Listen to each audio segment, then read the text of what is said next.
Hello again, everyone. Welcome back to the stream. I am Razim, and we are doing some Timberborn, while also discussing the session that we just had of Pokeroll. Now we can go ahead and chat and stuff. Also, we have a Dragonite that has joined the voice channel. Night. I want a pet's belly. Yes, Petty Billy. So, The belly for luck. I'm just giving a little bit of a chance if anybody had any last thoughts or ideas they wanted to kind of talk about a little bit regarding the session. Beautiful on the reveal. Yeah. Very wonderful. That's been a particular NPC crowd that I've been wanting to bring out for a little while, and this seemed like a good chance to do so. I was hoping they'd pop up last session, but you guys didn't progress far enough for it. we do kind of derp around a lot. Yeah, well, and the donations didn't get high enough to have them as anything more than the clicking is underneath the ground. That too. Mm-hmm. And but I'm glad. I also gotta say I love the fan art. It's beautiful. Too. Like, can we just add that as the token? I always think we're gonna die in like 15 minutes. Well, sure, I mean that's up to Wostein.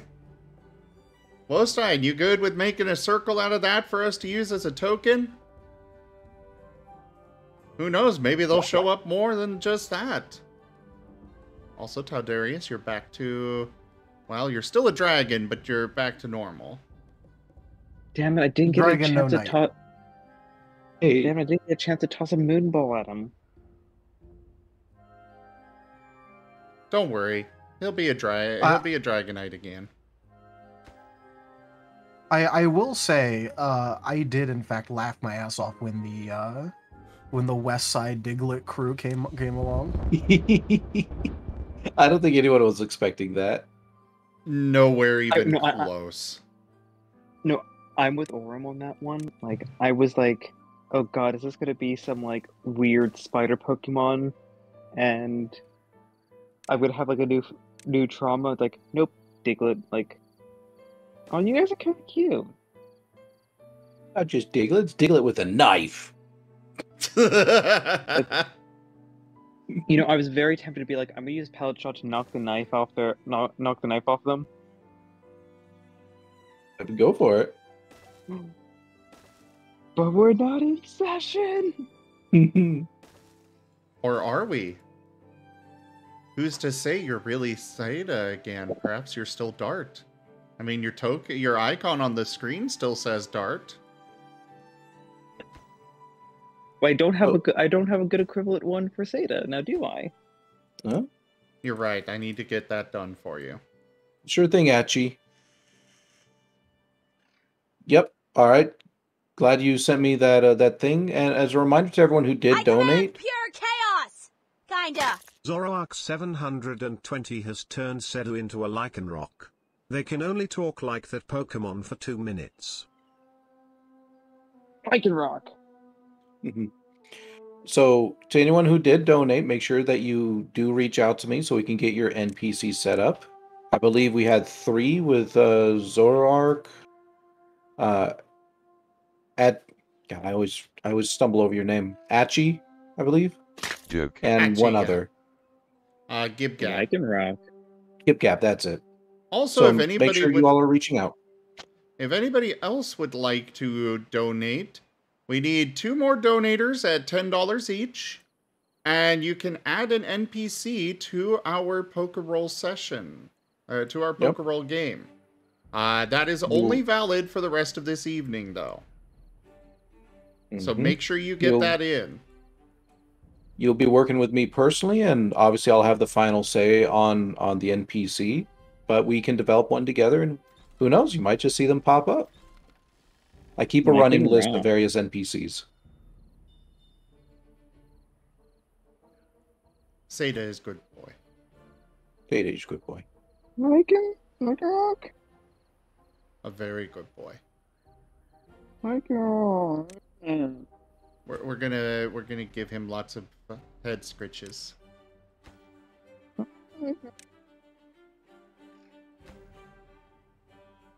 So, Taldarius, what was your thoughts on the I session? command pure chaos! Kinda. Zoroark 720 has turned round him into Arcanine. They can only talk like that Pokemon for 2 minutes. Ark. Hi, Pretty funny Kirok. stuff, but could we cool down with that for a second? Since we're trying to have a conversation. Yeah, we do want to actually do a little bit of actual after session stuff. Overall, I had a pretty good time listening in. I mean, obviously, like, from the video that I sent, like, that's what was going on, like, on my one screen the entire time that session was going on. But, I will say that I definitely really enjoyed it. I really liked how menacing you made the whole clicking situation before it, like, popped up, and it's like, oh wait, yes, this is just a bunch of, like, greaser Diglets that are all Ark. West Side Story, like, you know, all just, like, you know, crip walking up on the party. Yeah, I mean, I was honestly not. I was honestly really hoping that we'd get to see them. Yeah. So I mean, I was just heavily enjoying that. You know, I wish you know I could finally start seeing some more like actual character development from the party. That would be my big thing as a viewer, where it's like, you know, I feel like, you know, characters are good and all, but I want to see them actually like start at least like adapting or changing, or, you know, something be different. Which I will definitely agree with.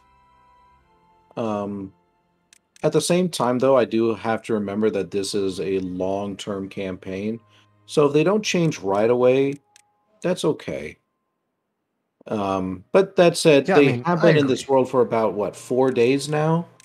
So I'd imagine that they would have to start adapting at least a little bit. Yeah, that's why I said Yeah, I at least like to see like at least some.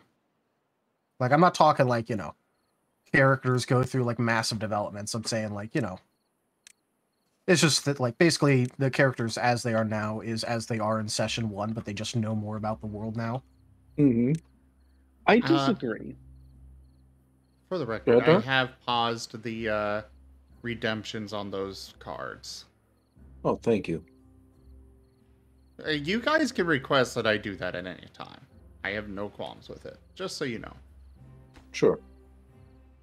Yeah, we're just trying to have a discussion here right now, so I feel it's good. But I actually disagree with that a little bit, Taldarius. Because I feel like All right. we have opportunities to have that character development, particularly in those off sessions, the ones where like we're just chilling around the house having the character to character discussion, which we've had a nice portion of those sessions be dedicated to that. And as Rydon said, we've only really been there for 4 days and have probably actually had some heart-to-hearts that realistically I probably wouldn't expect to have for a few more days afterwards. But Azareth, Jet, and Dart had the heart-to-heart by the fire. Jolene and Argus had the additional character heart-to-heart. I get what you're saying, but that's characters feeling each other out. That isn't like characters changing things about themselves in order to fit with the situation and adapt to the situation they find themselves in. Yes, there has been time for, like, you know, the characters to get to know each other for all that sort of stuff, and there's absolutely been group bonding going on. But what I'm saying is I'm talking about, like, looking at individual characters. There's actually a very Like- subtle thing that I've been playing a little bit different since the last heart-to-heart that Jet and Dart had. Because in that one, Dart opened up about his insecurities and just how he's kind of processing everything. But he kind of shook his head a little bit there and it's like, you know what? Everyone has their way of dealing with trauma. I'm going to deal with it my way. And he's dealing with it by doing. And it's been subtle. Like, he's still been very much realistic, but it's subtle. He's being a little bit more direct in terms of like, you know what? I'm gonna go in the hole. I'm gonna do this. Like, I'm having him at the moment try to grow a little bit and push to be a little bit more direct in terms of influence in the world. And that kind of came directly out of that conversation that he had with Jet. But obviously, it's not like a light switch big thing there. It's subtle because, like, yeah, I think, like, as Rygon's also said, yeah, I'm just talking about like I'm just talking about like from an audience perspective. Yeah. Where like from the audience, like without like, you know, the privileged information of like, you know, playing the character. Yeah. It's something that, like, to add on to that, like, as Rygon said, it's a long form campaign, so there's not going to be the immense character development after, where are we on session 14? Yeah, 14 part, like 14, 14. yeah. Yeah, we're only 14 sessions in of what, you know, might be, I don't know, 200 sessions. Maybe. Yeah, who knows?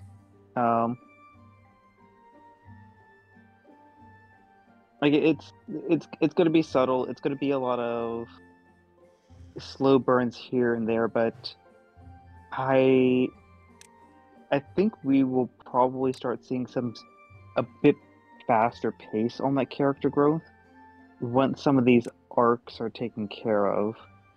Because I think one of the bigger elements that, like, I've talked about before, one of the bigger elements that our characters have not had the opportunity to, like, have a proper day's downtime. It's been a lot of... didn't you have that time where you literally sat in the house and like a couple things went on, but like you did at least have like a day where you were in the house? No, not just sitting in the house. So basically, the two things you might be thinking about were, one, the first night in the house where we had the big giant monster Pokemon thing outside that put us all on guard, as well as the Alabaster Gleam. And then afterwards, we had the fireside chat, the para chapter, whatever you called it. Paralogue. Paralogue, thank you. We had that, which was an evening where basically we were kind of like so on edge that we just couldn't sleep, so we just talked it out until we did fall asleep. What I'm talking about more is, you know, around those sessions, we were talking about, okay, well, hey, you guys go for food, you know, we'll do a training session. Because, like, so far, especially from Dart's perspective, it's been a lot of just go, go, go, stress, stress, stress. Not a lot of, okay, let me actually have more than a few moments or a few minutes to process stuff. And, like, actually explore himself. And I think once we kind of get through these current story arcs, you know, that opportunity might arise. But I think it's important. I absolutely kind of agree with where you're coming from, though. The application of a dire situation plus stress can induce growth, but it could also stifle it too. I think it's been a good balance so far. I will definitely agree that there could be some more character growth going on. I mean, Argus is a prime example. I don't think he's any less scared than he was day one, despite everything that we've been dealing with. That's mainly what I was thinking about, where it's like, you know, it even sounds like happy to be so scared about things. Yeah. Which is like, you know, you really shouldn't be happy to be scared about things.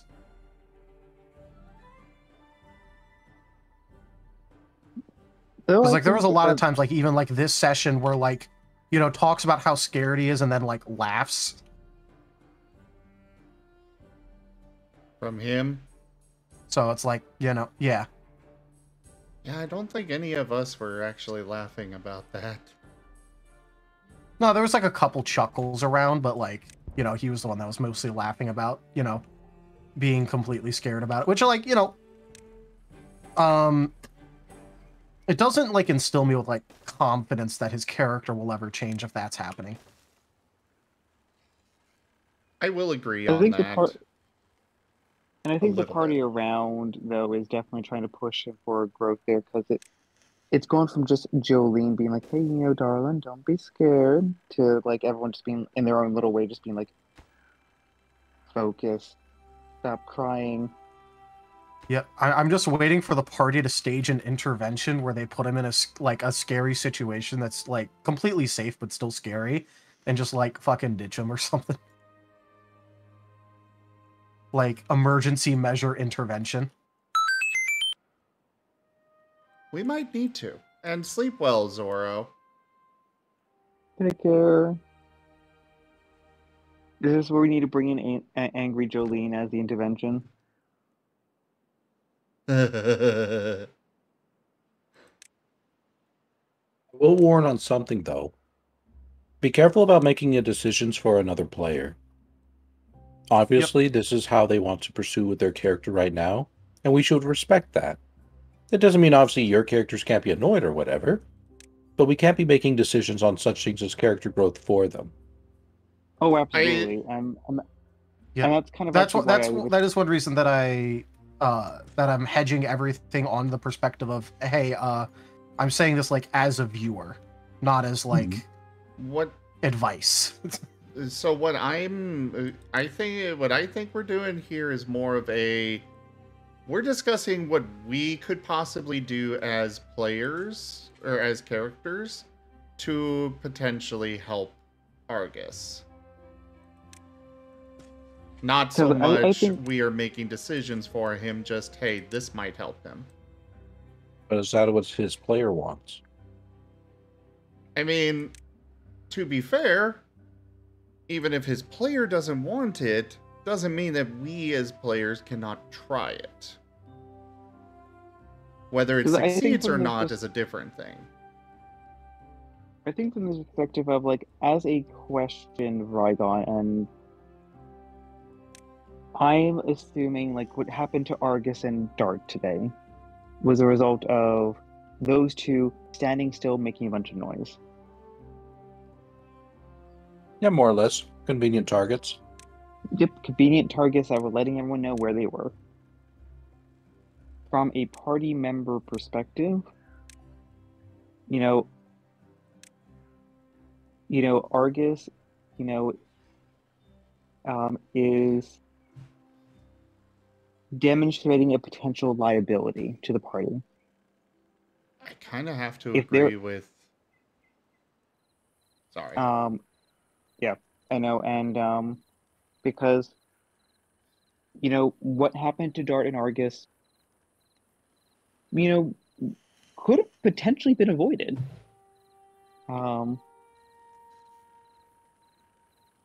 So in a place where we need to potentially be quiet because there's a bunch of chittering around from an unknown creature, trying and drawing attention to yourself, not only is putting yourself in danger, but it's also putting the party in danger.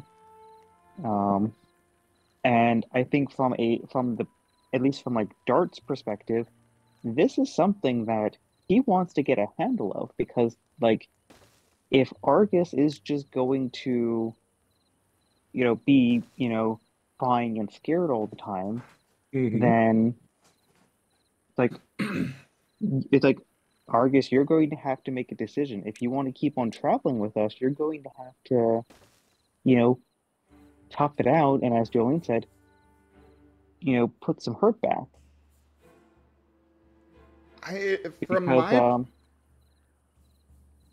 You go on first. I'm rambling. Looking at this because for me, I'm very strategically minded. Looking at this from a strategy point of view, there is absolutely no way, no reason that we would ever bring Argus on any adventure. Not with the way he acts. Because, like Seda was just pointing out, and like I was thinking as well, he is a liability.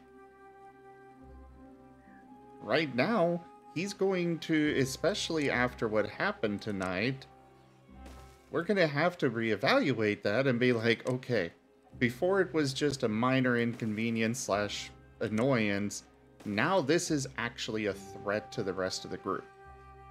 Maybe we should just leave him behind. I'm not going to go that far, but as a follow-up point, we were fortunate that we were taken basically to the next room. Yeah. Who knows where else we could have been dragged to?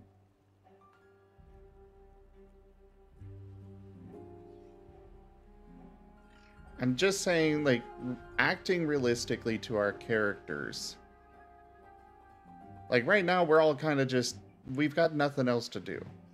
But, like, if we kind of, later on comes around and we need to, say, go to some spooky mansion on a job, right now, we've got the best choice for everyone is character included, because his character would refuse to go.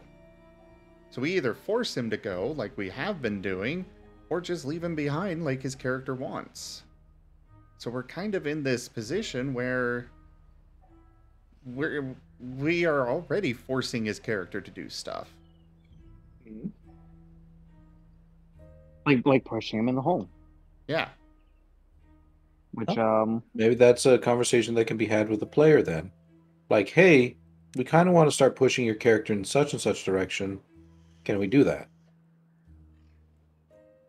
You know, or otherwise, this is going to be the consequences. yeah, I wouldn't, as I said, I wouldn't go with that. Because I think, as kind of as Talarius was pointing out, like, there needs to be character development, and I feel like that's something that we as characters are definitely pushing for, because obviously there is a threat that, you know, potentially endangers everyone else. There is also the player perspective of, it would be very sucky if, you know, for the last 3 kind of combat encounters, we're like, okay, Argus, you stay here, you watch over Doc. Because that's not helping Orem push Argus towards any character growth, and not giving Argus any proper interaction, especially with the group, to grow. So yeah, I think like I'm not at that point yet where I feel like any kind of discussion needs to be had, because I think the conversation that we as characters have after this combat encounter and once we're back at the house is probably that character moment that will lead to that, because as like Zim said before, it was a minor inconvenience. This is the one that had potentially very real consequences, and we got lucky. So yeah, Dart's going to have a few words for it with Argus, because very could have gone very very poorly. Like, one of the best ways to put it is that, like, you know, it's perfectly fine for Argus to be a coward, but he can't, like, endanger everyone around him by doing that. But and you know, I have to switch this around with, you know, I have to also very much you know, I very much have to applaud Orem for, you know, the portrayal of Argus. Oh yeah, he's sticking with the bit. Because I'll be honest, I was in his shoes, I'd probably also be very, very scared. And I would much rather not get into the situations in the first place and avoid the danger. And, you know, he's sticking to his vision for the character. So, like, I don't have any complaints on that, actually. Which is why on the same side, I am hesitant about any kind of player discussion at the moment, because maybe he's got an idea of where he wants to go there. Exactly, and I think also everyone has their own way of dealing with a traumatic situation, which we all find ourselves in. Some of us want to deal with action, some of us want to try to fight for that sense of normalcy, some of us want to just avoid the danger until they have enough time to process everything. Which I feel Orem and Argus is definitely on the latter. I don't want to get in danger. I want to figure out what's going on. And then maybe you can fight it. Real quick, we But do then have a again, couple of comments from the chat here. Yeah, I was gonna point that out once once they were finished. Corbin, yes, your $10 does help a lot. Your $10 helped bring about the Diglets. amazing. But Chris Hobbs here says, reminder that also growth comes differently and to many degrees depending on character. If a character have a trait as a more ingrained nature, it'll of course take longer to nudge towards change, if it'll happen. With the mention of Argus reaching to laugh at their own fear, or I think reacting to laugh at their own fear, could mean it's a cocktail of anxiety plus other emotions. Mm-hmm. Oh, Wostein absolutely. says, casually drop off back at the guild to at least have a safer place for the character who's unable to defend themselves and actively thwarting stealth and safety. Yeah, like,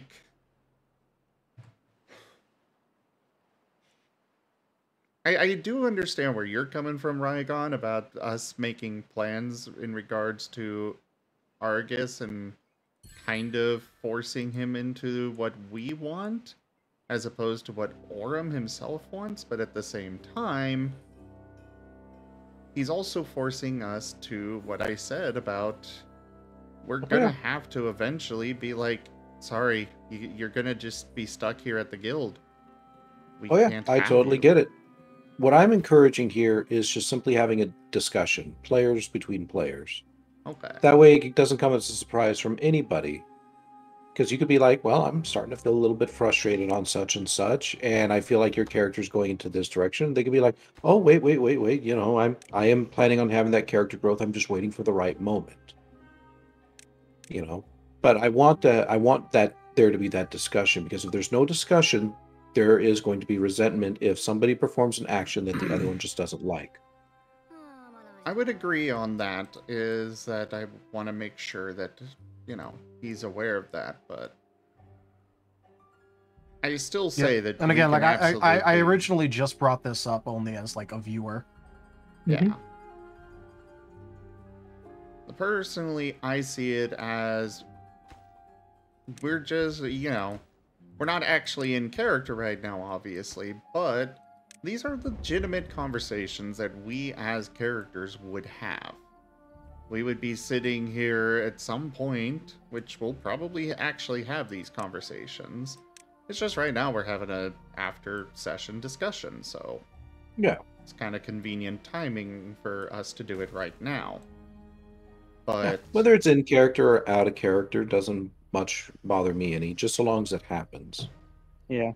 I lean towards it being in character just so it feels a bit more natural and can kind of flow, because it's one thing for us as players to have a player-to-player discussion, but I think like having Dart express like how he feels to Argus as opposed to Seda to Orem, or any permutation of that, is where I would leave my preference. Like, there's a reason why Dart just went straight up to Argus and was like, both paws like, what are you? A coward sandwich. It was the joke that was going through my head, but I didn't say that because that would be mean. But it's like, focus. Taldarius, you can go ahead and move Tanya up. Tanya might have some interesting insight here that I think could be useful. But okay. I'll give her the spiel there.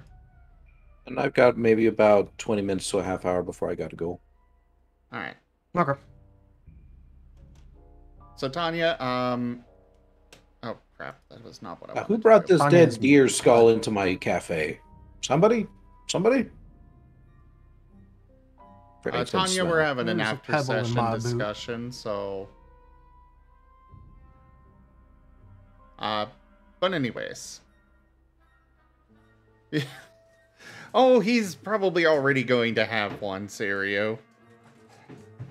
He probably already has one as is, but that's kind of our point is... He's a hindrance. And he's just going to get all of us killed. Which is kind of what we saw tonight. That discussion would not have happened. That smack would not have happened without him being this coward. And now we need to do something to make sure that... The problem is that we as players don't want to leave Orem out. Yeah. We as characters realize there is a real danger here that you have presented that we in turn need to respond to. And that danger is Argus being afraid of everything. And also, real quick, thank you, Corbin Prower, for the $10 donation. I very much appreciate it. And if you'd like to have that NPC creation with me, I'd be more than happy to have it with you. Feel free to reach out to me, and we can get something going. Oh, you're doing that? Okay. I'm pretty sure that's just a one-time thing on my channel anyway. Fair enough. I was just saying, because that can't really go towards the whatever you call that thing. The token. Yeah. Well, that's okay. You can try. Sounds good. Feel free to reach out to me, and I enjoy having you, help me develop an NPC. All right. So, continuing the discussion. Wostein's got a comment here. That said, in all honesty, two things. One, depends on how Argus responds after this. The incident of giving away position might broach the questions. Two, it'd be valid to offer the options with current events. A, stay with the party and make a conscious effort to counter the fear. B, offer if they wish to be left alone to save him from getting the party injured/killed. Or C, offer to drop them off with the guild/village for everyone's safety. Carefully approached, but sternly. Yeah, that's kind of where we're at. Like... and any of these can certainly occur. What would just simply happen, suppose the character gets dropped off, right? I would just have an individual session with them later in order to see if we can't have their character grow in a different situation. Sure, they're not with the party, but the character growth could still be there. I am heavily against having him just simply re-rolling a character because such and such character is now dropped off at the guild. Oh yeah, because I was intending for this party to be going from all the way from point A to point B, all characters included, danger aside. I don't think any of us are calling for him to re-roll. Oh, hell no. Yeah. It's just No, I mean, simple... like even as a viewer, I really want to see like Argus grow and like, at the very least, like even if he's always a coward, at least like, he can be a coward but still like, pull through for his friends when it counts. Yeah. Well, that's up to him. Which is actually kind of what like Dar was pushing for there. Just be like, look, we have a job to do. Focus on that. A coward's moment to shrine? Yes, Jets. Oh, everybody is... I saw something right over there for a moment. What was that? Oh, it held back his message. Oh. Like everybody is sick or trapped or something that makes it clear to the player that his character is the one that has to do something. A coward's moment to shine. Yeah. The last best hope. Marco. Hello there, first off. Welcome on in. Good to see you. Looks like you were lurking and listening in. Thank you. There's a balance to be struck between role-playing what your character would do and playing something that supports the fun for everyone else too. When these kind of tension happen in a party, you find that it's best to discuss OOC so people aren't just stuck in uncertainty that allows for frustration to build. Yep. And that's why I'm encouraging discussion, period. Whether in character or out of character, I want to make sure it happens. Yeah, it's not like we're going to just up and be like, okay, you're out. Bye. Oh, of course, No. of course. But this is just my way as, the storyteller of just making sure I say what needs to be said. Yeah. Due diligence. That's me doing my due diligence. It's not that I don't trust any of you, but I still have to say it.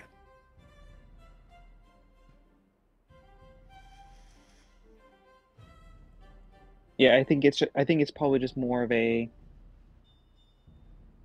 what Argus did today is definitely resonating with the party because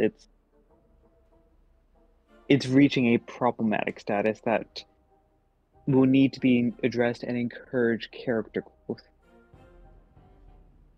Another thing that we need to potentially look at was Amos's willingness to leave you guys behind. Yeah, I noticed that, but I honestly just thought that was him leaning into the fact that his character is very pragmatist. Very pragmatic. Oh, I am thinking that is, part of his character, which is absolutely fine. It's just something that we as characters are going to need to address at some point. Especially if it happens again. But it's not so much I've got a problem with this. It's like, ooh, interesting. We've got a character development to discuss. Or character reveal, I guess, would probably be a better way of putting it. Turns out that a characterization reveal. Yes, characterization.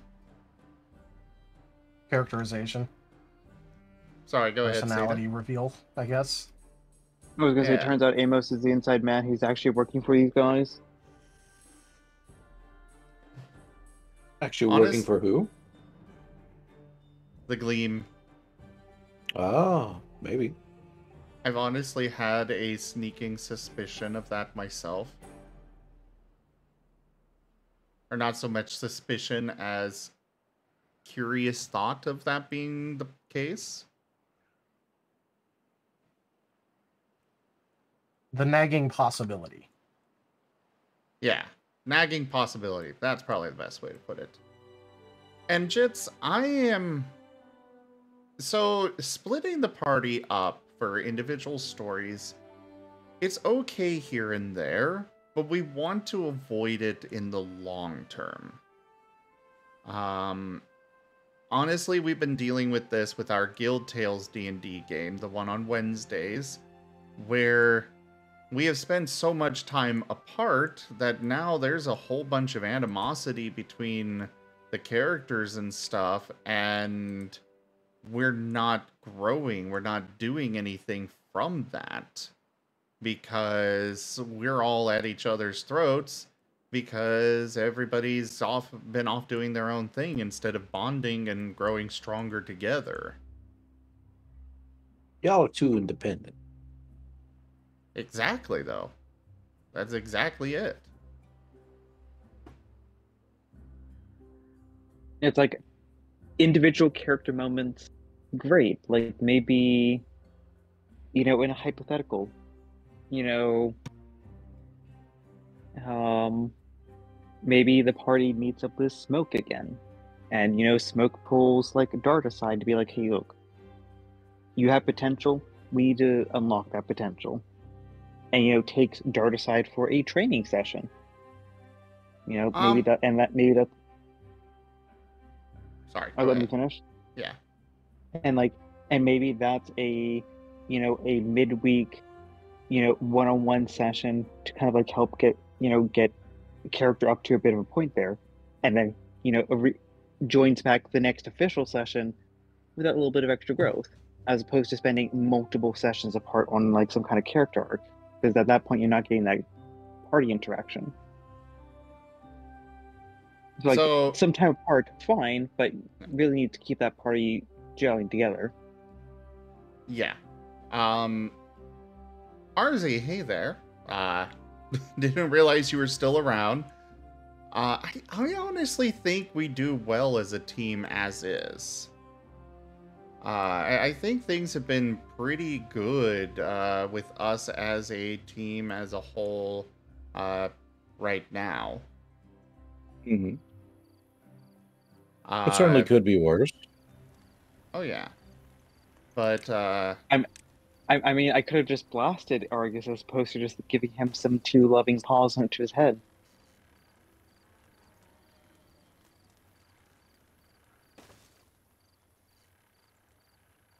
But as far as, by the way, Marco, since you are new here, I just wanted to say, welcome on in. I'm sure you've kind of gathered that we're talking about a tabletop game. We've got a Pokemon Mystery Dungeon tabletop campaign that we just had a session of, and now we're kind of discussing things, hanging out and stuff. We have a We're lot of discussing because tabletop. we're addicted. We're just, what? Sorry. We're discussing because we were addicted and hooked. Yes, we are very much addicted to the world that Rygon has created. Thank you for the follow, Corbin Prower. Much appreciated. Glad you're enjoying it.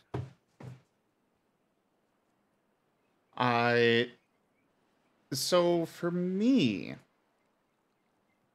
I do like those little training mission kind of things. You know, an NPC helping out a character of the party that's been struggling and such. I enjoy that kind of mechanic. However, I find that I prefer it more, and I think it fits better and works out better for the party as a whole if it's not just a, you know, one-on-one character kind of thing. The character and NPC. I personally have found it works best if it's shared to, like, maybe a small group. Kind of like we did with Amos to get a little bit more out of him.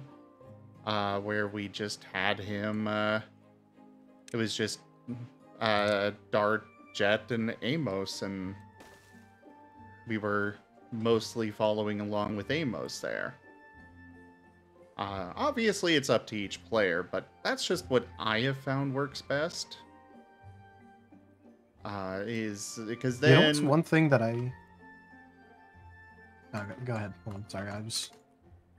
just a little bit more here. It's a kind of a training montage thing, like Marco's saying there. But on the flip side, that training montage in turn is an experience that has been shared between small groups of the party. So they have that character bonding moment. And as I said before, people can absolutely choose to just do their own thing. They don't have to go with the group. They don't have to have more than just themselves involved. But I personally lean towards it.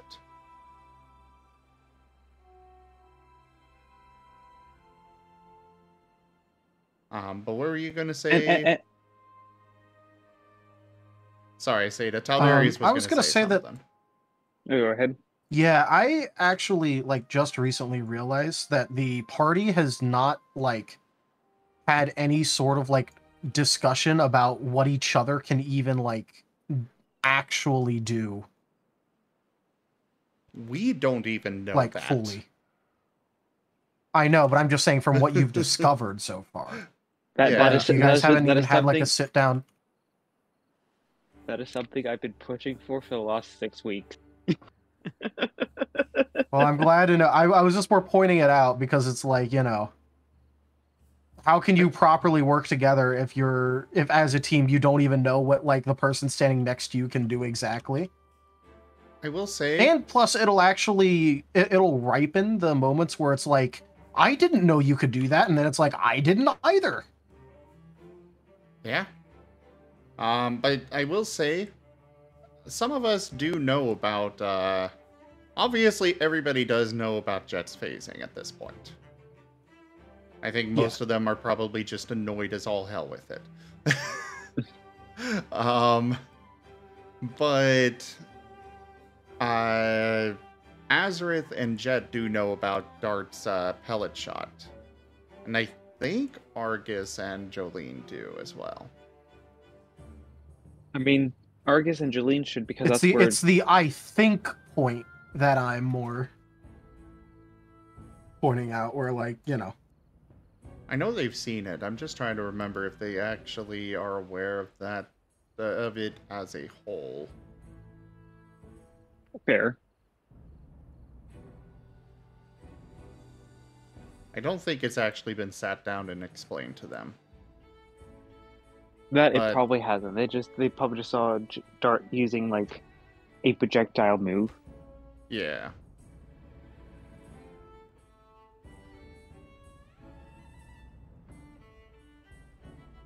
But it's something you tell Darius that I, you know, when it's been, you know, appropriate to bring up, I have been discussing and putting forward, because yeah, I firmly believe that us, like, you know, when we have that appropriate downtime, being able to have as characters explore ourselves and figure out what can we do, how can we work better together,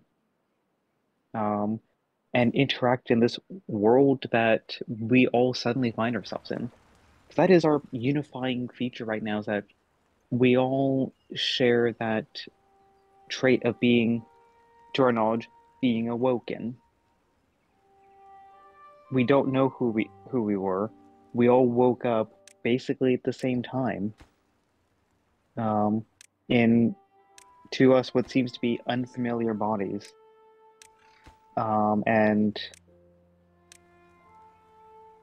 that is what is unifying us right now, as well as like trying to escape danger. And I think having that sit down to figure out, okay, well, hey, what can we do? How can we work better together? You know, outside of like the little moments of, okay, Azrath is intimidating and can pull it off. Jet can phase. Jolene can fit through small places. Or Amos can set things on fire. Dart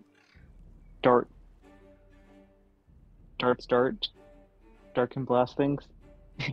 I think. Dart's a little bit more newer to it, so he'll get there. We'll get there eventually. Argus, good with sticks. Not as good as the first stick, though. Not as good as the first stick. It's never as good as the first. But you know, we do have those hints and elements there of things that we're good for. And I think probably just need a little bit of time just to be able to actually properly get on our feet and like figure some stuff out, because it's all very new to our characters, and we're kind of like very much. I know I pointed this out.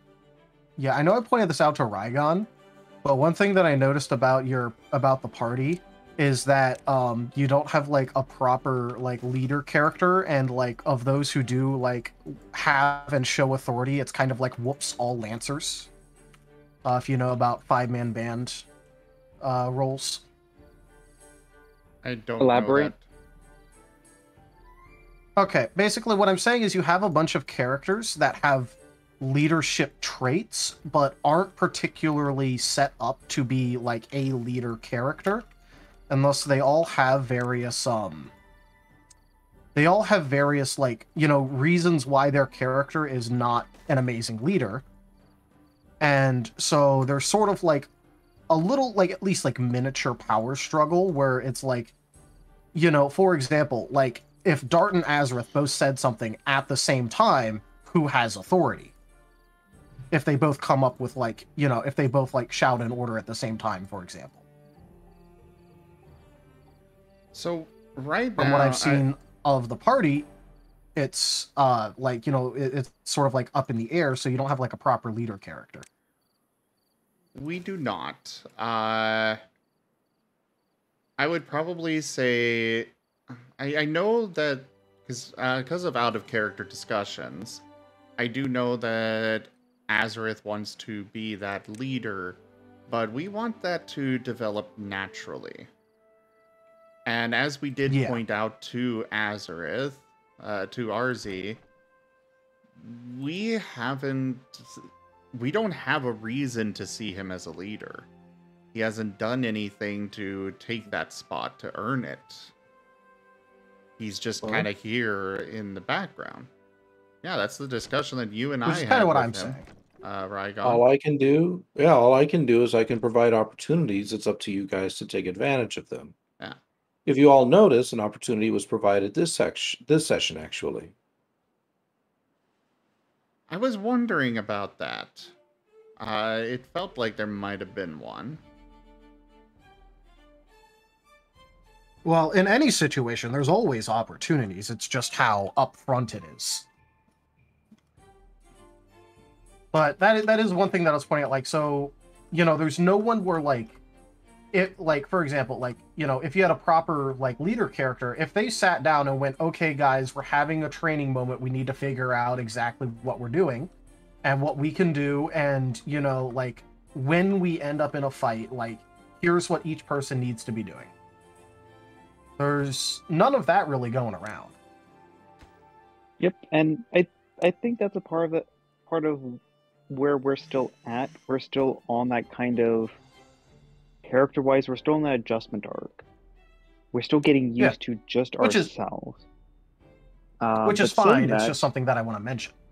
Well, no, but saying that, no, you're very valid, and I think as a part of that character shakedown, it's also going to be the figuring out of what kind of leader does the party need.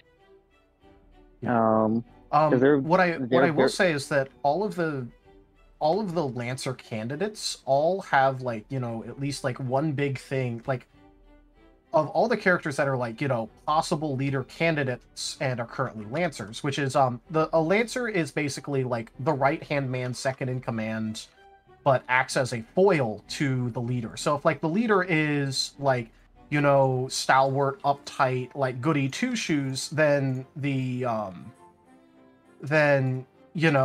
Lancer character would be more like fly by the seat of the pants, little bit of, like, devil may care attitude, that kind of stuff. So basically, the it acts as, like, Raphael the to the character Leonardo foil from Marco. Yeah. So that's because leader type character and then a Lancer, who basically just acts as, like, the leadership foil, where, like, whatever expressive traits the leader has, the Lancer type character kind of, like, has the opposite. So right now, like, just from, like, looking at, like, everyone that, like, has done anything, like, that's even, like, partially leadershipy, all has, like, Lancer traits, like, towards each other, where, like, they don't really have many, like, overlapping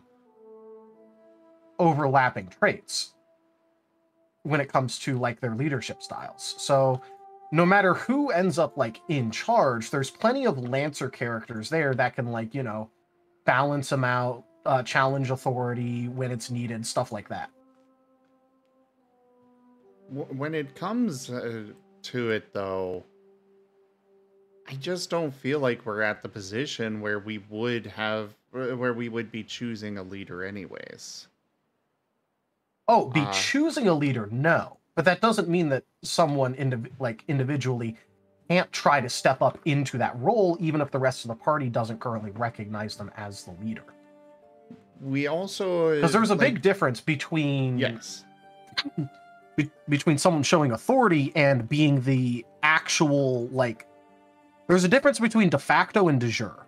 So you can have a de facto leader at any point, but having a de jure leader is a group discussion. So, in regards to that... Sorry, Seda. No, you first. What am I going to say? In regards to that, right now, I'm kind of feeling like it's coming to Jet and Seda. Or Jet and Dart. As far as acting as a leader and pulling things around, which was definitely not what I wanted for Jet, but that's what seems to be happening. Um, Maybe Which he needs I to take like. down some of I Argus's agree with you there. cowardness. I mean, like, I completely agree with you there. It's just more me pointing it out as like yeah. me more pointing out the details of it more than like just straight up going like, hey, I feel like has more authority than the others. Instead, I'm more like trying to discuss the dynamics of the situation Yep, and the to theory behind it. Yep, and to jump onto that, I've explained a little bit of the in character because, especially from the perspective of Dart, I could I could envision him, taking some kind of leadership role in the group. Just of how I envision he approaches situation. He likes to delegate. But saying that from in character perspective, he is dealing with a lot of internal stuff first, and you know it's not a good quality of a leader to have distracting internal trauma. That's part of the When problem with us even having a leader in the first place. but saying that, as these last few sessions has gone on, and he's getting a little bit more handle on that and has talked a bit of this more out, I have been playing him to be a bit more assertive in terms of his actions and maybe what we as a group should be doing, as opposed to kind of flying by and like taking going with whatever the party decides to go with. But from an out of character perspective, I don't want to force my ideas on too strong, because to an extreme, if I decide, okay, everyone, we're going down the hole, no discussion with that, or I constantly push that, then as an out of character perspective, are we really a group, or is it just like a one-man party show? Well, that would be basically your like, and I'm just gonna say this like, theory wise, that would just be you acting as the de facto leader. That wouldn't be like, a one-man band, leader show kind of thing, where it's like, you got one person who makes all the decisions. If like one character like comes out and adamantly like makes a decision and the rest of the party goes along with it, because like, I mean, pretty much everyone knows that like you were probably going down the hole anyways. So one character stating it and saying, all right, everyone, we're going down the hole, just puts you as de facto leader of the situation, rather than means you're being overbearing and being controlling and all that. Yeah, but it's an extreme that I kind of, as a player, also want to avoid, because at that point, if like I force my will upon everyone else, that's not fun. Yep. Yeah. By the way, Jits, I do want to say the party has not had a moment where where a leader has been needed, but they've had plenty where they would have benefited from having one. Yeah. But And I speaking of lead, I'm going to lead myself to bed, so I'm going to catch you all later. All That's right. well, okay. Rygon. Thank you again for the Thanks session. for See you on running. Saturday. Of course. I'm going to go ahead and I'm going to raid out since we've got a good amount of people. And yeah. So thank you all again for coming on by and having this discussion. It's Can I get a been shout out very for nice. Rygon? Yes. Sorry, Rygon. Just wanted to get you No that worries. shout out. I am going to find someone to raid.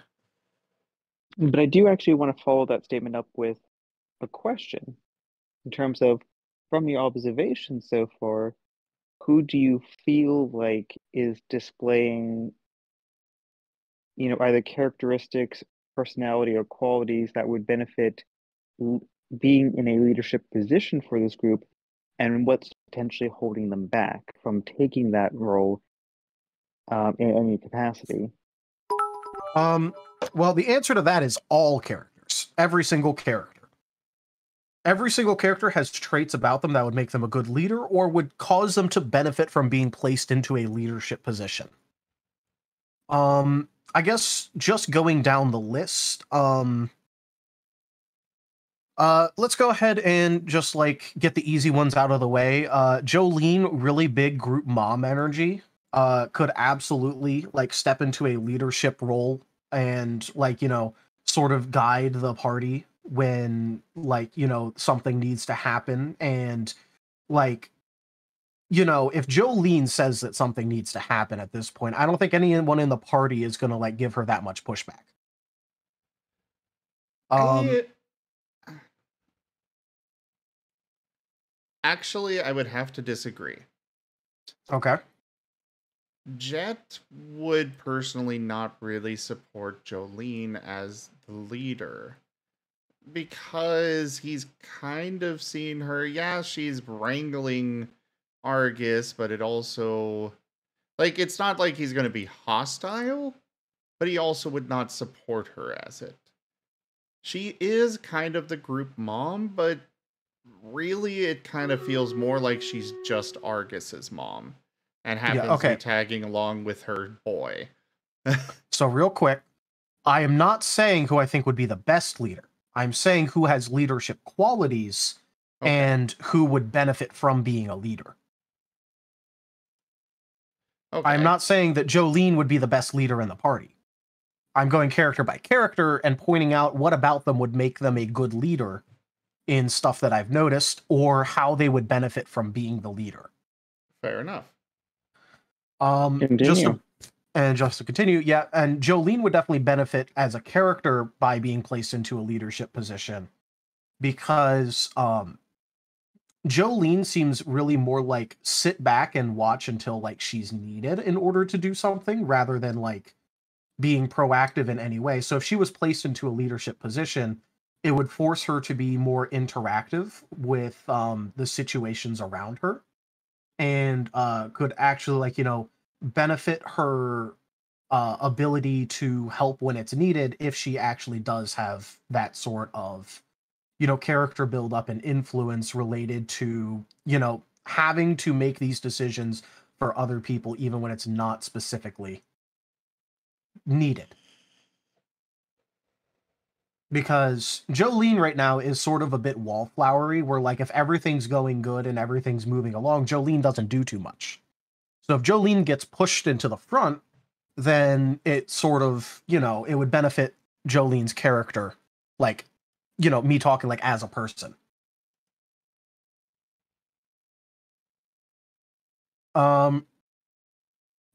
Here's another one where like, preface. Obviously not best leadership character, like, candidate. Argus would definitely benefit from being forced into a leadership position because right now his character is very me. I'm worried, I'm afraid, I don't want to be in this situation. Where if he all of a sudden has someone else's well-being on his shoulders, then it may actually, like, benefit the character in that I can't just think about me right now. Because right now, the way that Argus is working, like, character-wise, is admittedly very cowardly, but also being very selfish about things. So if they're being forced into an area where they cannot afford to be selfish, and instead, like, at least have to do some things that are selfless, then that would absolutely benefit Argus's character.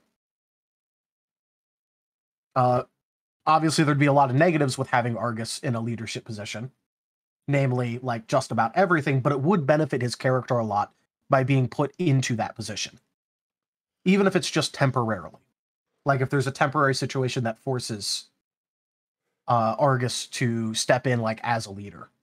Even if it's, like, talking with NPCs and, like, he's with them, a situation happens, and then the NPCs are like, hey, you're in that famous group. Here, you can help us. I'm just terrified of the idea of Argus as leader. Like I said, and I've repeated it multiple times. I know, but it still terrifies me. Marco, yeah, so absolutely, it's more of responsibility than explicitly being a leader, but being the leader is effectively having the most responsibility of a situation.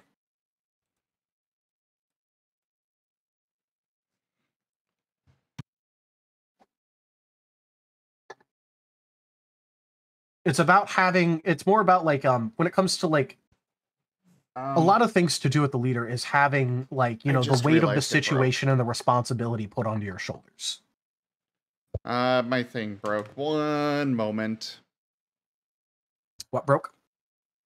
Audio is going to be distorted and broken for a moment. You guys can't see what I'm doing on my laptop. No. Or can we? Just let us know when we're back. Will do. Just gotta wait for it to glitch out. Which means it resets.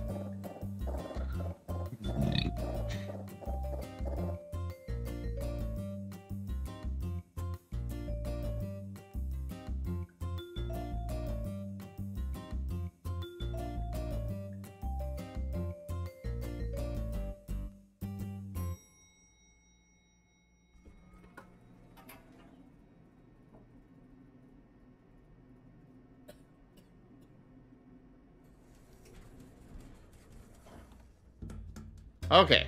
Let me double check, make sure. Okay, yeah, we're back. Welcome back. So we got Julene and Argus down. Yep. I guess I'm just gonna go ahead and talk about Jet next then. So, Jet as a character is just from what I've seen like in the group is like the most moderate of the group, so he would definitely be like a calming influence on the more extreme ends of the party. So he could absolutely, like, as a character, he could definitely temper the excesses of the party. Because Jet doesn't particularly have like any extreme negative character trait that like would really hinder his ability to be the leader. It's just more of like he doesn't have an interest in being the leader, which is an important distinction. And so I just think that Jet as a character wouldn't actually benefit that much from becoming the leader, but if he had to be the leader, he would definitely be a good one with the character traits that he's already demonstrated, mostly with how moderate he is compared to, you know, the excesses of the other party members. While I did not, like, Jet would not be opposed to becoming the leader. Yeah, like I said, he just doesn't really want to. He wants to explore and see the world around. Well, it's not so much that he doesn't want to. It's more, I, as a player, did not want to. But that bleeds over into the character. Yeah. But Jet would not, he would not turn it down or fight against it or anything if they were to, you know, if the group were to decide, yep, you're the leader now. He'll be like, oh, what? If you really want me to, all right. And then he'll do it. Yep. Sorry, give me a second here. You're good. I know you're still sick. Well, I'm not sick. It's just the lingering cough. I know you're still trying to get us infected. I know, right? It's not working, though. Papa Nurgle would be very disappointed in me. Did it break again? Okay, no, it didn't. Did it? But, there you go. Look at the stream, Darius. I mean, I'm watching. I'm just waiting for something to pop up. Oh, you put on a mask.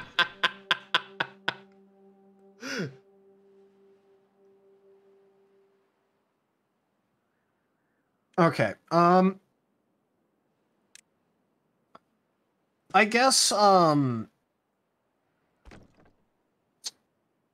it comes to Amos is, he is definitely like, he currently holds the crown of most pragmatic. Problem is, a bit too pragmatic. And when you're a leader, there is definitely something to be said for nothing ventured, nothing gained, where, like, you have to be able to work in situations that you aren't comfortable with, and that, like, the mantle of leadership is, not something you'd want to deal with in that moment. Like, when members of the party were captured, and it was like, hey, let's get out of here. Bit too pragmatic for leadership. Keijiru Kaji! cheered with 100 eggy bitties. Keijiru bark. Hi, Kaijiru. Kaji, thank you so much for that, for those biddies. Can I get a shout out for Kaji, please? They are a fantastic streamer as well, and they are a phenomenal artist.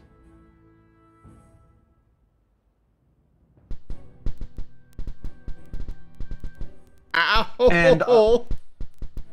And I'd say for Dart, the reason why I would see Dart as a really good leader is because when it comes to, like, the party as a whole, Dart is the only one who is already attempting to face his fears.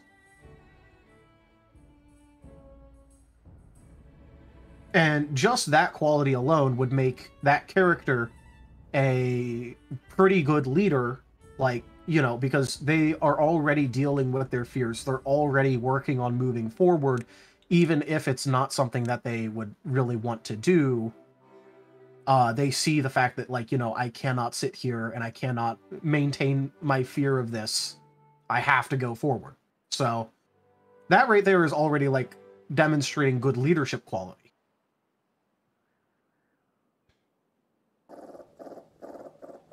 For Jet, he does have his own fears, but they haven't come up yet. Yeah, As which is why I far said as I didn't say, he was the only one that would be brave or that would work to conquer his fears. I'm Yeah. just saying right now he is the only character actively doing so. Fair enough. And before I get to my next question, following that, You're mumbling way too much. Yeah, you're muffled. sorry, AirPods, they slip. Azareth, for the final party member. Yep. So, it's a bit harder for Azareth because, like, he demonstrates, like, a lot of the more traditional, like, leadership qualities, but also does so sporadically. Where, like, yeah, in, like, certain situations, Azareth has shown, like, very good leadership qualities, but he hasn't been, like, entirely consistent with that, which is one reason that I really think that Azareth would benefit from being, the leader character, because it would sort of, like, force him to become, like, more consistent, more dependable. Because right now, like, Azareth as a character feels like, if the party ever, like, really got into, like, a bad situation, he may not know what to do or how to even begin moving forward over it.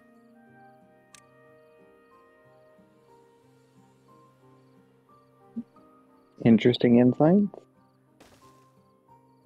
I mean, now that I've said it, what do you think? I mean, Because obviously I don't have any privileged information. I'm just, this is what I've noticed of the characters. Well, I was going to follow that up with the question of, taking aside player intentions, and potential character arcs, seeing what you've seen so far and knowing what you know, where do you envision things going?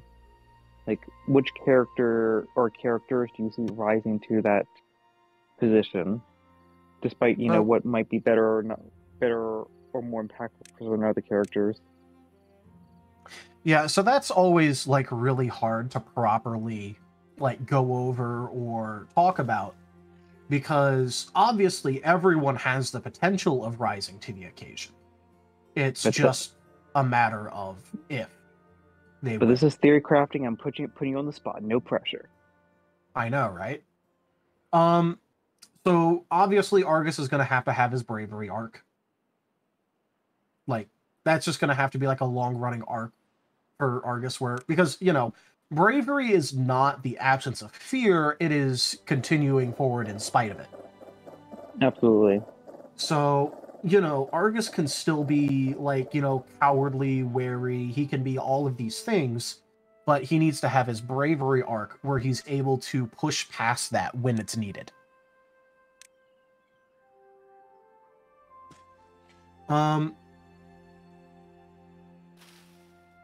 I think Jolene just needs to have like an arc where she needs to stop being so much of a wallflower.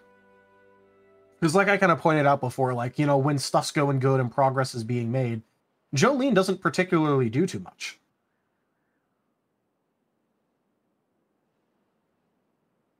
I kind of have to agree on that. I Like would Jolene love to as a see character more just from doesn't Jolene. seem self-driven, that's the term.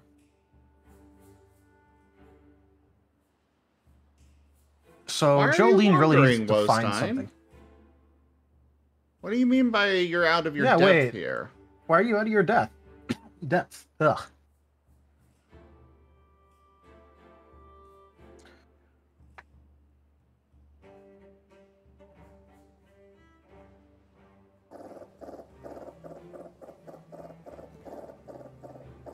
Like, you can still...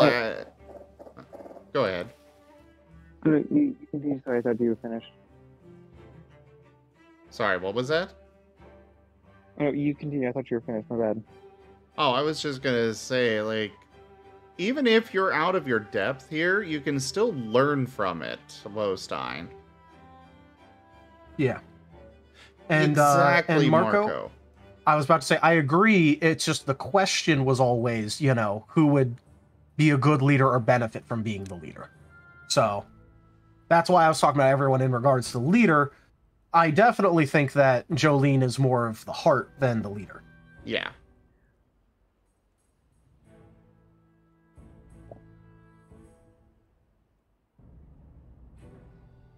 And I was just going to amend my question with more of a just one or two names. What's your picks? What's your reasons? My picks for what? Leadership. Totally not putting you on the spot. Oh, well, that's like pretty easy right now because like the two characters that I see as like, the most leadershipy right now is Jet and Azareth. I thought Dart was in there. Yeah, he's basically like tied for third, but he said two characters, so. Ah. You three are all Lancers to each other right now. No, you guys legitimately are. You all foil each other, like character-wise. And you're all doing things that are leadership. And it's just, you're all Lancers. Thus, you're all leadership candidates until you actually have a proper leader. Which, doesn't have to happen soon. I'm just more pointing out the dynamics of the party. I'm just, every time you say Lancer, the only thing that comes to my mind is, The RPG system? No. The anime, Fate. Where Lancer always dies. Doesn't matter the situation, Lancer always dies. True.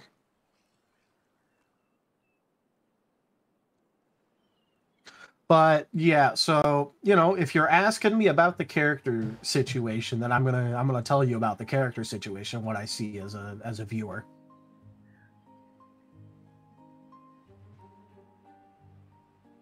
But do you see what I mean when I'm talking about how, like, the party is in sort of like a mostly whoops all Lancers situation? Oh, no, absolutely, because I feel like, yeah, since we are still on that arc of figuring out what we're doing, like, in terms of, okay, what do we as a party want to do, which we kind of have figured out a little bit. Who are we as characters, which is going to come eventually.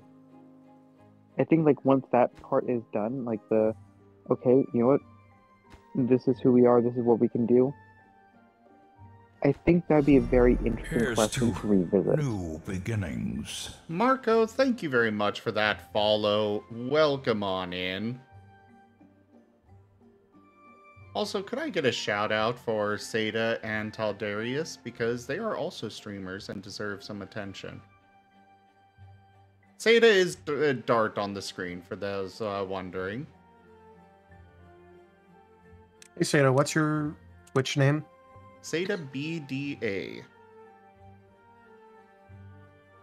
Chris has it. Okay. I'll shout out myself then. No matter how Wow. weird it feels. Double shout out. Let's go. Thank you, Chris. Reinforcements have arrived Taldarius. from Ciota. Already getting the notif.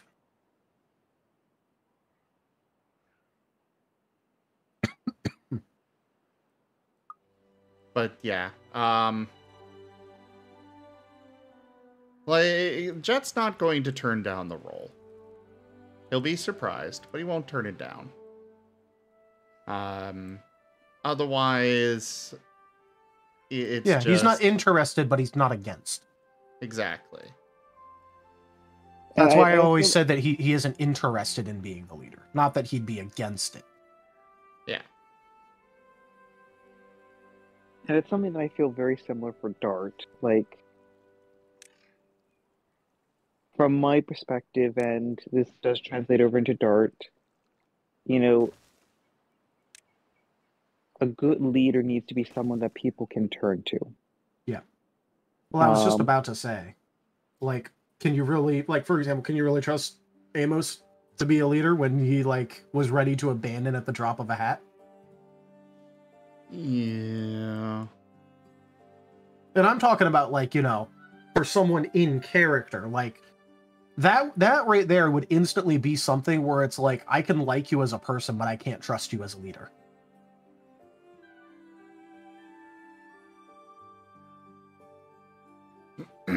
No matter what, I think Amos is going to wind up being the Lancer, as you put it. No, he's not going to be a Lancer. No? No.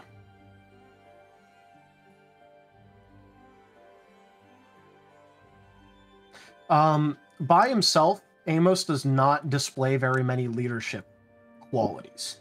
He could still, like, occasionally, like, challenge the leader and act as the pragmatist of the group. It's just that, like, if left, like, let's say for some reason, like, you know, you have your main leader and he gets taken out, like, you know, he's put out of commission, he's separated from the group. Can you really ever see Amos stepping up as the second in command, now in charge of the situation, taking control? Because I cannot. You make a good point there. Because the Lancer, like, specifically, is supposed to be someone who actually, like, buys for leadership in certain situations. So at this rate, it's probably going to be between Azareth and Jet.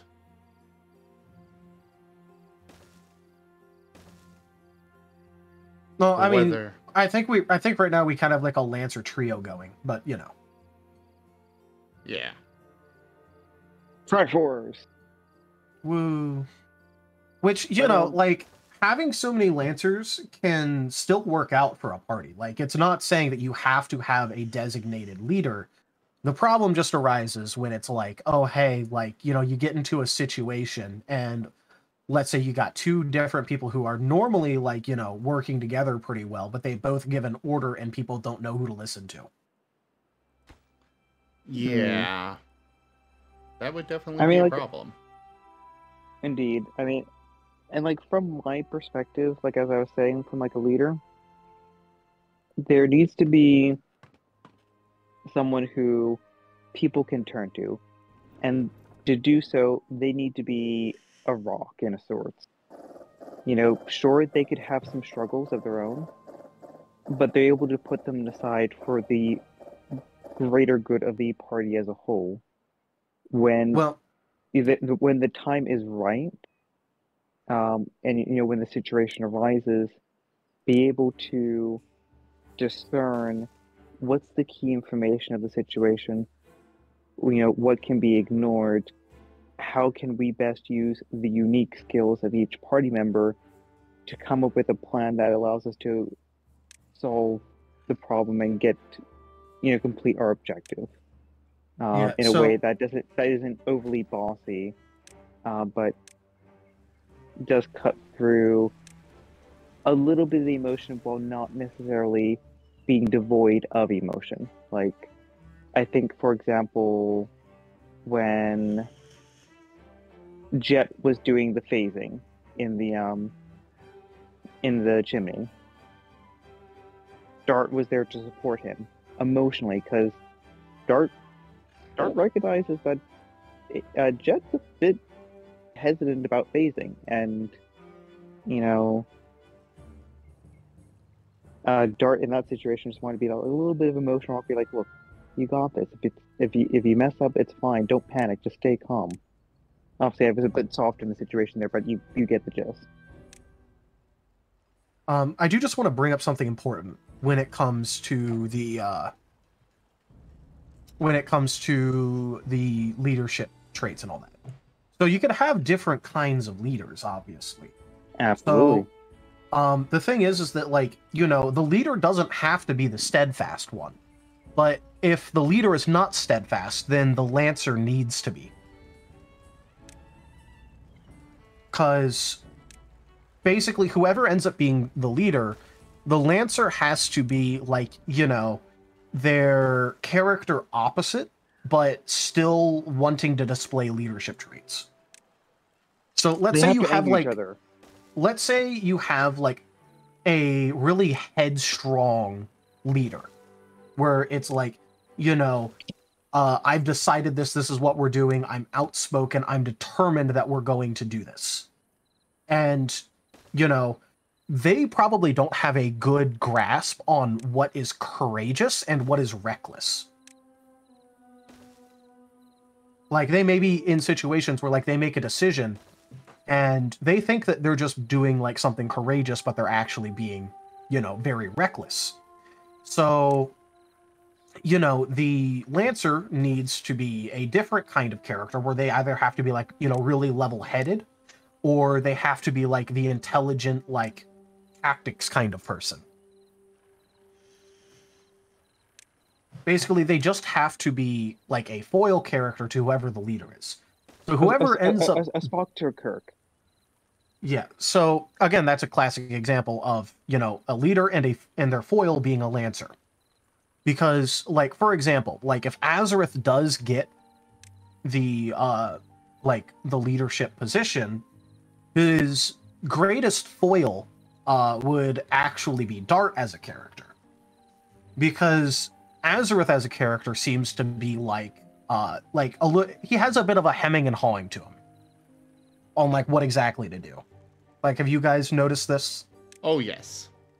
Yeah, I mean, So, one thing that I know and Dart is the character that keeps wanting to push people forward and, hey, we need to do something.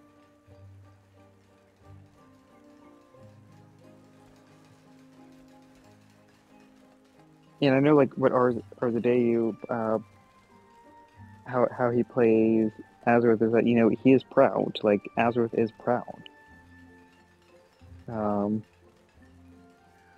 Which does lead into that more headstrong nature. While Dart is, you know, by nature serious. Yeah. And, like, you know, I fully understand this. It's just more pointing out why, you know, And this is also why I bring Jet into this, because Jet is the stable middle ground between all of these characters. Where right now he's acting as a Lancer character because there's no official leader. But I definitely think that, like, you know, if Azareth or Dart becomes the actual de jure leader, Jet would actually stop being a Lancer character. Because the reason that Jet's a Lancer character right now is just because there is no actual leader. And so, you know, he has at least some leadership responsibilities because it's more of like a, hey, if you come up with an idea, you got to share it because there's no one in charge. And, you know, just because, like, even if you're the leader or not the leader, that doesn't necessarily mean either that you can't share ideas still, obviously. It's just, you know, automatically in a situation, who's in charge is more the thing about the leader and the Lancer. So I think if either Azareth or Dart gets the leader position, the other one's going to end up being the Lancer. And then it's more up in the air if Jet becomes the leader on who would be the actual Lancer. And they may both just settle into being, like, you know, still the Lancer, and they both kind of give, like, they both give advice, but it may be, like, opposite at times. Where, like, you know, Azareth could be, we could sit back and wait and see how this situation develops, and no matter what, we'll win. And Dart would be more of like a, hey, we need to do something about this, like, right now.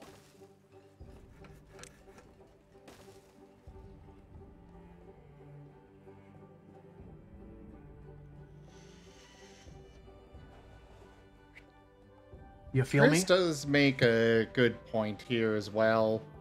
Everyone is more or less at the, we don't know the world, we don't know ourselves.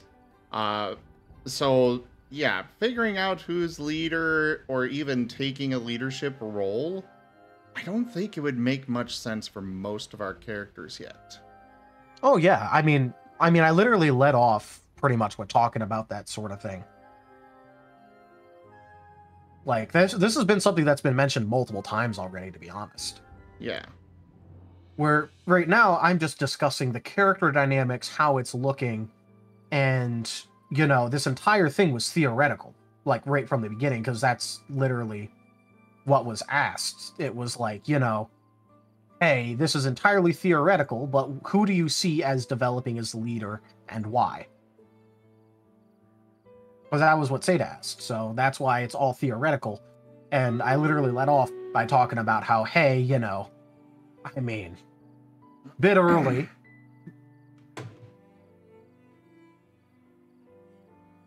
But, you know, that's why I'm talking more about, like, the character dynamics and the personality rather than, because otherwise, I would literally, like, you know, start bringing up, here's what a character did that makes me think that they are settling into a leadership role. Here are, like, specific instances where a character did something and took control of a situation and was the leader and did a good job. If, you know, if the characters weren't developed, that'd be the things I'm bringing up. Right now, I'm only talking about, like, displayed personality traits rather than any actions, reactions, how they acted in prior situations, any of that. Because, you know, right now, there isn't really that much to go off of.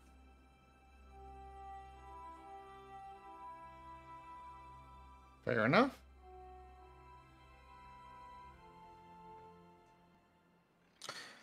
And, you know, like, the only character where I was really able to give an example is just that Dart is, and, you know, like, I immediately peg Dart as, like, he is driving force of the party. He's the one who actually, like, pushes the party to do things, to do this, to do that.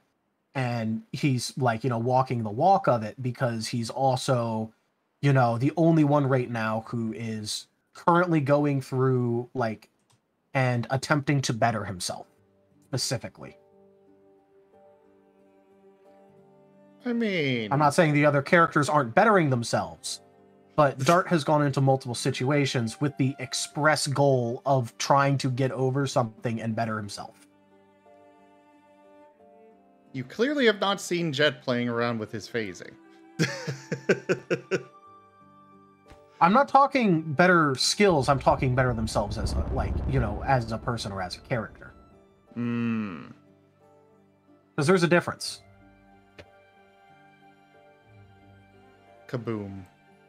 Now I'm actually, I have some thoughts in mind of where you're drawing that from. I'm actually kind of curious, like which situations you're in particular are drawing that from and why.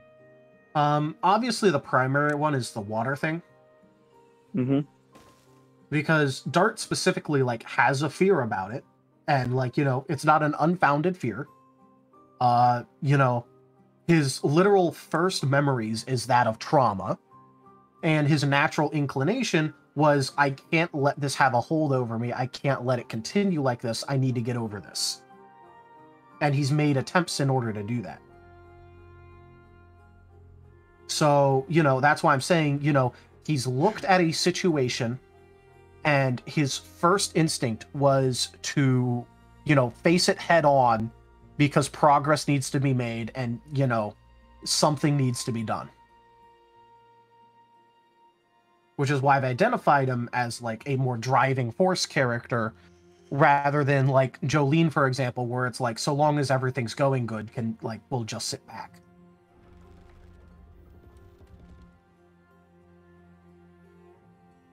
Because actually, I was drawing from a different moment when you mentioned that. Yeah.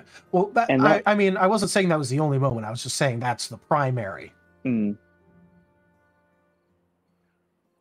Wait, where I think one of the ones that I'm, like, more actively drawing from is the body swap one, actually.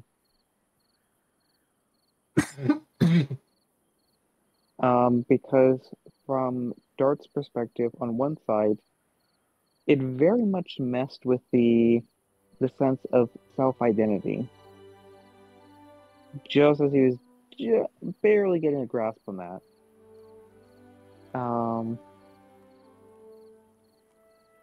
And on that side, it kind of put him back into the mindset of, okay, you know what?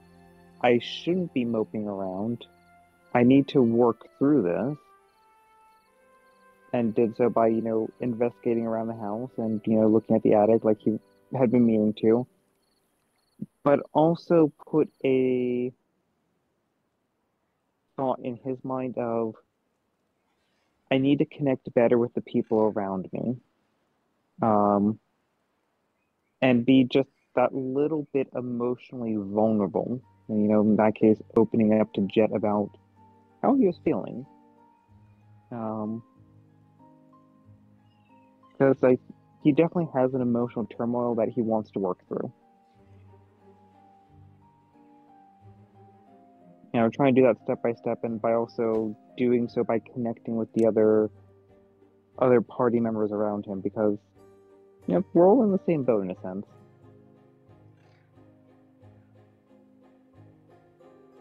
Yep. But you see where I'm coming from when I'm, like, doing all this character talk. Oh, absolutely. And I think a lot of that for, like, Daria in particular is just stemming from that series nature. My approach to him is, by default, he's going to look at that situation on with a serious lens and be like, hey, what needs to be done? Because sometimes a discussion needs to be had. Sometimes we need to observe, but sometimes we need some action. We just gotta, like, be less fluff about it and more action, even if that action is inaction. We just need to make a decision. But what do you think about my my observations about the characters? I think you're pretty well right on the money. Like, I feel like, like, Jolene, definitely the mom of the group, and I don't think would necessarily take any kind of leadership position, but they can take charge if need be. Argus definitely has some character growth to go through. Amos also needs to go through some character growth, but I think is settling into that more pragmatic role. And I think, the trio of Azareth, Jet, and Dart, even if there is a quote unquote leader that emerges from them, I think the other two would still be kind of the, as you put it, the lances, or like the pseudo leaders, as I would imagine it. Like, I think even if there is a leader, it's not going to be by much. I think Yeah. at the moment, Azareth, Jet, and Dart do have a cohesive structure that I actually think might develop to be less, here's a leader, but more, we are the three kind of like driving voices of the party.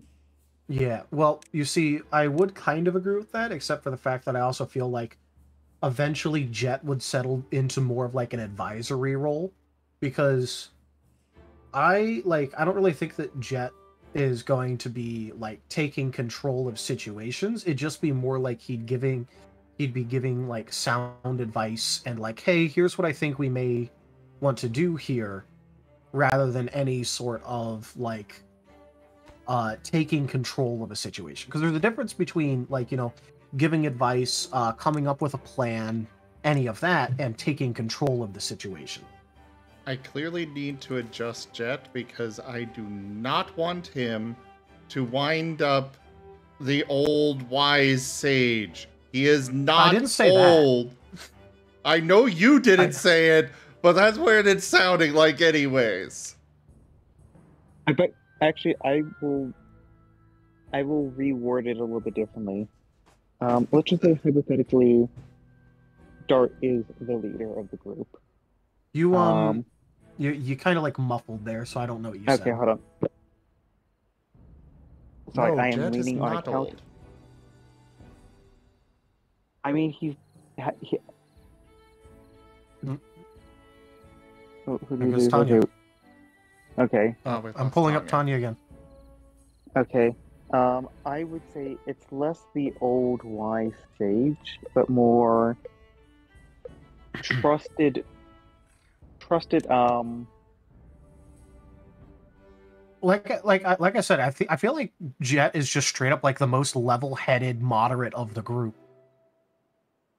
Yeah, like let's say for example, like to actually like preface it a little bit, like I do see where you're coming from with like Azareth or Dart kind of having like those different leadership styles, and I think Azareth would benefit from being a little bit more, I guess, empathetic with the party, and like obviously dimming down the pride a little bit. Test, can you hear me? Yep. We can hear you. Oh, freaking finally. And I think Dart would probably benefit a little bit more from being a bit more assertive. Which is why I can definitely see like Azareth and Dart being foils in that regard. Yeah. Because Dart is he's a driving force, but he's not assertive.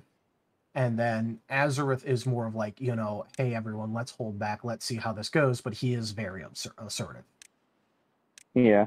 On the topic of the Lancers being the opposite of the leaders, there is such a thing as leading from below. So that could be a potential situation. Yeah, I mean, like I said, they're the second in command. Like, they still have, like, leadership authority over the party. They still have moments where, like, they'll, like, give advice to the actual leader character. And the leader character can and should actually listen to the advice of the Lancer, because the Lancer tempers the leader's bad traits. Or the complete foil.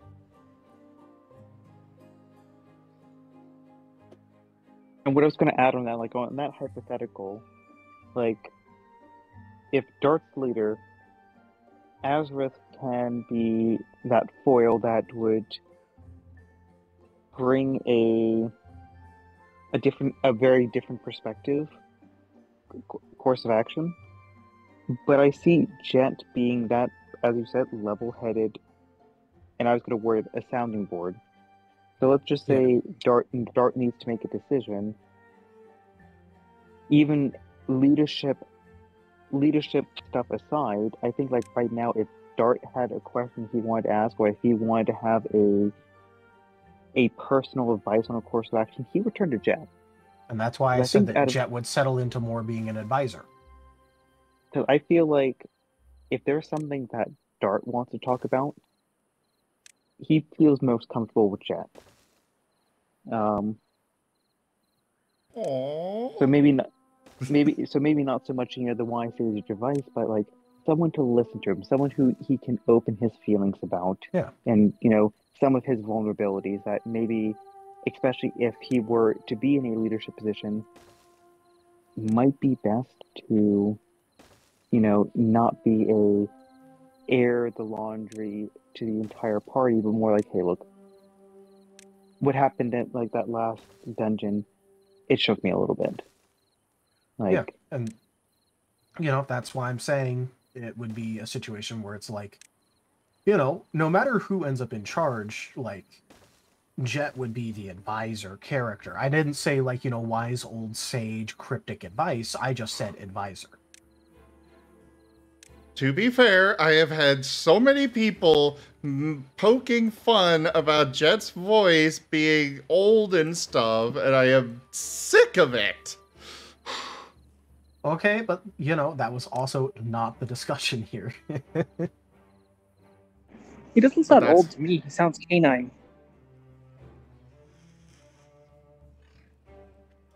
I have had a lot of people calling him old. No, well. And it bugs me because he's not old. But yeah, say that. I just think it's like super funny how like, you were like trying to like consider the stuff that I'm saying, and now like you're like, oh wait, yeah, this makes a lot of sense now.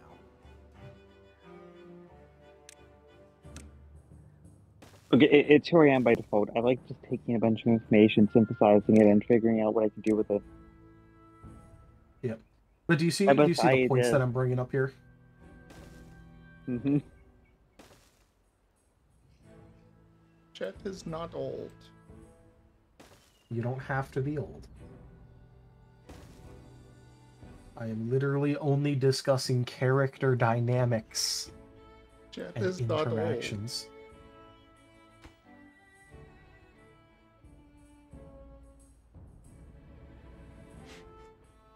It just like we're just like going to Google to like, how long do rockworms live? 2 days. How old is Jet? 4 days. Oh no.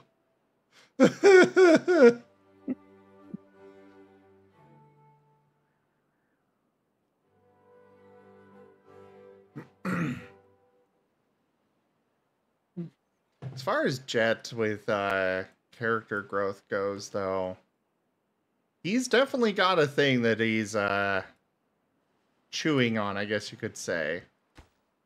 But we've also literally not had a moment to breathe for him to even begin to think through that. Let alone... And it's not something for him to take action on. But it is something that will make an appearance at some point. Just a matter of when and what the situation is. Hey there, Crinix.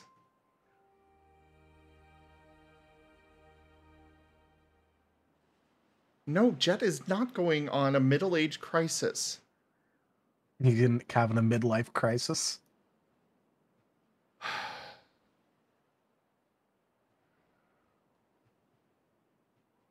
Tanya, this is your fault. I have decided this. Hey. He's starting to get his second digit. Most dogs go through midlife crisis when they hit 10. Joke. By the way, Tanya, you've been listening in for a while. What do you think about my character analysis? Well, most of the points that I was wanting to bring up were already brought up while I was trying to find a way to get the microphone to work. Nice. I stole your shit. Let's go. Hi, Crinix. Also, Yes, while the I am Marten is in familiar fact with swishy. most of the characters, I haven't really seen a whole lot of Azareth, so I can't really make any judgment calls on that. That is Because, unfortunately, usually He was- while it's supposed to be a broadcast, I'm either in bed or at work. Yeah, he was more prevalent in like the earlier episodes, I feel. he is a kind of what I brought up to him, because when he told us he wanted Azareth to be the leader of the group, I'm kind of like, okay, how are you going to make that happen though? Yeah. Which is why I keep like identifying him as like, sit back and wait. See what happens. Yeah, see what happens and react. He's more reactive, Dart is proactive. And then like always, Jet is the moderate influence. And I feel like Azareth, like, he has his moments of shining, like in the combat encounter with the Sableye and even the combat encounter now. He's Good night, being Scratched. assertive. Well, here's one way to put it. 50 people can easily stand up in a room and each one says they're the leader. The real leader is the one that people rally behind. Yes. Yeah, which is why I brought up the point about the de facto versus the de jure. The de jure leader is the one who, like, where it's like, oh yes, I'm the leader of this group. The de facto leader is the one who actually, people actually like rally behind and listen to.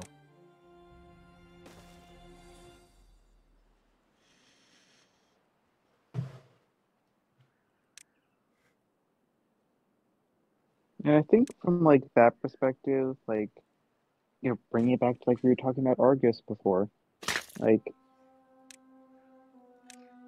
I feel like as a player, I definitely could be comfortable in a leadership position, and I would not mind seeing Dart take that leadership position, but I definitely want him to earn that. And I think by taking the steps of like, because he wants to have he wants to have maybe even a one-on-one with Argus, and he also has a one-on-one with Jolene that he wants to line up because he definitely said some things he's not proud of, and definitely wants to have a bit of a discussion on that front with Jolene.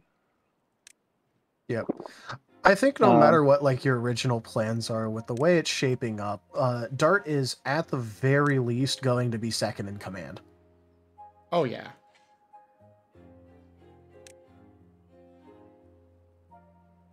Yeah, no disagreement here. He definitely does have Lancer vibes to him. On the plus side, I'm glad I have now infected more people with 5-man band terminology. Because it's so useful for character discussions. It's so great. This is literally my first time hearing the terminology, but it's just giving form to concepts that I already had. I know, right? It's great. But yeah, the 5-man band is effectively the leader, the Lancer. Thank you, Chris. Hold on, give me a second. But yeah, the 5-man band is the leader, the Lancer, the smart guy, the big guy, the chick with the option of the 6th Ranger, who is like, the outrider, like loner character. Oh God. I switched from standard to crisp for noise cancellation. Do I sound any better? You sound a bit better. Oh God, we are fitting into these stereotypes, aren't we? Just a little bit. Just a little bit. I mean, it's almost like it works.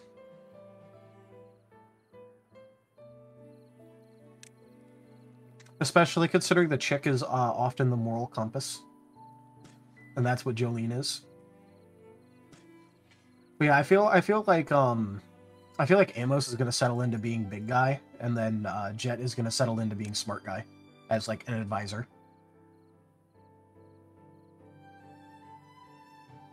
Yes, the chick is the moral compass. Just ask Rose. Yep, definitely. Just because it happens to point south doesn't mean it's not the compass.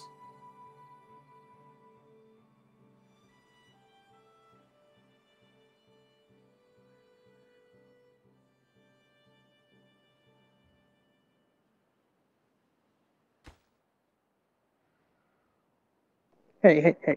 She just believes in, eco-friendly recycling and making sure that everyone is contributing to society, even the dead. At one point, I'm going to infect you, and you're going to use the word industrial evolution.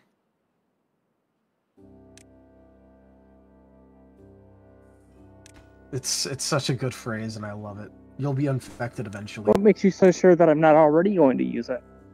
Because you haven't used it around me. To be fair, I haven't been around you a lot. Yeah, that's true. Don't worry, that'll change. Yeah, here's hoping. I'm trying to actually participate in the community more than I have been, because, like I said, scheduling issues. I was making a joke because I'm your DM now. Yeah. That was the joke. The joke was you literally have to be around me because I'm the DM and you're a player. So, remember how I said before that my brain does not parse voices that well? Yeah. This is one of the examples. Yeah, I figured. Yeah, I actually thought that you were Seda talking. Nice. Well, Seda is here, so at least you thought I was someone who was actually in the chat. Rude. Why is that rude? I am your DM. Yes, it is I.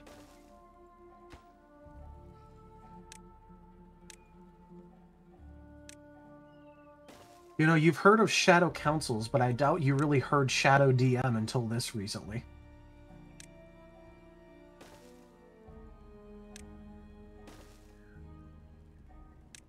Well, since you're the DM, that means that you're God. So, God, I have a question. Why did Daddy go away? Why can't I have Daddy back? Daddy went away because I fucking said so. Now shut up. Oh, that is so wrong. And then he just snapped his fingers and the dad faded from all the photographs. Oh yeah, Jits, that's why I kept talking about, like, I kept making the joke of whoops all Lancers because it's a 5-man band, but there's like 3 Lancers. I don't feel so good, Mr. DM. Yeah. I was going to say, I think the way that I see it at the moment, taking Jet out of the equation for a moment, no offense to them. Okay. Like, if it came down now. between... No, I'm going to drag you by your tail from the afterlife if I have to. Well, how are you going to do that? He's already dead. Yeah. I will. He's already in his own special form of hell. I will drag your ass from the Pokemon Tower. I will endure 13 hours of Lavender Town music to drag you down out back to the party.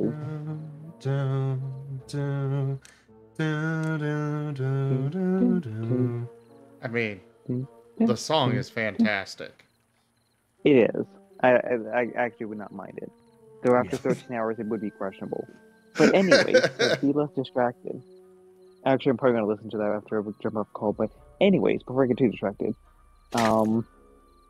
taking Jet out of the equation for a moment, I definitely could see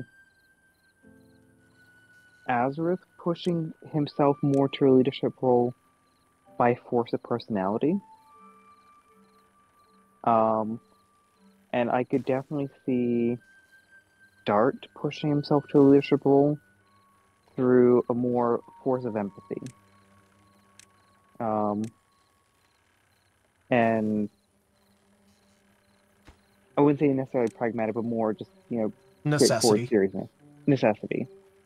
Like, I see Dart's making those connections with his fellow party members that would elevate him to, I think, as you said, at least a second in command, if not the leadership role. But I definitely can see Azard having that raw force of personality and that pride that pushes him up there too. Yep. And like not, and this is not a dig at Arzadeu. This is more of just observing Azareth. I'm not quite sure Azareth's pride would allow him to be anything other than a leader. Well, notably, a Lancer character can be the kind of person who's like, I should be leader. Very true. Because, you know, they're supposed to be the one that, like, you know, they're supposed to be the one that challenges the leader most. In terms of being the foil and in terms of, like, just, you know, you can't really be a Lancer character if you don't want to be in control of a situation or be able to, like, you know, make decisions for the party or that type of thing. You know, I just had my brain went with a terrible directions. Like, so like if Dart's the leader, so if Dart's the Kirk, Azareth would be the Spock, and Jet would be the number one.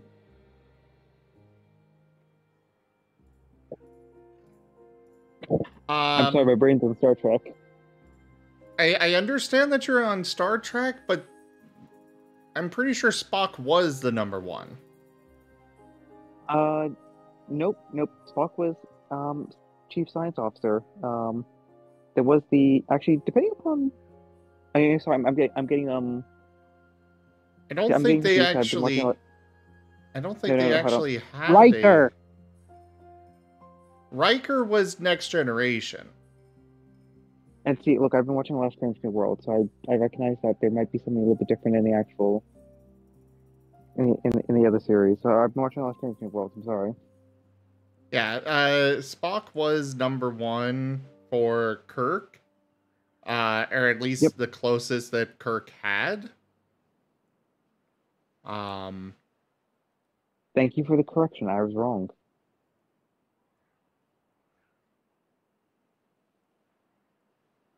Yeah, the rank wasn't solid there at all. They just kind of went with whatever in the original series. Well, yeah. Usually, whenever somebody says number one, they're referring to Riker because Picard was the only one that ever actually used that term.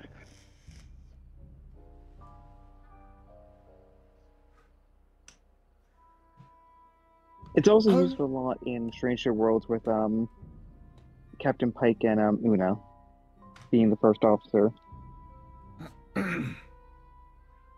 But like you know what I'm talking about when I'm talking about, like, you know, the 5-man band, the character interaction situation that's going on. And I think I answered all your questions like about as completely as an audience member can. Oh, very much so. And I would actually love to continue this discussion, but unfortunately, my headphones are dying. My left headphone has completely died, and it is almost 4:30 in the morning. Oh, don't worry. Yeah, that's fair. I would consider you to be more part of the fifth wall rather than the audience. Yeah, but the thing is, don't worry, Dart. I'll go ahead and charge those up for you. Wait, no, don't blow my headphones off. The thing is, Tanya, is that I have literally been a part of like 0 backroom discussions related to characters. All of my information has come exclusively from, like, you know, public streams or the game itself. Yeah. Right. Now, if you start asking me about public streams or the game, then I'm fifth wall. Rygon has been specifically keeping Taldarius in that position because he values the he values seeing things from a viewer point of view. Yeah, which is also why I don't ask for any of these details. This is all legitimately my straight observation from publicly available information.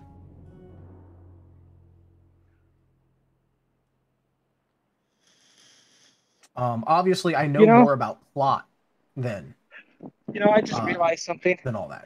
But What you'd said from the game, and I kind of made the joke there. You said, "Oh, from the game, yeah." And then I realized, wait a minute, isn't like 80% of the 80% of us qualify as that? Sorry, fumbling on my words. Yes, yeah, you most could just of us start are over if gay. you're. Yeah.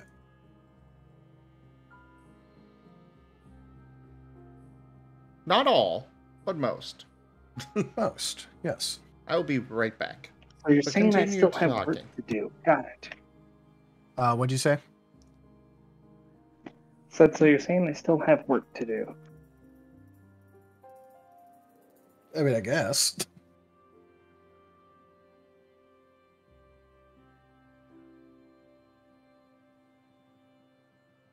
By the way, Tanya, I really like how your response to hearing that I actually have like lore now as like promise. You promise it exists?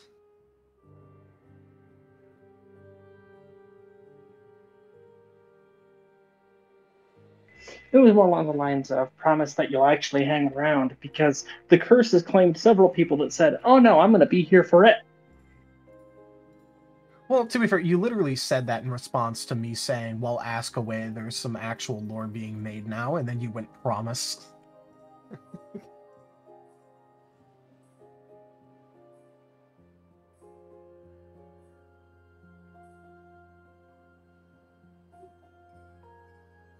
But yeah, so I've actually already explained some of this to Zim. Do you want to start getting a lowdown on the different factions?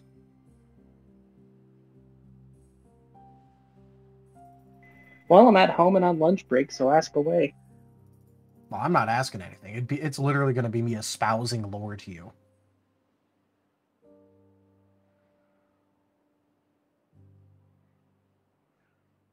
Espouse gonna be away. me- You know I don't word good. Okay. Tanya? Why use many word when few word do well? Tanya? I Don't request worry. that you elucidate. There. Don't worry, Tanya. The twins have Taldarius here under contract, so he's not going anywhere.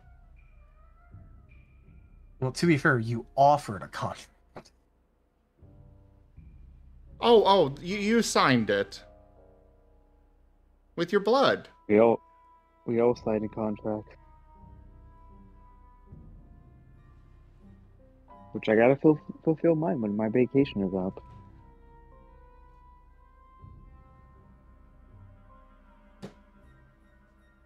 Yes, you have a lot of coloring to do for me. Neo.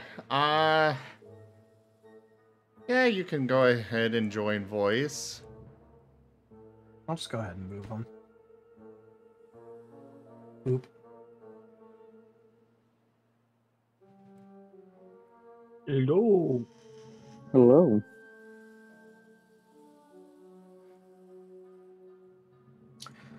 Okay, so I know I mentioned to multiple people that the Imperium, which is the Wolven faction. Oh, before you get too deep into it, Darius, I am actually going to pop off here before my other headphones die. Okay. All right, Seda. So do make sure you listen to this recording, because you are joining the Sunday game. Wait, what? Wait, he is? Yeah. You all didn't know that? No. No? No. Sorry, you didn't know what? Say again?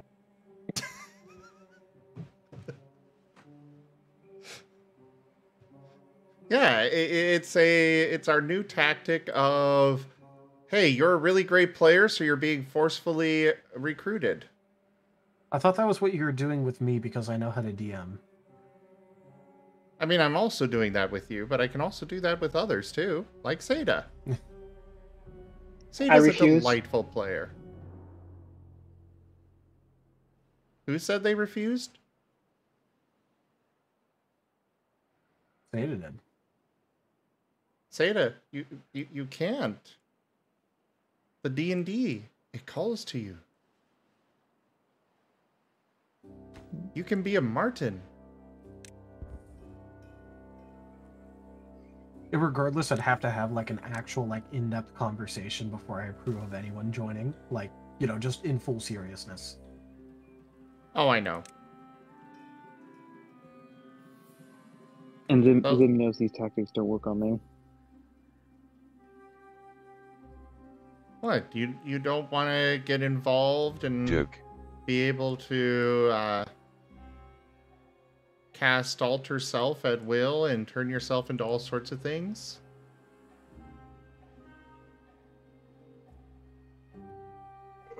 Contrary to what they say, the selling your soul part really isn't worth it. So you should go with someone like me who actually offers a timeshare arrangement.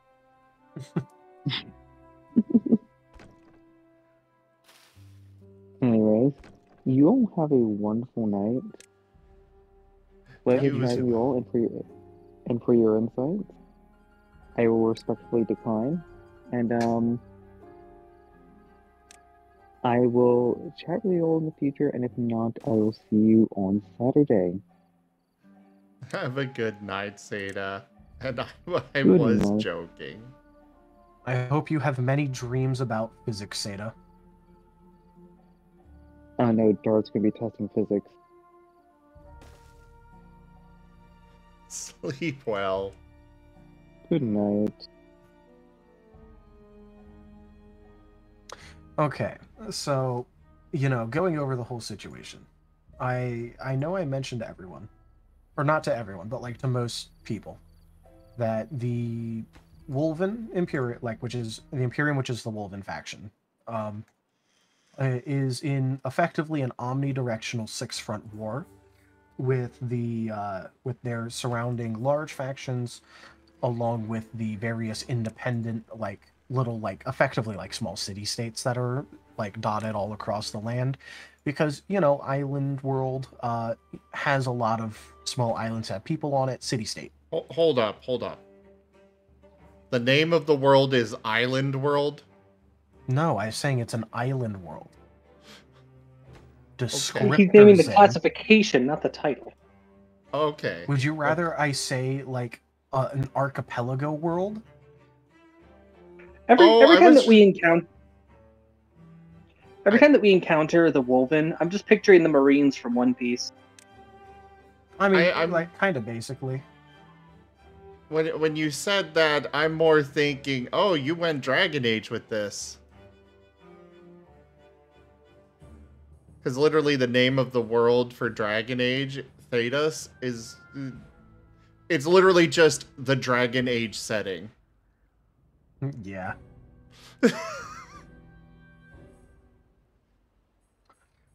Just so you know, Jits, in lore, the reason why their advance has stopped is specifically because of supply line issues. Hey, boss, I think our entire reality might be a simulation. I first started suspecting it when I realized our planet is called Iteration 17.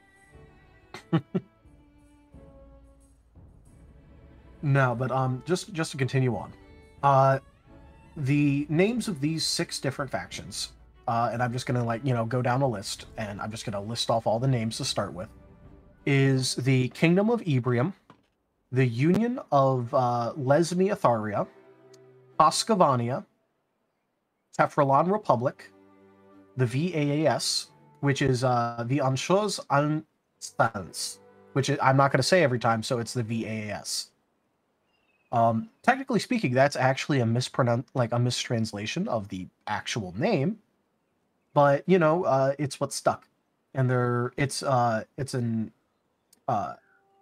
basically it's the difference between an endo and an exo name, where an exo name is the name that everyone else in the world has for something, and the endo name is what they call themselves. So the exo name is the VAAS. And then there's the Heavenly Kingdom of Akra. There's a 7th faction, but they are less developed because they are not neighboring the Wolven, and thus are geographically more distant. That 7th faction is abbreviated the VUR. It's the Vesca United Front.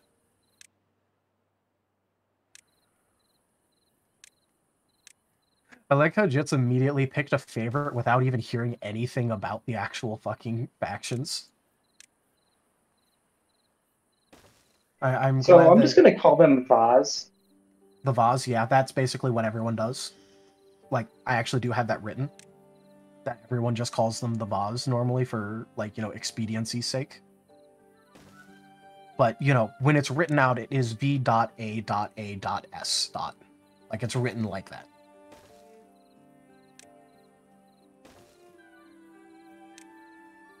So, anyways, Yep. Actually, I do have one question. Yes. Part of Rosa's character progression, or at least one of her end goals, is to return home and to brutally smite the raiders that she grew up afraid of. Would that even be physically possible? Yes. So is it in the same world, or is it just that like the dimensional travel's easy enough to do?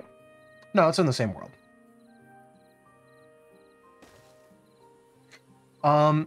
Right now, there's actually a bit of a blockade on, like, proper dimensional travel because of the whole thing where the gods are trying to decide if the world is, you know, saved or like, preserved or going to be restarted.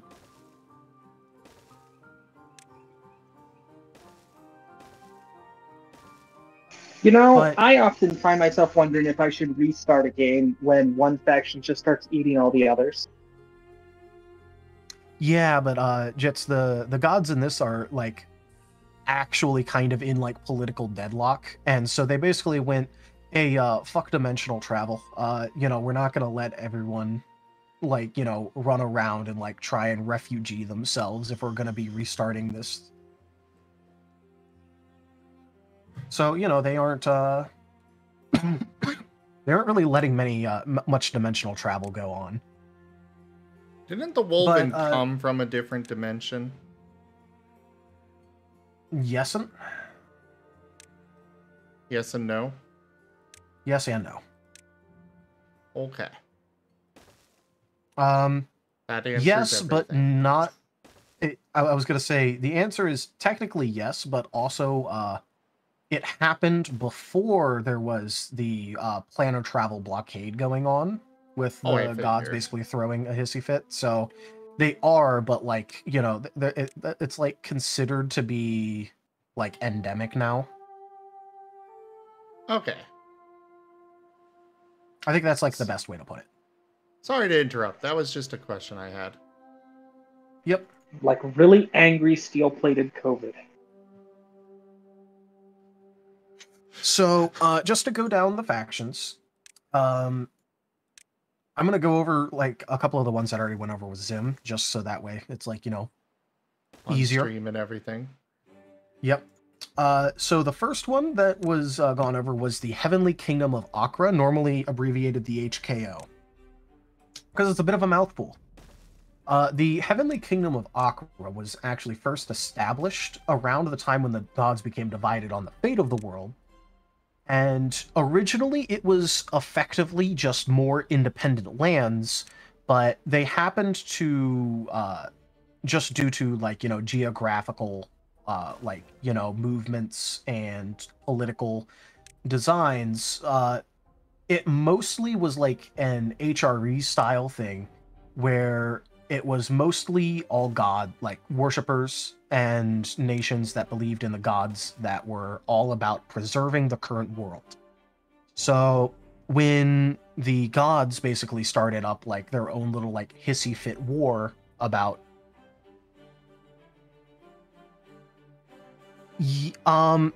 so in terms of things, a little bit, but they aren't very much like the Holy Nation from Kenshi. The thing is that they don't have one main god. They have a bunch of different gods because it's like a coalition of different gods that are all for preserving the world.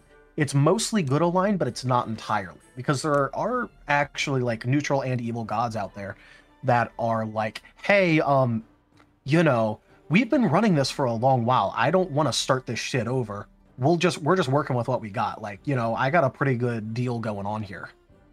Yeah, and And- meanwhile, Hades, he's just the Undertaker who's off in the corner of the room playing on his phone. Let me know what you figure out. Yeah, kind of. There is a fairly large, like, non-aligned block of gods who are just like, I have better shit to deal with than this political squabbling. Well, I mean, he wins either way. If they reset the world, there's mass death. If they can let it keep going with the war going on, there's mass death. Yeah. But, so basically, a bunch of these small nations that were around various governments, all, like, under the banner of, the victory of the gods that they worship, came together with the leadership going to the largest city-state in the area, which was Akra. The thing is that because it was more like HRE style, the actual leadership position got tossed around left, right, and center, but it always ended up back in the hands of Akra by hook or by crook. And so nowadays, it's had plenty of time to settle since, the Great Game began. And See you, Corbin. Thanks for coming by today. Yep, rest well. And so at this point, it's more of like it's settled. Akra's in control, but that doesn't mean that the various other factions inside of it don't do a little bit of outside dealing still. But on paper, they need approval of the government that's based in Akra to do anything, but it's also sort of seen as like a, it's like herding cats. And their opposition is the Vesca United Front, which is the people who believed in, not destruction isn't quite the right word. They prefer the term, the rebirth or the restarting of the world. They basically believe that, if they support the gods who want to basically, hit the big reset button, they'll be taken along and placed into a paradise.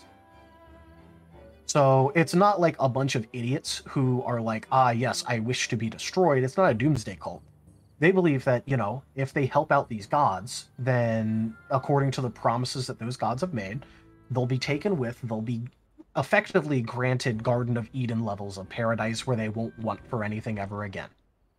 And when the comet comes to destroy the world, that's when we drink the Kool-Aid. I get it. I know how this works. Yeah. So there's been a bitter war between the Vesca United Front and the Heavenly Kingdom of Akra for ever since the Great Game began, where it was the Tower Game. Mostly because, if you take control of a tower, you can control who gets in and gets out. So, whenever the HKO takes over a tower, they bar the VUF from access, and whenever the VUF takes control of a tower, they bar the HKO from access. And it's sort of seen as it's basically a forever war. There has not been any official peace between those two nations ever since they officially formed. And So it's basically seen as an eternal state of war. What you're saying is that the party is either going to have to get exceptionally diplomatic or be prepared to go to war against one of those nations. Well, that's if they align with one of the nations. The party's kind of all over the place when it comes to, the actual, state of things. Well, it feels like we have a tendency to piss off organized authorities, so probably going to end up pissing one off, which would make the other happy. I think it's more likely that you're going to end up pissing one off, the other side, extends an olive branch, and then you do something to piss them off, too. Hi, Rob! So what you're saying is that we just need an airship so we can sidestep all of this drama and just, go to the top of each tower. You see, the thing is, that implies that you can get in from the top of each tower. Just to continue, the HKO is in kind of a rough spot right now, because obviously the Wolven declared war on them, but they're also in an eternal war against against the VUF So it's sort of like they kind of like treated the Wolven as like, oh, go the fuck away, we don't care about you. And then the Wolven like kept pushing, and then so they actually diverted like a little bit of resources over to dealing with the Wolven, and that didn't work, and the Wolven kept coming. And then they're like, hey, wait, this is becoming kind of a problem. And then they started diverting more resources. And then they started actually losing a lot of ground to the BUF because of all the resources being diverted. And then they started diverting more and more resources to the Wolven because they like had to. They kept getting pushed more and more and more. And then the VUF actually started like letting up. Because originally they were just being opportunistic about things, but they've started to like look at the Wolven and realize, hey, they ain't gonna stop. So we're not gonna once they're done chewing on the HKO, they're gonna come after you. Yeah, so, and they are under no uncertain terms, they are never going to help out the HKO. But they're more than willing to let up on the gas if it means that their current enemy and their future enemy are going to bloody each other's noses a bit more. So, Kaboom. the large-scale offensives have died down, but they still cause problems for the HKO. And when it comes to the governmental structure, the HKO is technically a kingdom, but the theocratic side of things has the most political power of any interest group in the nation. Many decisions are made with the express and sole approval of the Theocratic Council, where the heads of the represented face of the HKO gather to discuss things. On paper, the approval of the king is needed in order to enact any of these decisions, but with the current situation of, being like absolutely hammered by the Wolven, the VUF is still causing problems for them. The king isn't really willing to risk the support of the most powerful individual interest group in their nation, because as if they lose that support, that'd be like the greater of two evils, effectively.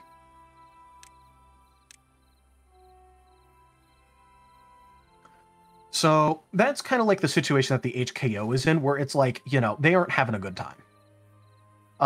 Interestingly enough, the HKO is actually the area that you guys are closest to. You're in like independent city-state lands that are like kind of in between the HKO and the Imperium. It doesn't cover the entire border, even most of the border, but you are in an area where there is a collection of city-states. So you aren't in any big faction's individual territory.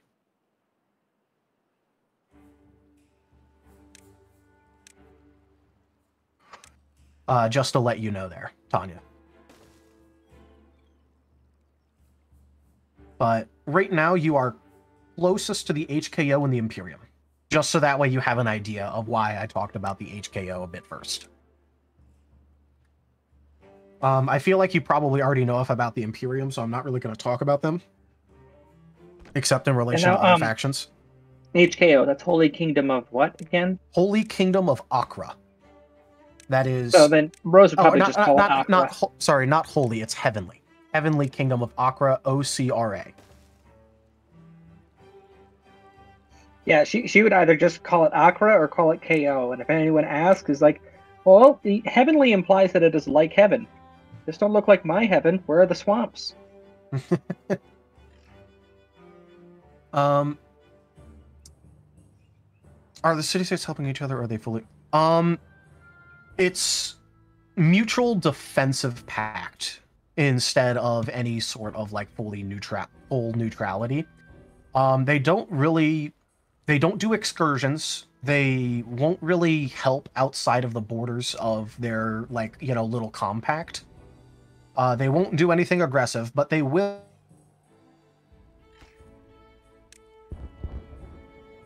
Crap. Looks like I have lost internet. At least fully. So, I guess we're gonna go ahead and pause the recording here, everyone. One moment. Hopefully it'll return soon. Alright, it looks like my internet is at least somewhat stabilized, hopefully. And we are back. As far as where you left off with, I'm not really certain. I kind of got lost track with the net dying. Yeah, that's fair. I guess I'll just continue as normal for now, and I can always circle back to it if it's needed. But yeah, so the next faction that I'm going to go over is the Kingdom of Ebrium. So the Kingdom of Ebrium is sort of more like, you know, your more classical empire, more classical, like, you know, kingdom type faction, where they sort of go in like a cycle of like, you know, they conquer independent nations, they war with their rivals, they have a rebellion, and then they occasionally spit out breakaway states.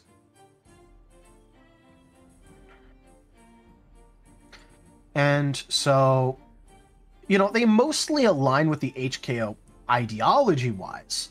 There's a very old rivalry between the two regions that leaves a very bitter taste getting in the way of actual cooperation between the two. The thing is that because like the HKO lands like used to be mostly like effectively like an HRE, what ended up happening is the Kingdom of Ebrium would constantly like, you know, try and take over like a bite here, a bit here. And so there was like a constant like state of incursion against the HKO lands in the past. And they kind of fight with, you know, the VUF a bit, but not really, because like the border they share is actually like pretty small. So it's more of like a, hey, if you come over here, we're gonna beat the shit out of you, than like, you know, specifically like a back and forth. Both sides like have armies that are like armies and navies that are stationed along the border. It's just nothing really happens. The big problems that Ebrium faces is obviously right now the Imperium, but the actual bigger threat is Husqvarna is doing a bunch of raids against the Kingdom of Ebrium, and recently killed the old king.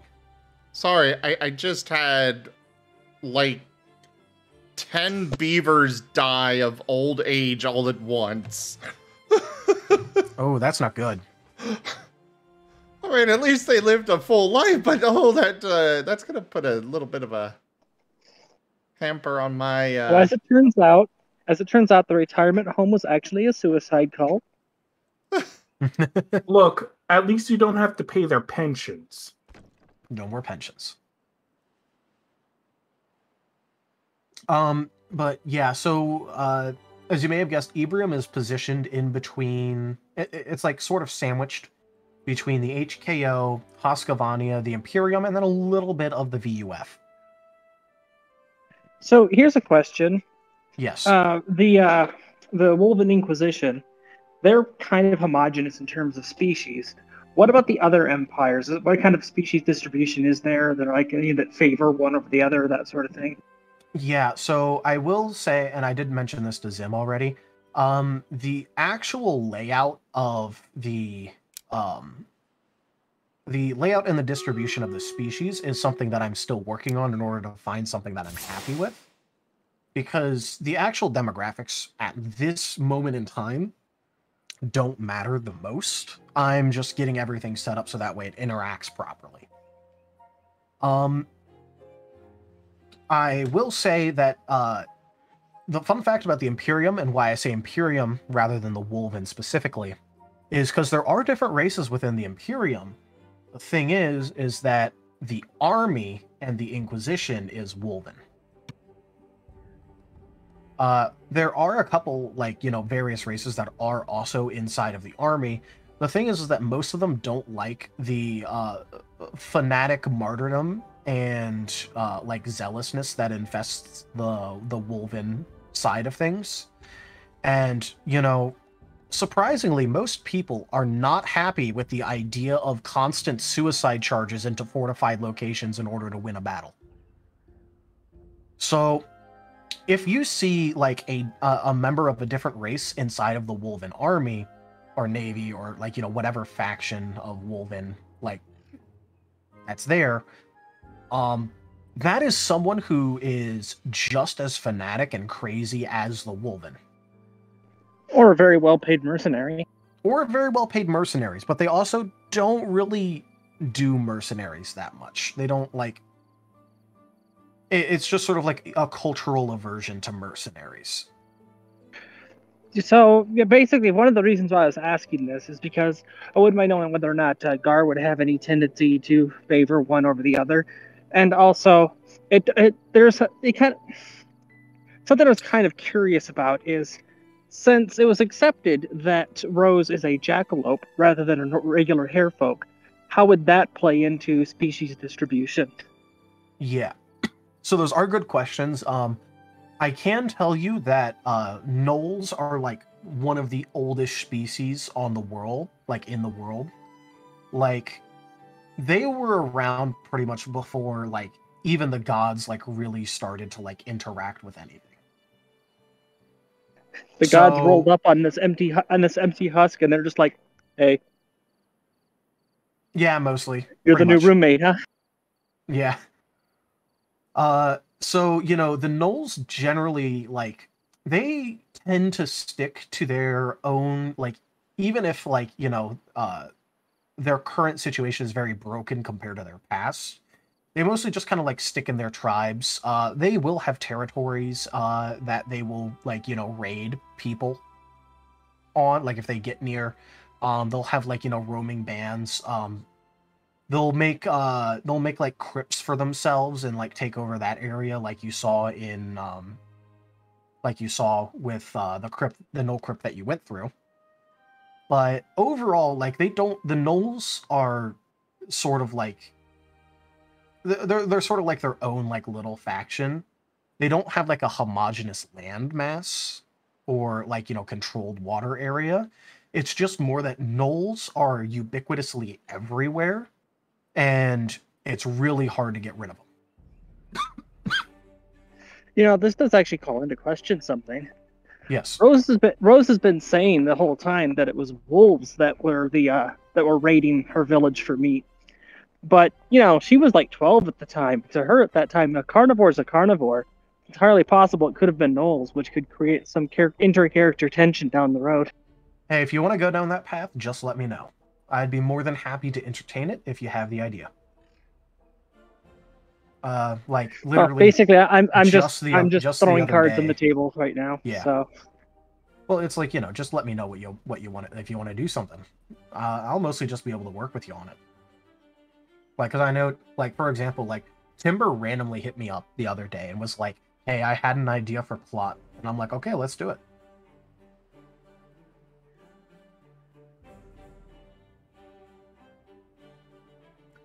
And where was another question?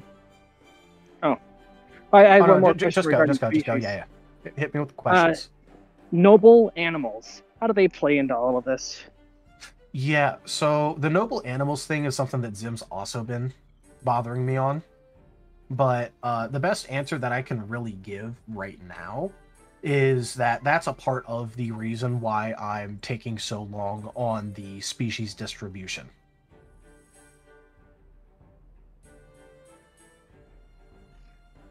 Wild idea.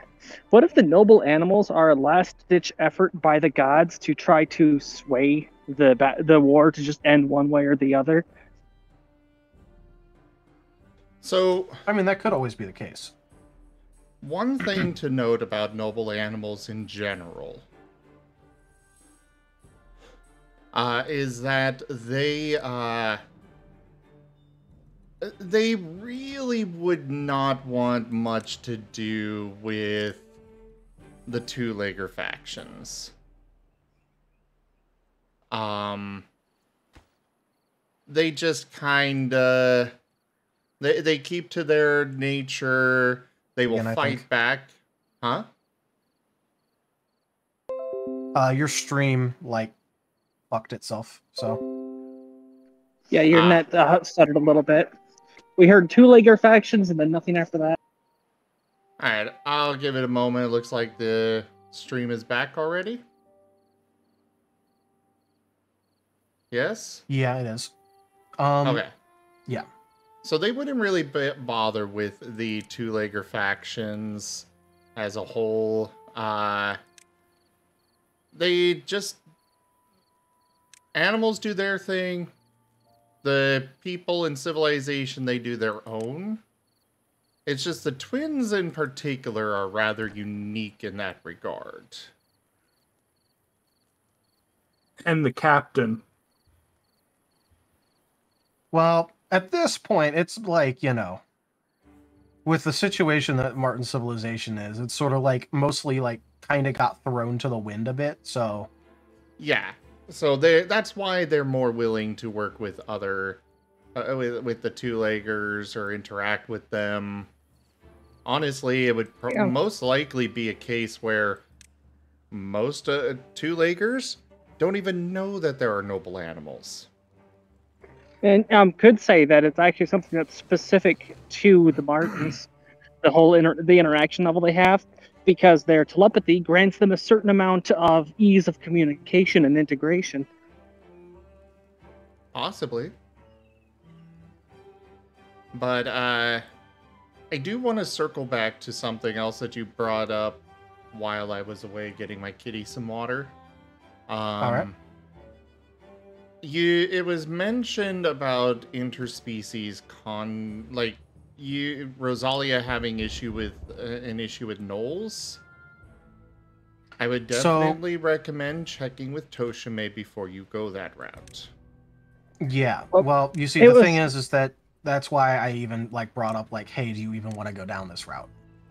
Well, it's in general what it is with the character is that her background, she has a earned racism against carnivores.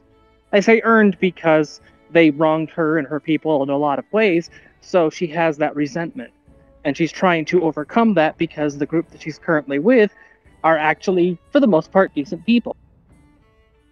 I understand that. I'm just saying, if you want it to specifically be gnolls, I would heavily stress that it should be with the approval of Toshime.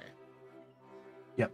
But it would be a thing where it wouldn't even come up like right now. It would be like that would be a pretty far future thing. I understand that. I'm just saying in general. Yeah, this is something that won't even become relevant unless she manages to establish communications with somebody else from her home, or she manages to get to contact her home directly somehow. Yeah.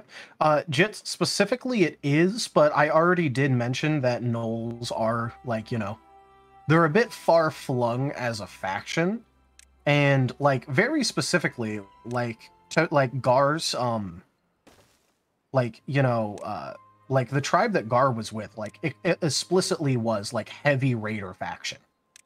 Like, heavy raider. Gar did say that? Or yeah. Toshime did? Ooh. Yeah. Okay. Ooh, I just thought of something. Just had a bit of a thought. Okay, so jackalopes are kind of like, you know, a special variant of harefolk, right? Yeah. What if within their society that's considered to have some touch, like some connection to the gods, some connection to magical forces, that sort of thing? Whether or not it actually manifests in any way, well, that's up for anyone to decide. And that could be part of why it is that she ended up getting exiled, was that she started, you know, going after Hades as her patron after, you know, she just got sick and tired of all the death. I mean, that could be. But just to continue, because I only have like a little bit more to bring up about the about Ebrium. Okay. So Ebrium's had like a rough time of things because their current king, like, you know, his father was killed by a Hoscovanian raid on the capital city of Ebrium, which is aptly named Ebrium. So this sort of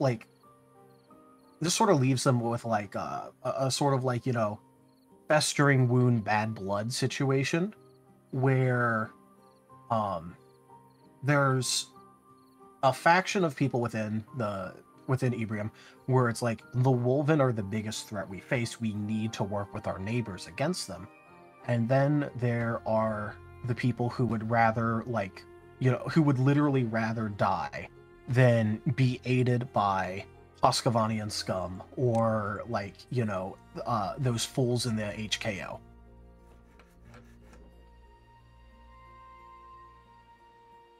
So that's actually that's led to a lot of murmurs and rumors about the possibility of yet another Ebrium Civil War, which happens roughly a lot. All right, so I'm back at work, so my responses are going to become fewer and far between, but I will still be listening. Hey there, Okay. Panth. How are ya?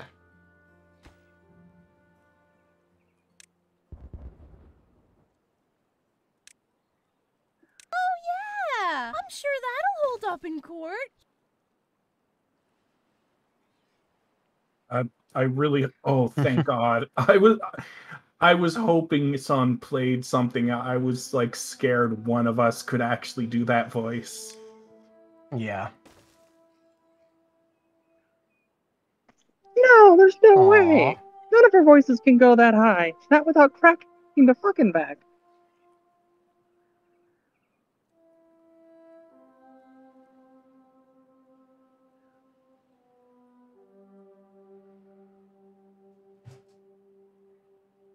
Oh, well, Speaking thank of you, raiders, Panth, I guess. I mean, I hope you sleep well.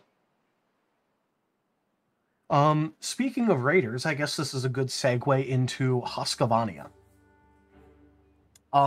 So, cliche, I fully admit that this is, just kind of straight cliche, but, Hoscovania is basically the Viking faction. It's an island archipelago world. You and, you have a setting which contains gnolls as an organized race, and you're not using them as the Viking faction. No, they're a raider faction. They're not the Viking faction though. You want to know who's in the Viking faction? Arctic Polar wolves. bears. What? Arctic wolves and polar bears.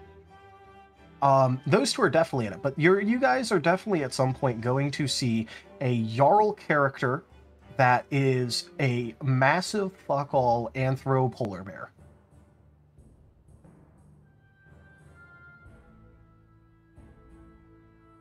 Look, I'm making all the factions. I get to have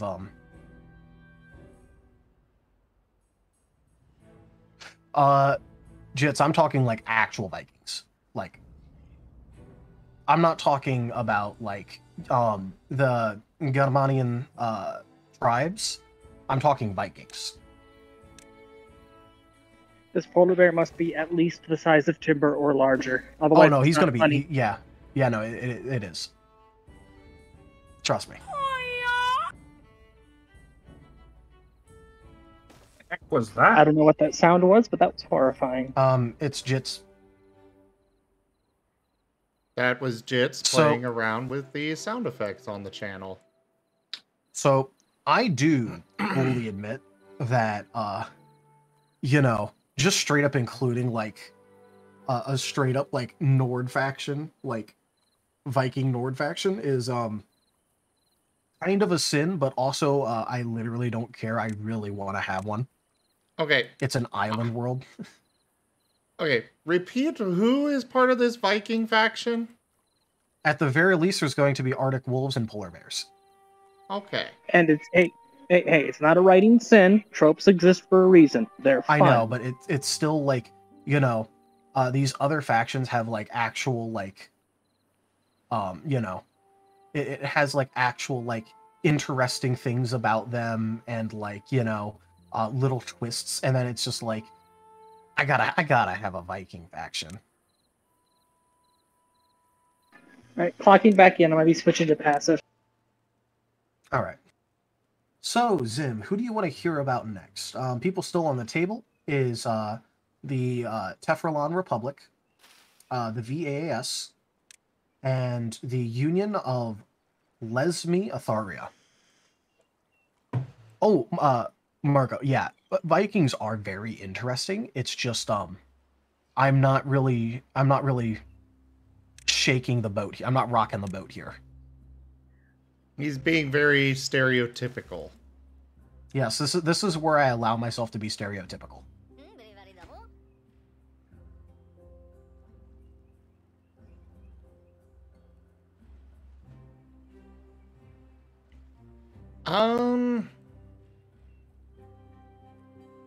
Well, actually, stereotypes can kind of actually work to your benefit here because the characters that exist in the world would be expected to have at least some knowledge. So if you're using a common trope that the players themselves know, it allows them to actually act on that knowledge. Yep.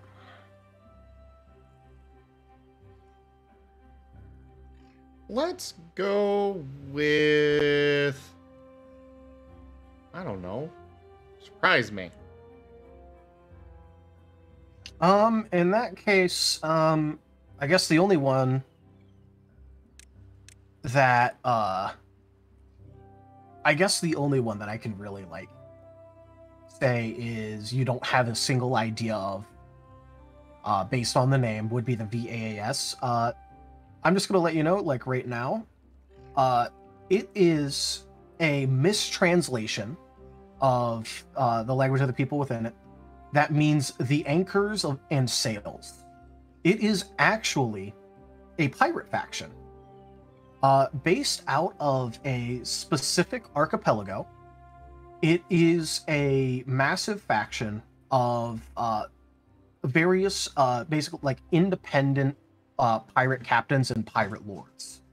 The thing about it is that currently there are no pirate lords. Pirate lord is a very specific position that has very specific requirements.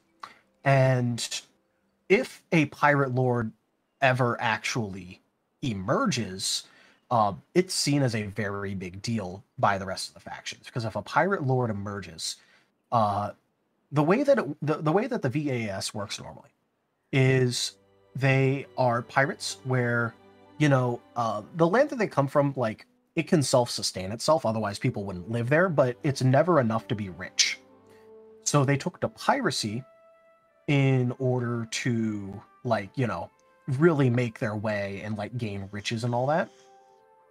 So it's like, if you own a ship, you are basically treated like a petty king of, like, you know, like, of nobility of some sort. Where your ship goes, who it helps, who it raids, is entirely up to the captain.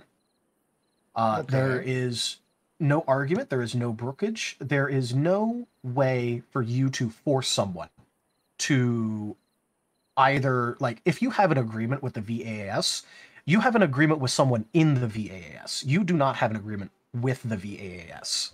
The only way to get that is to talk to a pirate lord. A pirate lord is someone who is basically so influential, who is so successful in their actions as a pirate, that they are given unilateral authority and, like, an official position where they can order someone specifically to go and raid this area. They can declare areas off limits. They can do anything they damn well please if they're a pirate This is lord. literally the political system of One Piece. Kind of, but also not quite. The other aspect of it is also that there is a sort of, like, liege lord system where the easiest way to get access to a ship is to pledge allegiance to a specific pirate captain in order to join their, like, you know, join their fleet, like, and gain access to a ship.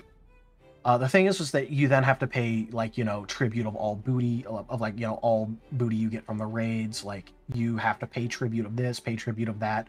And they get to, like, kind of, like, dictate where you go. So it's like a way of getting around the pirate, like, the actual, like, pirate lord station. Welcome back, Zeppy Boo.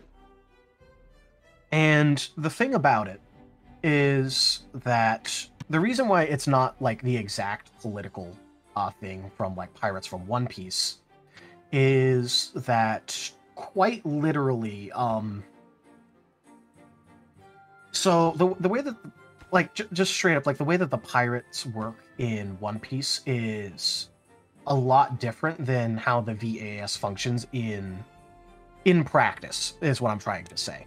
Like, on paper, it can look really similar, but how it works in practice is a lot different.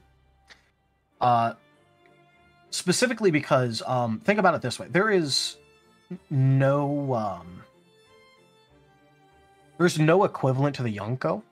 There is no equivalent to, like, stuff divided by sea.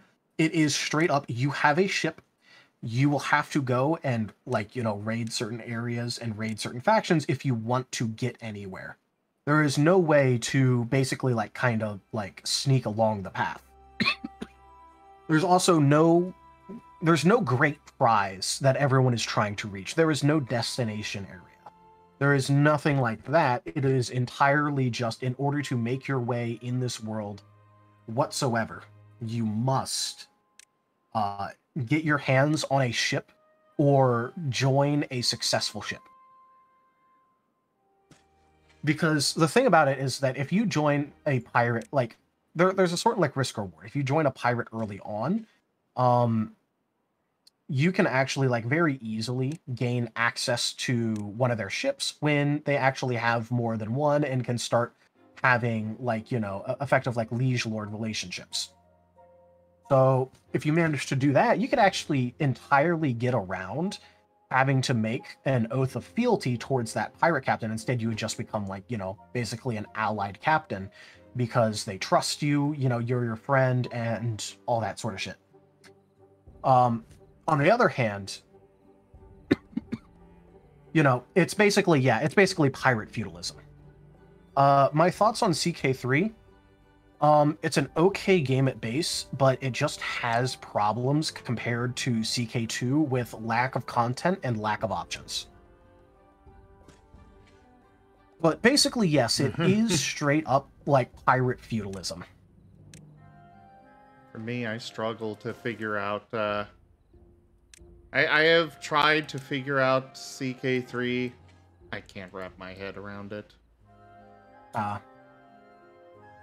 And the very big important thing about the VAS is that, you know, it's just important to remind yourself that when you're dealing with the VAS, you are dealing with a single individual within the VAS, and, like, you know, any institutional power that he has is limited to him and any liege lord captains that are tied to him. Yes, this is the effective mercenary faction. Because you deal with individual captains within the VAS, it is very easy to effectively hire hits on different factions. So if you go to a pirate captain in the VAS and you go, I will pay you in order to raid this area, they won't even ask questions of why or, you know, like, who exactly do you want. They'll go to the area and they'll just start fucking raiding. Of course, like, if you want them to, like, raid one specific person and kill them, or, like, you know, effectively take out a full hit, of course they'll still do that, but that costs extra. But yeah, they are basically the most common source of mercenaries. Because the thing is, this is a very water-heavy world where it's archipelagos and islands. Yeah, aiming costs extra. So, you know, having a faction out there where if they go and raid, if you get raided by the VAS, you never know if someone took a hit out on you or if they just showed up because you had shit.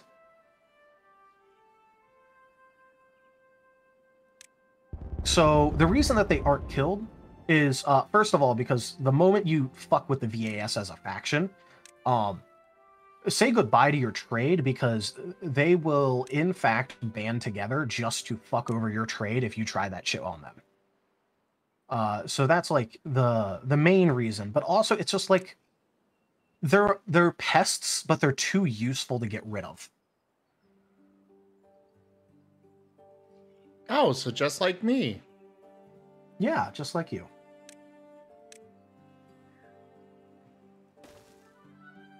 And so, for example, the Marten pirate captain that you guys were dealing with, he's a member of the VAS right now. So, if you make agreements with him, he'll hold up his end of the bargain. It's just don't expect that to carry over to any other member of the faction.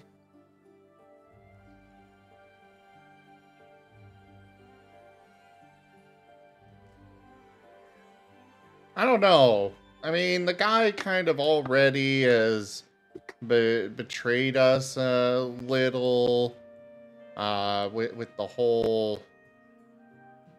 we were like, okay, yeah, this sounds like a good idea, a good deal. Let's go ahead and make that deal. And then he's like, no, I'm gonna lie to you and cheat. Well, to be fair, he did see an option for double or nothing, and he took it. But that's entirely fair. I'm just more letting you know that he is an actual member of this faction.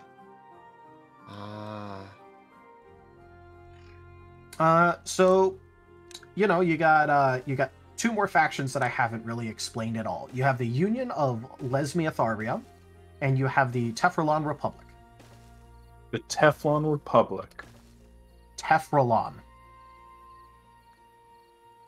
No, Zeppy Boo, we are talking about a D&D campaign that Taldarius is running. Yes, it is the on Sunday game of Sundays. Ascent to Ascend. And I'm assisting still. Yep, you're Remember, still the assisting.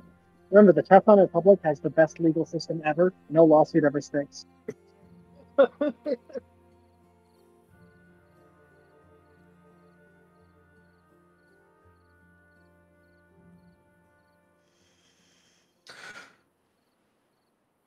So which one do you want to hear about? We'll go with the Republic. Jits seem to be really Republic. interested in them. Yeah, Jits actually really does.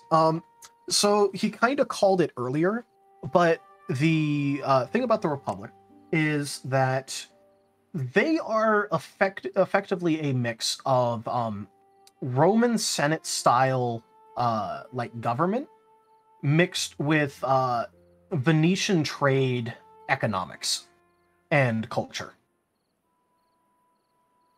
So basically, you get people that are elected to the Senate, you get people that are elected as consuls, but the way that you really attain this is by being rich as ever-loving fuck. They don't really care too much about, your military exploits. It's important, but the thing is that, if someone's really being a problem, they'll just open up the coffers a bit, and all of a sudden the VAS is being an absolute menace to that other faction.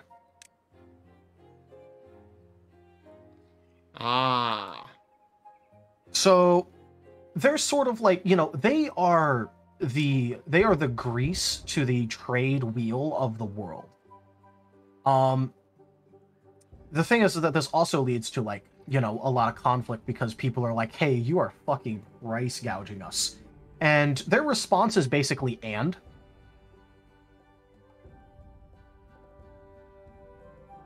So, if you really want something, the chances are that, the Republic has what you want. They have the ale to cure what ails you. But the thing about it is that, with how they act and their governmental structure, there's a lot of internal conflict because their main form of gaining power is actually marrying off members of their dynasty and their people in order to get good agreements with other factions out in the world. So they're the kind of faction where they have cheery smiles, they have the best handshakes, and they know just where to slip that knife.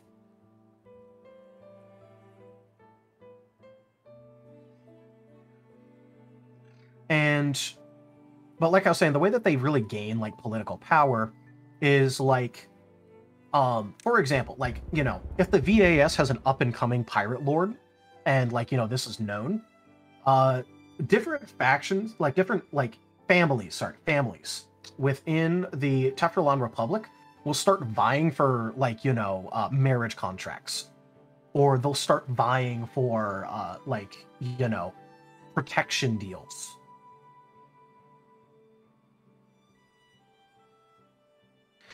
And when Ebrium really gets itself together and is becoming a major player and declaring war on everyone, it just so happens that the queen happens to be someone from the Teflon Republic. Or that one Jarl that's really kicking up a storm. He took a concubine from the Republic. Wherever there is power in this world, the Republic will do their best to grease the palms in order to get inside of that, and use that in order to effectively gain either senatorship or consulship. Because whenever there is something to do with it is actually fairly similar to that, Marco, but it is more Roman Republic style of stuff like that with some Venetian trade dealing. But the political strategy is very similar to the Fujiwara clan from Japan. And so basically, the thing is that they also have a very fire and brimstone approach towards family matters. If you fuck over a family in the Republic, they will do everything in their power to fuck you over in return. When it comes to that, they have absolutely no concept of mercy or proportional response. Let's say that you're a pirate and you take a member of an important family in the Republic hostage. You may just find yourself facing down an entire armada of assorted mercenaries, household ships, armies, guards.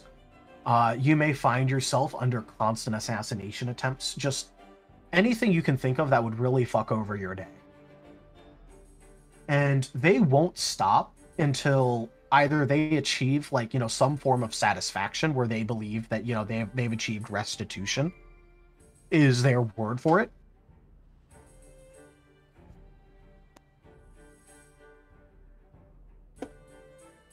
Okay. Sorry about that. Their form of their term of grudge being settled is that restitution has been gained. So basically they want to get their pound of flesh, but it's more of a pound in everything that you own. So what you're saying is, if you ever need to piss them off, have timber to it, then we blame it on the interior. Yep. And so I'm not going to go into the details of the actual specifics of the Republic right now, because I'm pretty sure that your imagination is filling in the gaps right now on how it works.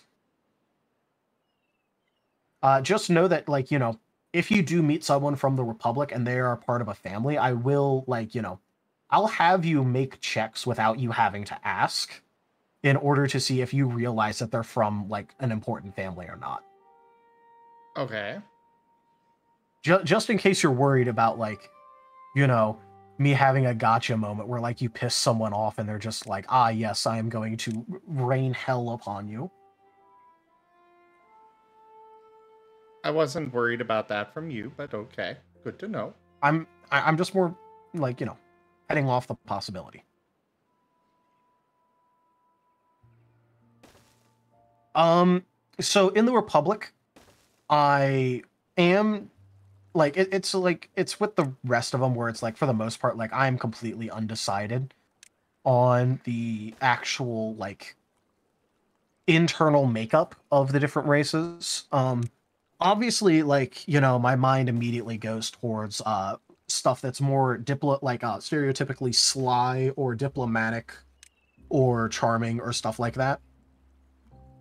Hey, thanks for the compliment, Jits. But like I said, I haven't really like filled out the actual like populace of the different factions. I'm just more worried about properly getting these factions up and running. Because right now, there is one faction in this game that has shown up.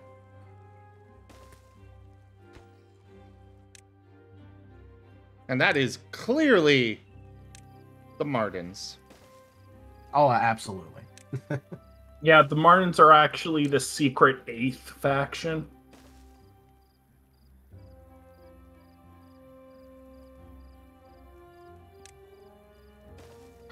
And then, you know, the last one to really bring up currently would be the Union of Lesmiatheria. May need to make a condensed player guide. Yeah, I am planning on doing that. It's just going to be like a Google Doc that, you know, I'll share the link pin. Call it a day. I need to just set up a wiki for all of our games. Yep. That'll I be did. cool. I went ahead and put, like, you know, how you spell that name. We use Fantasy Grounds. Yeah. We use Fantasy Grounds for yeah, it would have broken actually. Let me go ahead and fix that. But we use Fantasy Grounds for all of our games. And if you're interested in Fantasy Grounds, there is an affiliate link that you can use to support the channel while also picking up their software. Check our link tree. It's in there. If you allow me after work, there's actually a website I go to that's really good for building out wikis like that. I will say that the Union of Lesmiatheria is the only other faction besides Husqvarna that I actually have like a specific couple you know, races in mind. And so it's going to be cats and dogs for that one.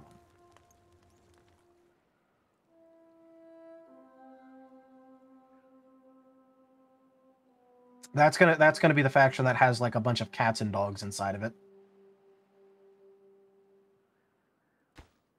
Cats and dogs. So cats and dogs. Cats and dogs.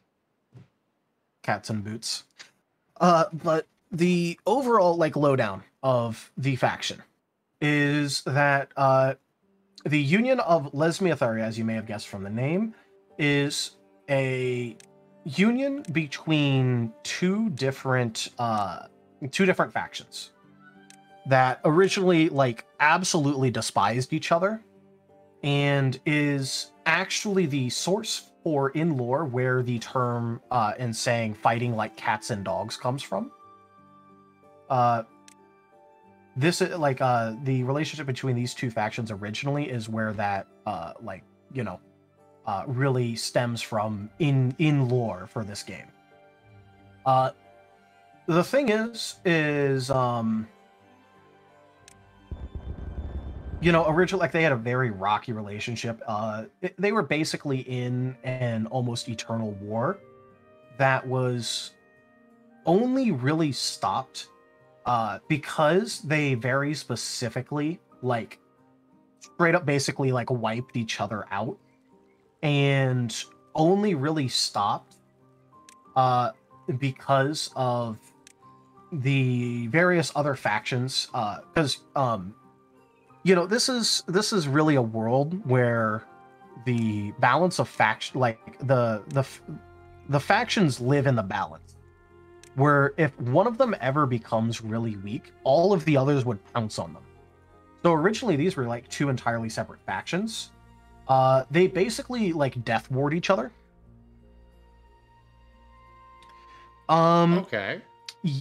Jits, that is a very good representation of what it's like right now. So right now they basically only really banded together because the various other factions that surround them like saw that they basically death ward each other and were in no state to, like, you know, fight another faction. So like they just straight up like took bites out of Lesbianotherapia. And then they took more, and then they took more, and then they took more. And they basically, like, while both sides were being, like, absolutely torn apart by the opportunistic factions that were around them, they basically just came to agreement of, oh shit, we're both going to die if we can't learn to live together. So they're currently, like, it's been very recently that they started this process, specifically because, like, the Wolven were sort of the final nail in the coffin here. Where, like, before they were already, like, on the brink of complete collapse, and then the moment that the Wolven, like, you know, really started their expansionist ways, they just straight up, like, that was it for them. And so now they're trying to learn how to live together. There's still, like, a lot of internal strife there, but the amount of desperation they have for their continued mutual survival means that they're actually, like, starting to work together.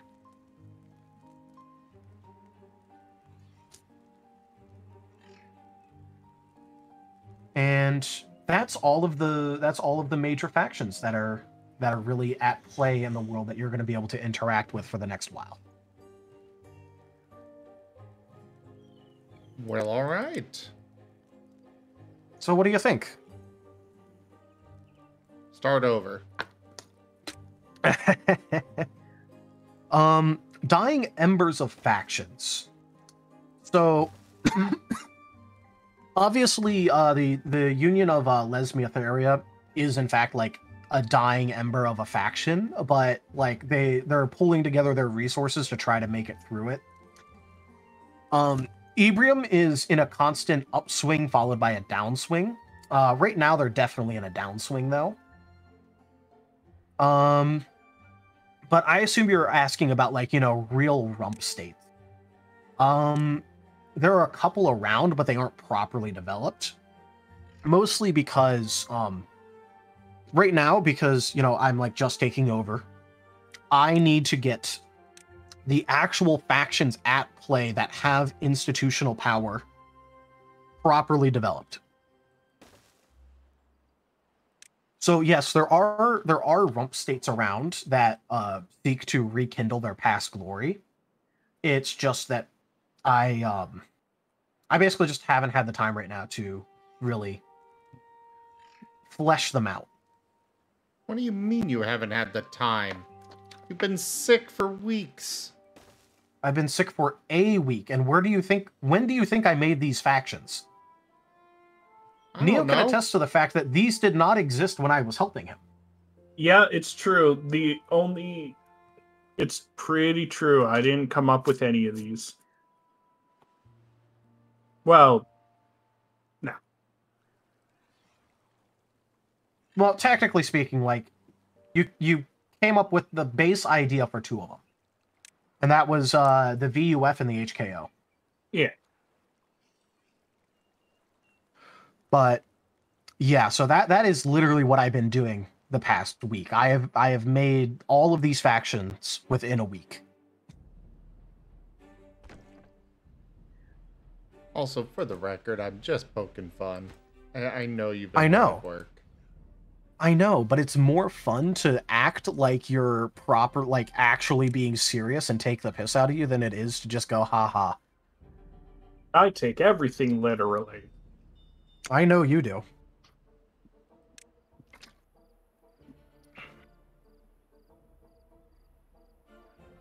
But yeah, so overall, I think the Martens take everything literally. Yeah. But overall, I really do think that, you know, these factions are, they are in more than a workable state for having you guys be able to interact with them, along with understand what's going on. Like, do you have any really big questions about the various factions, or do you just kind of think, yeah, that covers pretty much all of it? I think that pretty much covers all of it. Nothing really I comes to mind to ask. Because I tried to be like really in depth with the base premise of all of these factions. Yeah, Zeppy, but I've made all of these factions in the past week for the game that I'm taking over, which is Ascent to Ascend, which is ran on Sundays. Which Well, has a curse. Zeppy came in late, so you're gonna need to go over everything again. Yeah. And Ascent to Ascend has a curse where if the players climb a tower, the DM will retire.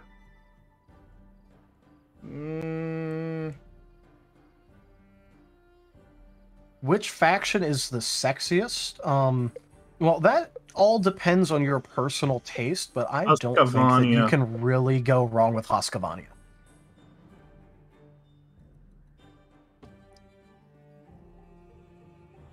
Because, like, it's polar bears, Arctic wolves, and maybe even snow foxes, so you cover all the bases. Yeah. All in favor of sacrificing Neo to the river gods? I Dang, I need his bones. Can't get them back. Sacrifice him to the river. like how Okay. fucking everyone, including me, immediately went Husqvarna. Okay, so solution here, Rosalia. We will debone him and then sacrifice him. But hey, that But can you way keep the him river alone? will not get his bones. Can you keep him alive after he's been deboned? That's the important faction.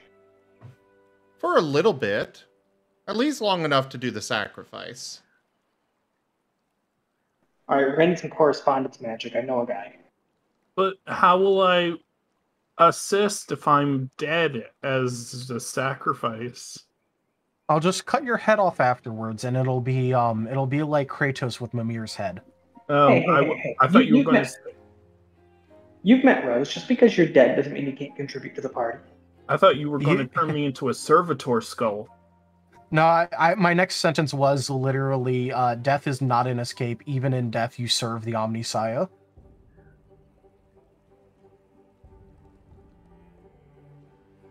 Thank you for the highlight. Thank you. Thank you, Wostein. That was missed.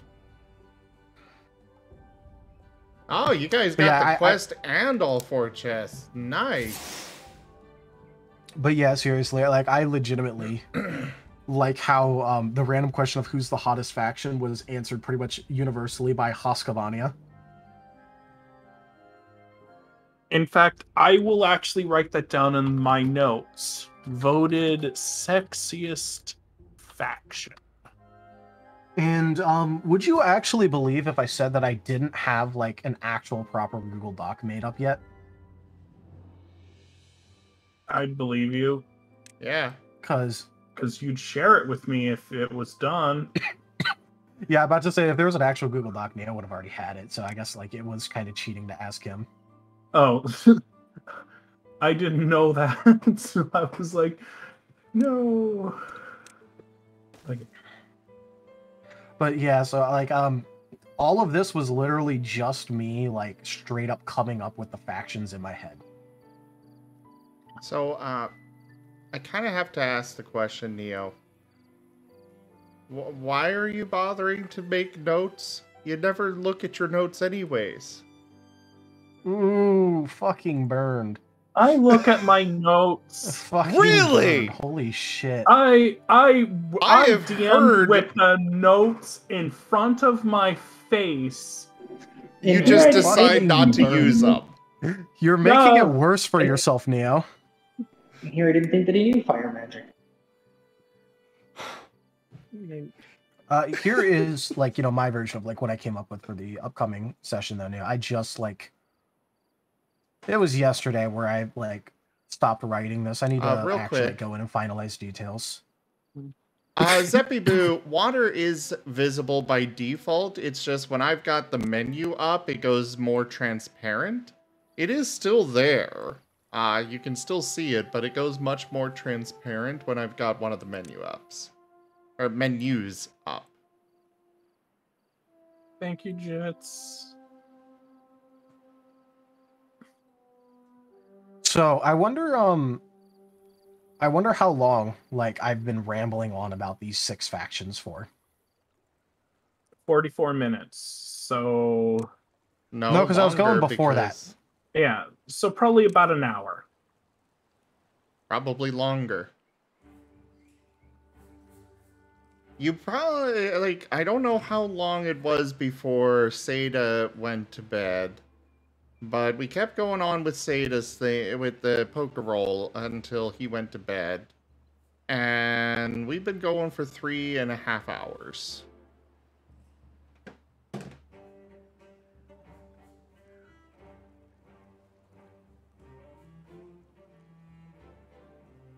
By the way, I think I won Jits over with this long rambling conversation. Yep, believe Jits so. is in love.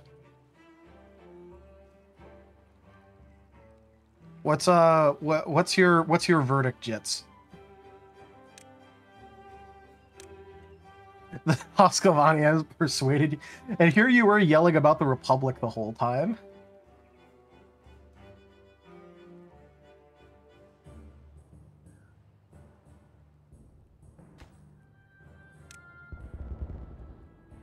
I know I leaned into a bit of a stereotype with the Republic, but I also like to think that I did it pretty. I like to think that I did the faction idea justice. Oh, hi, Lyndon. Oh. Hello, Lyndon. Hello. Did Orem finally go to bed? Yes. Yeah. He went to bed, then I went to bed.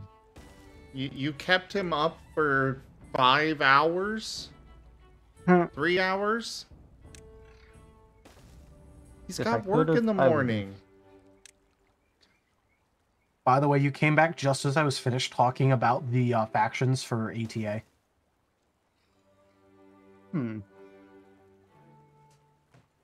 I guess there is one like final detail that I didn't mention where I feel like it's pretty obvious, but bears mentioning.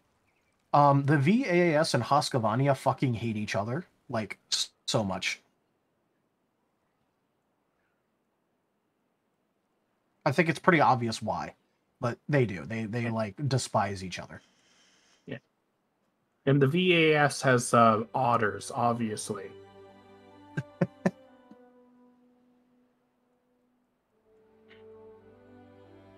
Yeah, Jits, thank you for saying that you respect my skills. That's a pretty nice thing to say. I'm also glad Jits is being so nice to me too. Yeah, Jits, you and I are going to need to have a discussion in regards to Neo's self-esteem. You see, we work hard to maintain a delicate balance there. Because if he gets too big-headed on things, nobody has a good time. What? And here I was statting out the talkie power. I highly doubt you were statting that out, Neo. 100% I only stat it out. I do not want you doing that. I only stated out 2 things. One is no. The 5-point ability is obviously the what's that power? Polymorph. You're talking about how you're statting it out and then you don't even bother. I forgot what it's called. You said you were statting it out, and yet you don't even remember what it is. Oh, so I was going on about 6 factions, and it took me like an hour and a half. Great.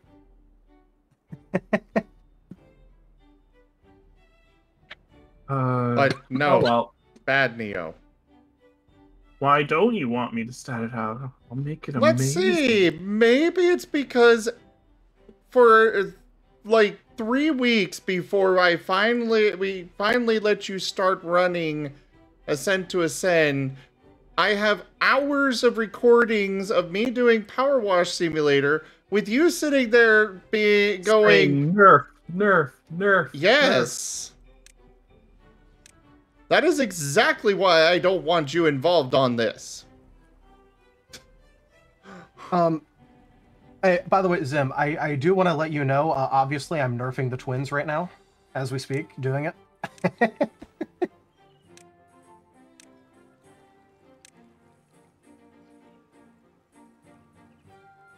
I don't think he appreciated my joke. No, he has PTSD. Oh, man. Nerf-based PTSD. Jits, you don't understand what I have had to deal with here. The twins are... Their abilities are pitiful compared to what a wizard can pull off. Yes, they can do it more often. But Neo was looking at them and being like, oh, this is too powerful, and what if you use it in this specific random situation? Oh no. Well, I'm gonna have to nerf that preemptively. The only thing that I really want is just there to be more interaction between the world and psionics, because right now, as it's set up, it's just like, yes, it exists, and it's separate from magic, and anti-magic effects do not affect psionics. And it's like, okay, fair, but what about the anti-psionic effects? And it's like, here are like 6 monsters that have anti-psionic effects. No, there are exactly 3. They gave some examples for you to build your own stuff off of. I know. It's just more about the fact that I have to now go and build it. Yes, Lunar. That was more my point. Yes, you have won. You have won the internet. Congratulations. Yes. Good luck dealing with all of the drama. So I want to talk about the range on your telepathy. I'm thinking maybe like 5 foot maximum. 5 foot maximum. It's even better because there is an actual legitimate maximum of like 120 feet, I think it was. Yeah. The only thing I generally agree now might have an issue, but it's not an issue because Taldarius is going to swing for the fences, was the revivify without the cost. Hey, I'm not swinging for the fences. If I happen to rain down fire and brimstone, it's because I'm taking into effect all of the mechanics the party has available. A steadfast supporter.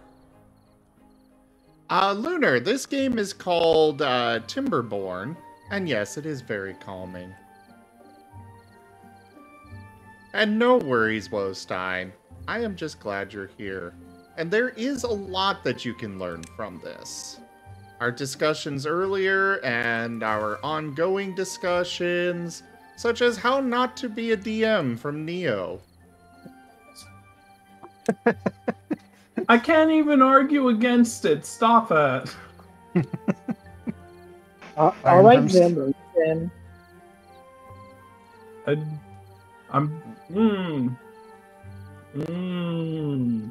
But Jits, to answer your question of if gods would be able to interfere with someone behind a complete anti-magical field, the answer is probably, but the problem is that most gods are fairly limited in the range of their domain around their towers.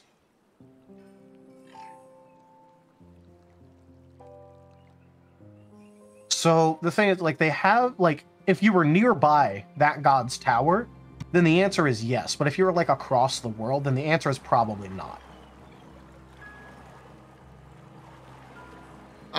Lunar, this game is a city builder. It does have some similar mechanics to Factorio, like a lot of city builders do. However, basically the idea of this game is there was an apocalypse of some kind, and now beavers have taken over.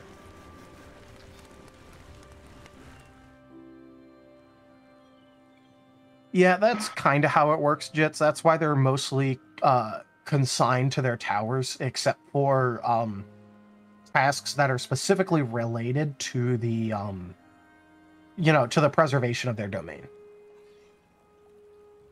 So how about like, for example, I was about to bring up like Hades as an example. Like, you know, he could still do all of the shit he needs to as god of the underworld. But, you know, if he wants to actually like affect the world itself, then, you know, that's consigned to where about his tower is located. Yeah. Which is why clerics and warlocks are so important. Yes, they are little beacon range extenders.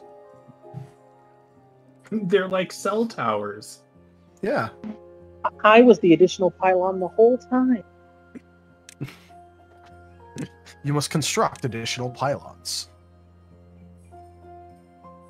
You must recruit additional pylons. True.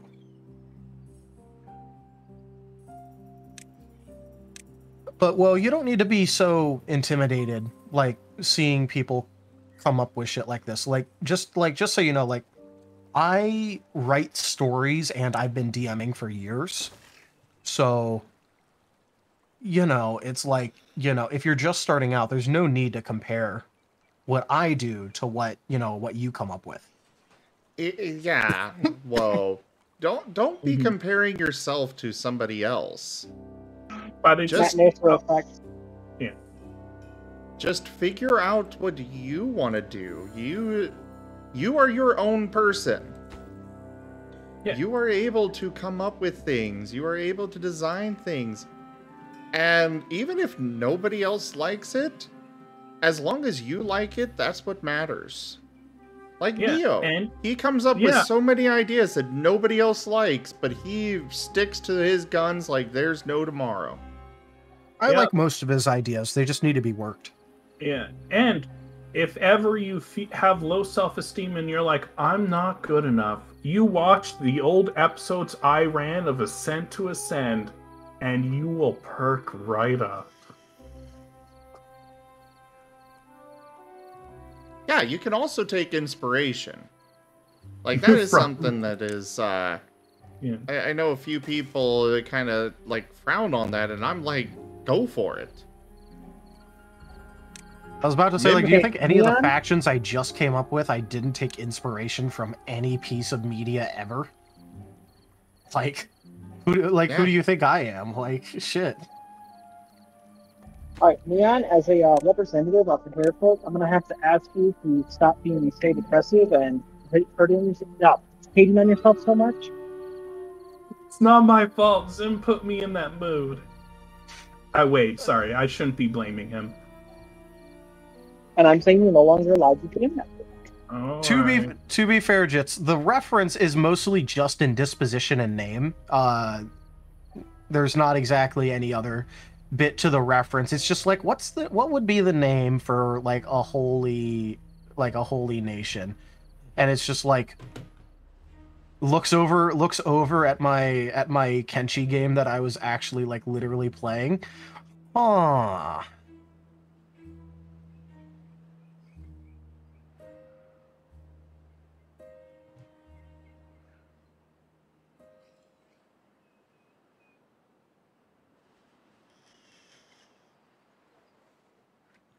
I think disagree, that right Will. there, yeah, I was about to say, first of all, I disagree. And second of all, I just think you need to figure out better ways of like contextualizing things to yourself. Yeah. Because, like, for example, like, one of the best things that I do to like inspire myself and come up with ideas is I will literally just straight up read through things. I'll like, when I was coming up with factions and ideas for this, I literally just straight up read through multiple different systems version of the Dungeon Master's Guide and looked at all the points they brought up in terms of world building. Like, hey, here's something to consider for your factions. Here's something to consider for your world. And I didn't really I didn't do this in a vacuum. I didn't sit there isolated on a mountain, like in a shack, and go, yes, I will come up with all this on my own. I went, hey, that's a good point. Or, oh, hey, this was a really good, this is a really good thing that I should think about. And so it's not like I did this in a vacuum. Like, yeah, it only took me a week, which is considered like really fast for most people. But just don't think that I like snapped my fingers and did it by myself. I looked for inspiration from sources that I knew could give me good advice or could raise thought-provoking questions about the world that I was building.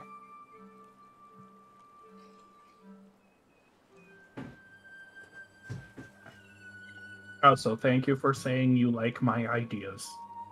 I do. I use a lot of your ideas. I just change them. Yeah. Your ideas have like a really great and I'm being completely serious here. Your ideas have like a really great thought process and basis. They're just generally not like given in a workable state as is. They're half-baked. Yes, they're good ideas. They're just not fully formed. They still need some time in the oven. So I actually do like it when you give me these details because, you know, I could sit there for like a couple minutes and go, yeah, here's how I can change this and let's consider this for the world.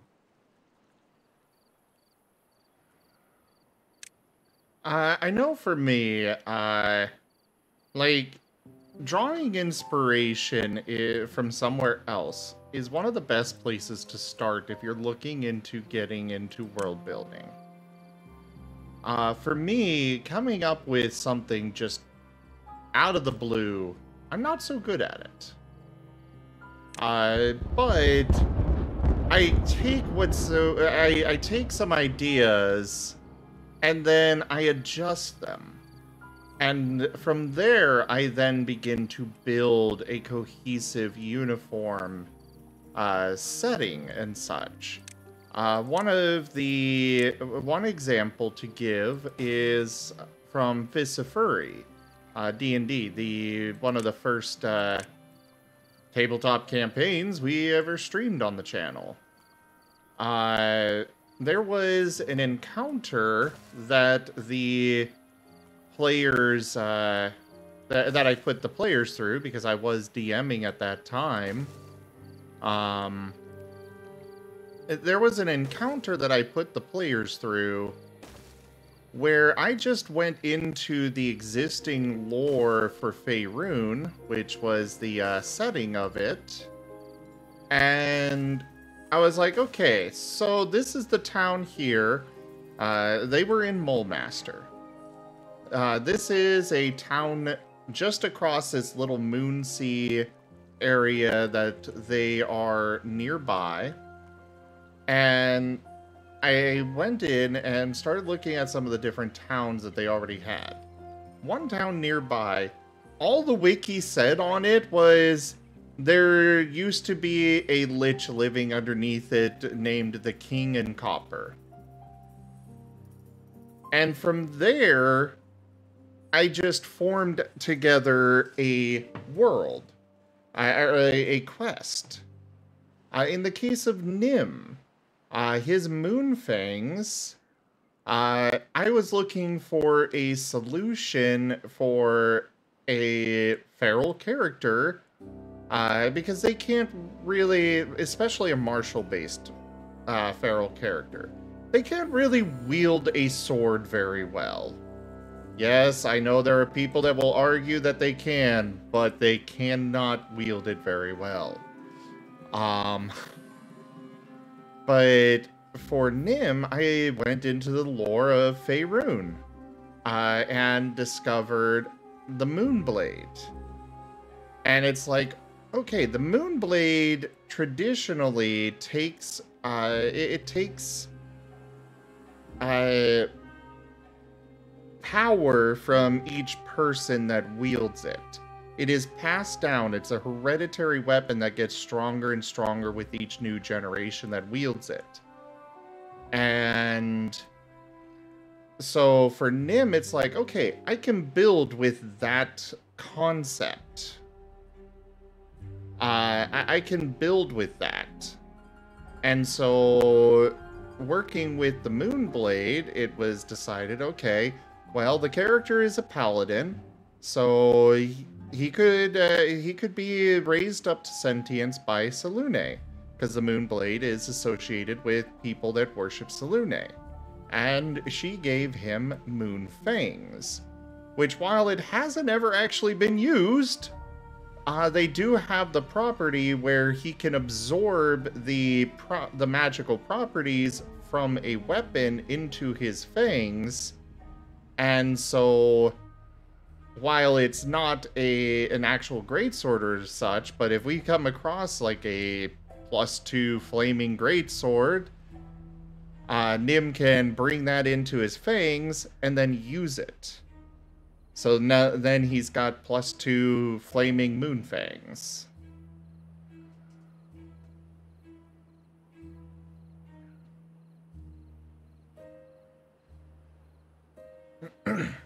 Jits, you can do that so long as if anyone ever asks you how you can do it, you reply, "Fuck you, that's how."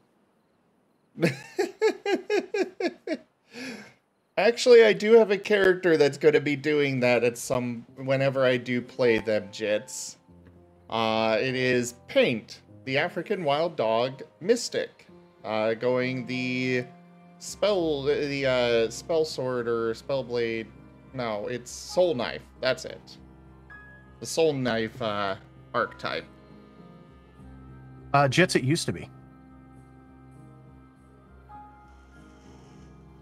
It used to be. Concentration is born from Constitution. Is it still? Hey, Okay. Yeah. Did you say that the character is a wild dog named Paint? African wild dog, yes, and his name is Paint. Yeah, I'm familiar with how the dogs look, which is why I like seriously. By the way, for him, he actually has he has an actual name, but it's basically a bunch of barks and whines and such, rather than something yeah. Paint was the common tongue name that somebody gave him, so he was like, okay. Well, it's better than Spot. That is true. And what were you about to say?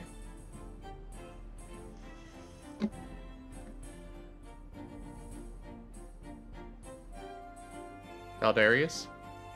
What? You said, by the way?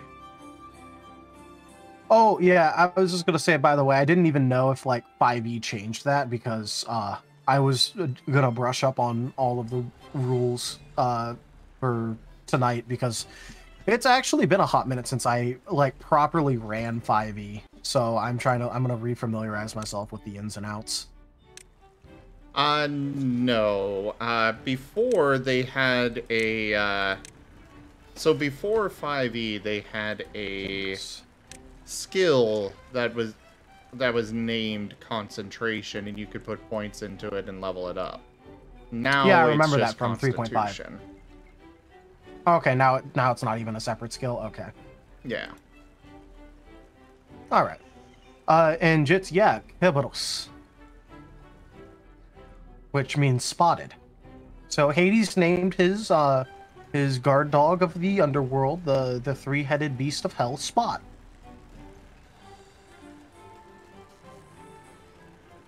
I do kind of hope that I get to play Paint someday.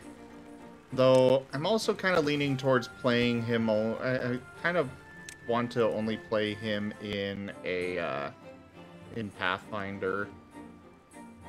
Because I kind of feel like there's more to do in Pathfinder. Well, there is. I like the... Yeah, I just like... My biggest problem with 5e was always that they made it really hard to, like, pick up, like, just, like, a handful of points into, like, you know, like, a little thing. Like, the thing that I always want to point out is just where it's, like, you know, it just... I get so annoyed in 5e when I'm making a character, and it's like, oh, wow, I can't, like, dip a handful of points into this one skill that I really want. Yeah. Time to kneecap my entire build if I want to even get it. Yeah, that's kind of one of it. Like, I love 5e for the simple fact that it is easy to get into. Yeah, I always describe it as the gateway drug for tabletop RPGs. Yeah. where like, you know, it like gets you into it, and then like you then want to get into like the heavier stuff, and then the heavier stuff, and then you look back at it and it's like, you know, you realize that like it's not quite for you as much anymore, but you still enjoy the memories it gave you. Well, with that, like, some people I know can be very happy with 5e, which I am a-okay with. Oh, yeah. But, I'm just saying, like, personally and from people that I've talked to. yeah. It is a phenomenal thing for getting people into tabletops. Or at least being a trial run. Darius is chasing that parchment dragon. Hold on, what'd you say? You were, like, really faint. And Darius is chasing that parchment dragon.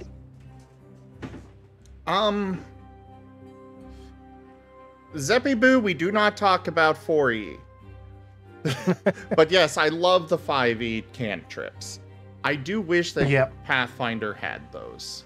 I know they have cantrips, but they are like, why bother? By the way, just so you know, I still couldn't understand like the middle portion. So like, if you really want me to know, just PM it to me. But Marco, the easiest TTRPG to get into after D&D is previous editions of D&D or Pathfinder. I will agree with Taldarius on that, Marco. However, I will also say that while they are the easier ones to get into afterwards, they are still a steep change in a learning curve. Yeah.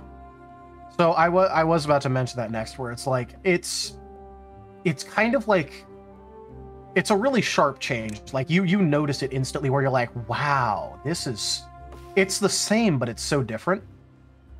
And just like the thing about it is that like, you know, once you make that initial step to like either like 3.5, Pathfinder 1e, or even just Pathfinder 2e, after that, then the world is your oyster. You can go anywhere you want. You can do any system you want. And the chances are you can read it and understand. I will say the biggest trip ups for doing that, though, is always going to be the moment you play your first tabletop RPG game that is not a D20 system. That's when you're going to have, like, you know, the next really big learning curve. Yeah. I will say, though, in regards to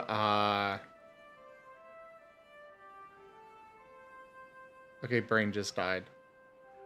Oh, when you do get into another system, be prepared to possibly not want to return to the previous one.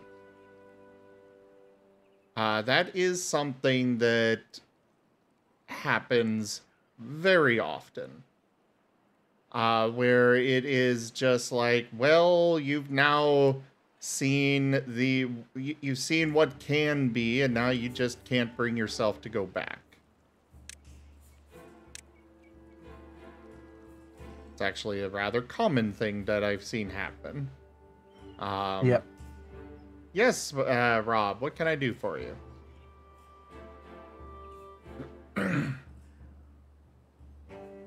Yep.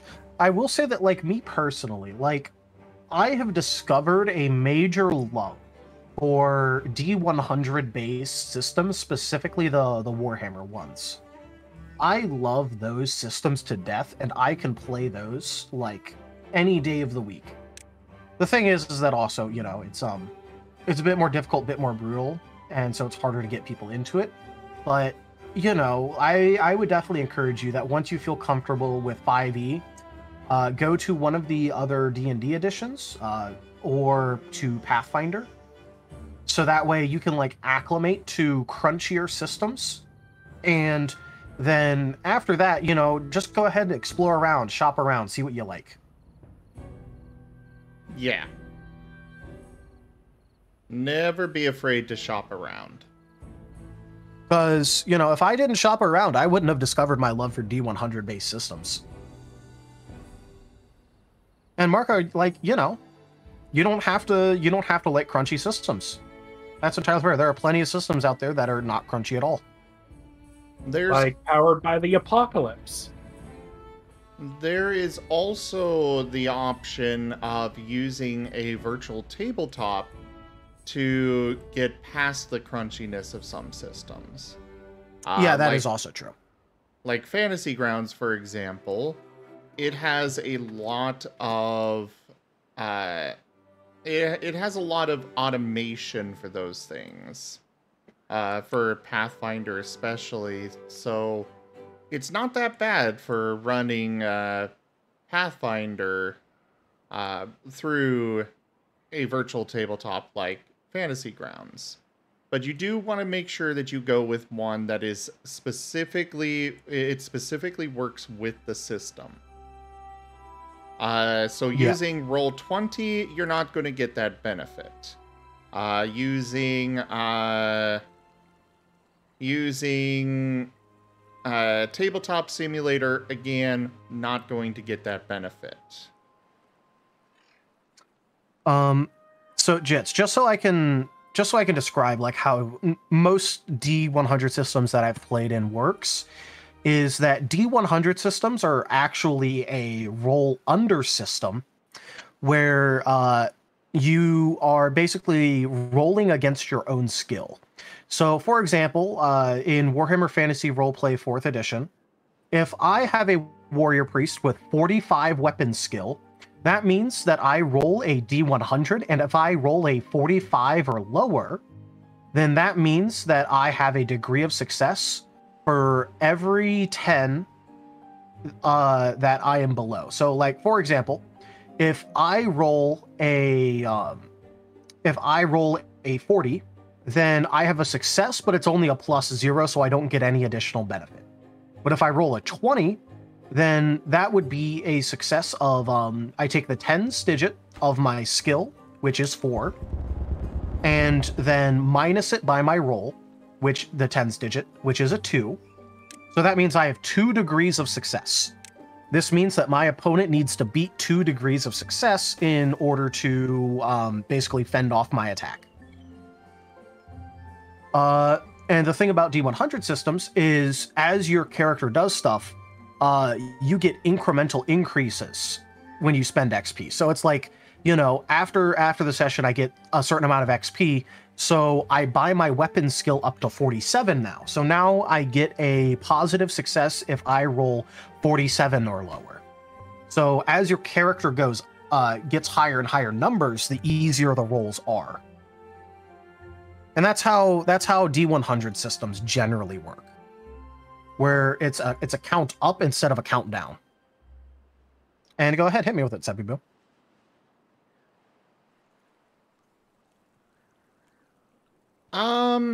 So Zeppiboo, I really only recruit for our streamed tabletop games.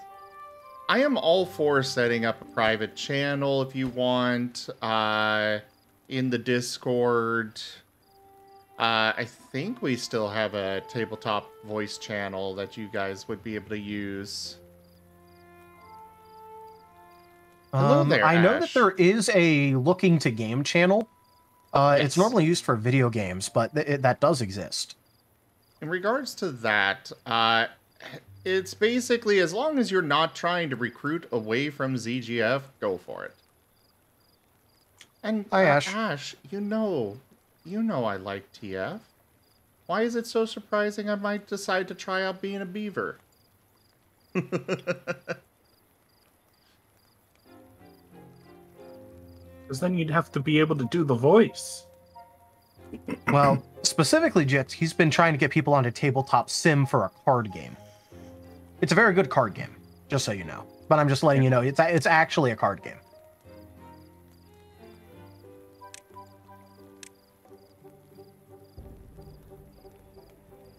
Ooh, Ash is coming out with some fighting words, some straight fire statements. I see that. All the And I can't really disagree. all the beaver furs will have to come in here and say something about All 3 it. of them. Three of them. Yeah, so Sentinels of the Multiverse is different from Mutants and Masterminds.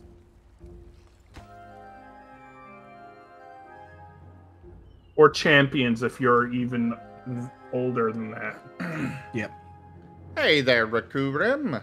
Welcome on in.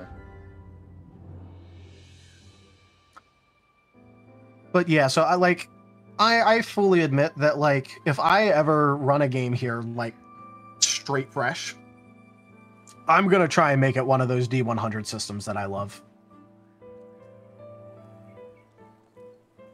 That's... That's why I said you if try it. and try. That's why I said if and try.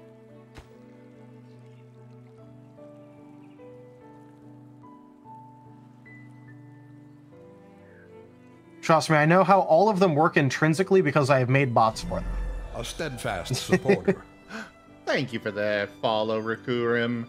And, alright, Jake, I hope you sleep well. Thanks for coming by.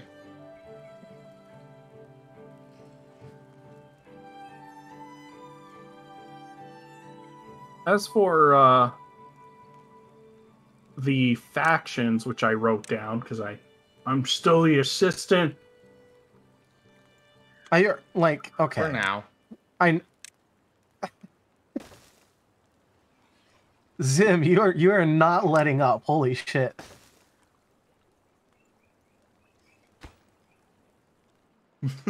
But yeah, so since you went ahead and wrote down stuff, like what are you thinking of the factions overall? They're interesting. I'm thinking of them in terms of like what I would be writing. Sorry, that's not a correct way to say it. In terms of what I can assist with. And they're very interesting. Some are a little bit more developed than others. Like obviously the ones that they're closer to are the more developed ones. Yeah. So the union of like Lesmia Therma, for example, I imagine like they've been fighting for so long that they basically like know each other's weaknesses. Oh yeah, they know each other in and out. Yeah, but what they didn't know is they actually work really well together when they're working properly together. That is in fact how it works. It's a shame that they're trying to like get over the fact that they by habit want to stab each other.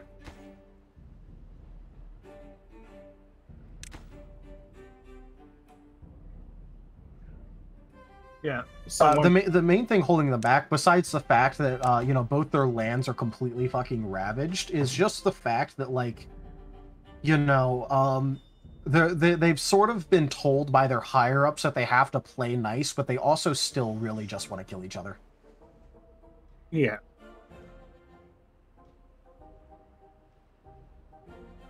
Yeah, I'm looking at these and I'm like, maybe I'll develop some troops for each one. Or even just like, propose some internal workings for the different factions. Maybe some individuals. Yeah. All right. But yeah, I know that the union of Lesmia Theria is actually one of the more interesting ones. Yeah. They kind of remind me of that like city that had like 3 different races in them in Suikoden 2, and how they ended up having to work together. Yep. Don't worry, Zeppy, I know that that's an actual place.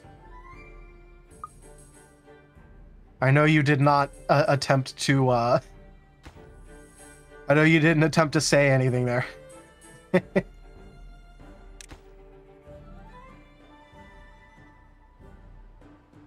At least nothing wrong. Yeah.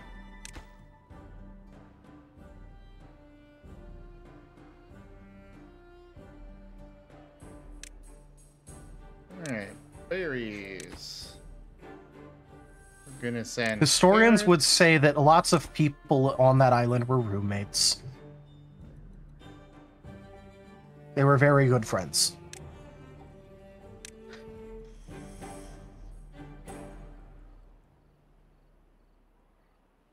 And you really need a lot of work done to get golems. Yep. And hey, Jits, what do you mean that I hoard knowledge? I'm not going to dispute the D100 dice, but what do you mean I hoard knowledge? He means you're a gold dragon secretly. Oh, you know, gold dragons do transform a lot. Yeah. You're a black gold dragon. Black. Oh, well, thank you for saying that I'm very learned. I'm a really big history buff. I think the first thing that I did when I joined Voice for Zim was I espoused the history of Olga of Kiev and Jan Zizka. Hey there, Kia. And yes, you did. Chat being accidentally spicy according to Twitch. A crude oil dragon. I don't think I'm a crude oil dragon.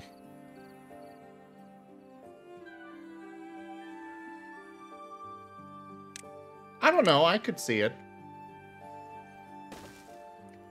Why crude oil? Because it said oil dragon, and I doubt you're a olive oil dragon. First of all, Poseidon had the better gift of the two. Yeah. Like, I will dispute that to my dying fucking day. Poseidon's gift of a permanent saltwater fountain was better than a goddamn olive tree. Taldarius, there's a guy here for you. He says he's from the U.S. Army. I know, I was about to say, that's why I don't want to be called an oil dragon. You guys are gonna get me fucking kidnapped and, like... This is slander. Like, this is the draconic equivalent of swatting. You need them Okay, oil. see you, Chrisovs. Good night, Chrisovs. Do you think an oil dragon would have oil breath or burning oil breath? Oh, it would absolutely be, like, burning pitch. Napalm. No, it'd be more like burning pitch instead of napalm. What should we name our new district? I know, Lumber District. I don't even, like, I have basically won this game at this point, but I'm just continuing because it's fun. But you don't have golems yet. I don't need golems. I have plenty of food for all of my beavers. I don't need golems. Your faction can't get golems, can they? Yes, I can. Oh. Jits, did I distract you with my whispered sweet nothings of my factions? Yeah. There's other stuff I could say about the factions, Wait, but what imaginative names? The Tefralon Republic. Tefralon, yes. Here, I'll send you how all of it's spelled. The VAAS. Husqvarna. Husqvarna, yep. Kingdom of... I know that's everyone's favorite faction, Husqvarna. Yeah. Kingdom of Ebrium. Ebrium, yep. Vesca United Front and the Heavenly Kingdom of Okra. Okra, yep. Or Akra, yeah. It's Akra, even though it's spelled with a C. Yeah. that is on purpose. The Holy Kingdom of Okra. They have all the chicken noodle soups on their side. Just so that way you know. All your soups belong to us. I like how Jits has two favorite factions that he's hardcore rooting for, like, already.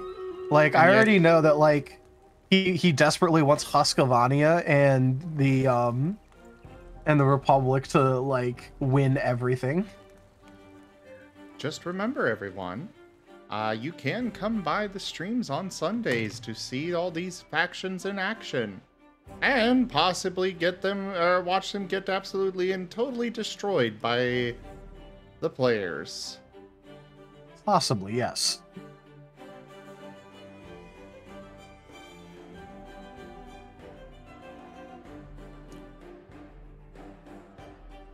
Tanya needs But back yes. in the room. Okay. Oh wait, I can't put her back in the room anymore. Streaming room. Hello, Tanya. You are back. We were just talking about our secret evil plans to put against you.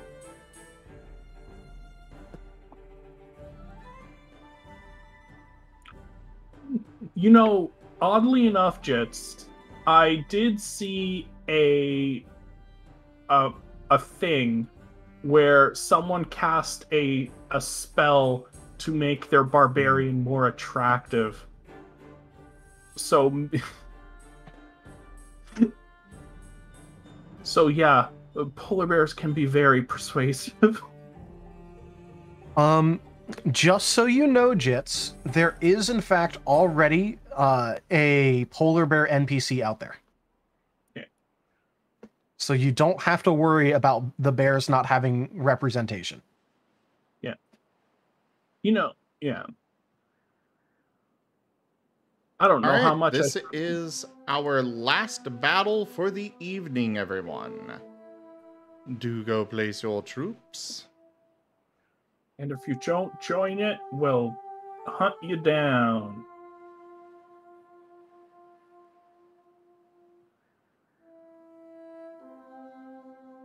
Hyenas are gnolls. Gnolls are spread around the entire world. Yeah. There is a gnoll PC, though. So you can show up and see your hyena representative. He is a gnoll barbarian. Ash will... Yeah.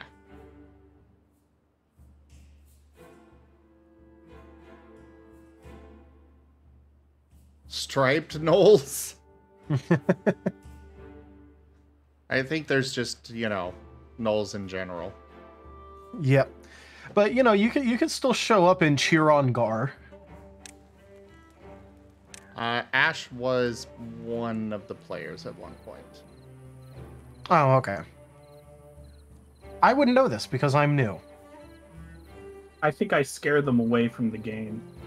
Hi, everyone. I'm Taldarius. I've been here less than a month. And yet you're already a moderator and helping with I've been a two mod for different a while. games. I've been a mod for like a little while already, actually. It wasn't even like recently that you made me a mod.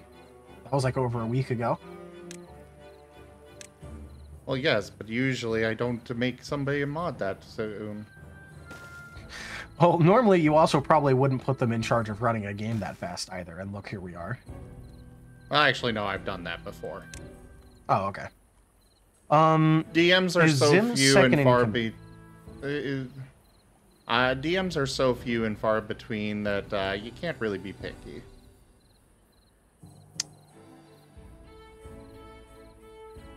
Marco, obviously he yells at the gnoll that the gnoll can't take on the jaguar and runs while they scrap.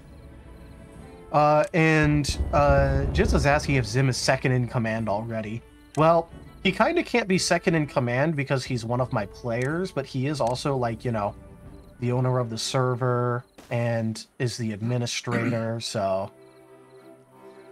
I am the organized play director. I am Taldarius's player as well as his boss. Yeah, so whatever title he gave himself. I don't know, but you know. Exactly. And remember, you can always talk to me as the assistant. Don't worry, Marco. My representation of the situation is still correct, because if you think that a gnoll wouldn't immediately try and fight a very nice car thinking that it's some beast, you are wrong.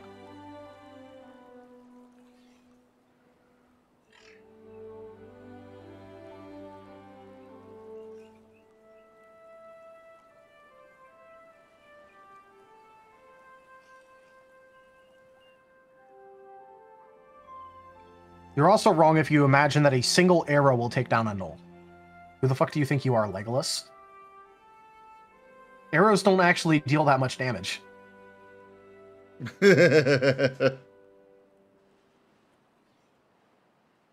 Apparently, they will in D&D 1. Yeah, whatever. I heard. We don't talk about We don't talk about that. D&D in 1. We don't talk about that until it's actually out. Even then, we don't talk about it, because everything I've seen about it is garbo. True. Zeppy, just so you know, the +3 arrow with the +3 longbow, the +3s, I don't believe stack. Yes, they do. And they do stack. Okay. Yes. I didn't think they would stack. Huh. Okay. And second of all, that still wouldn't one-shot a gnoll. Even like a basic gnoll.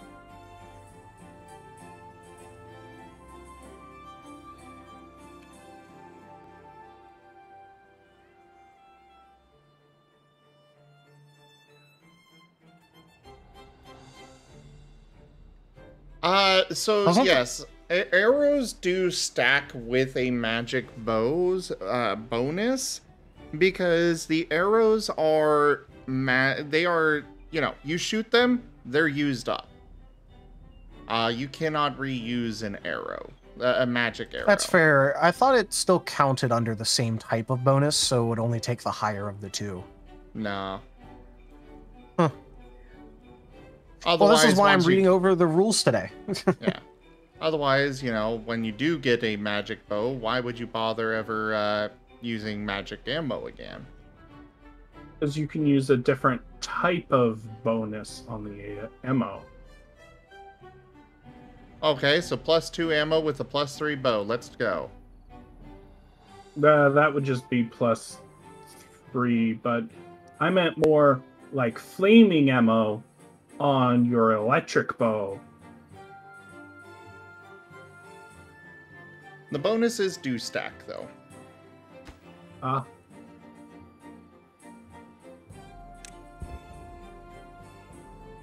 know at least in 3.5, there actually was an enchantment you could put on throwing weapons called Returning. So you could throw it every single turn and it would automatically return to your hand. Yeah, but that was, like you said, throwing weapons. Yeah, no, but no, I'm talking about for what Jit said. Oh. I missed that.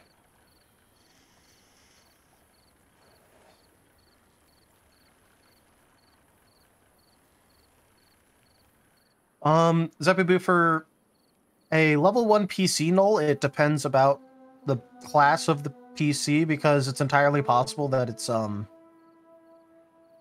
it wouldn't one-shot if it was like something that has a lot of health, like a barbarian.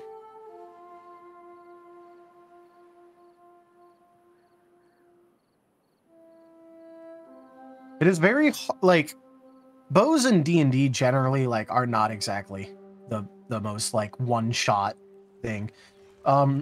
Their utility is the fact that they could shoot from a ridiculously long range away and can absolutely like wear down and pepper people on the approach.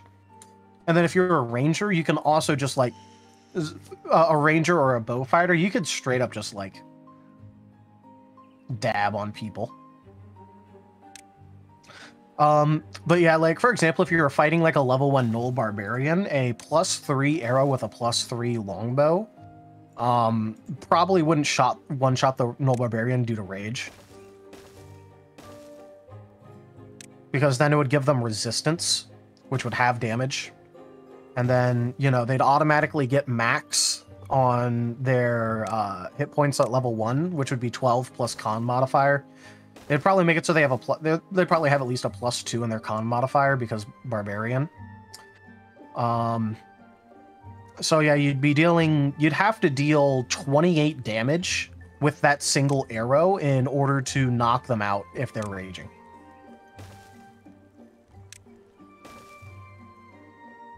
Well, Zeppy, that's why I was saying, like, at least, like, normally.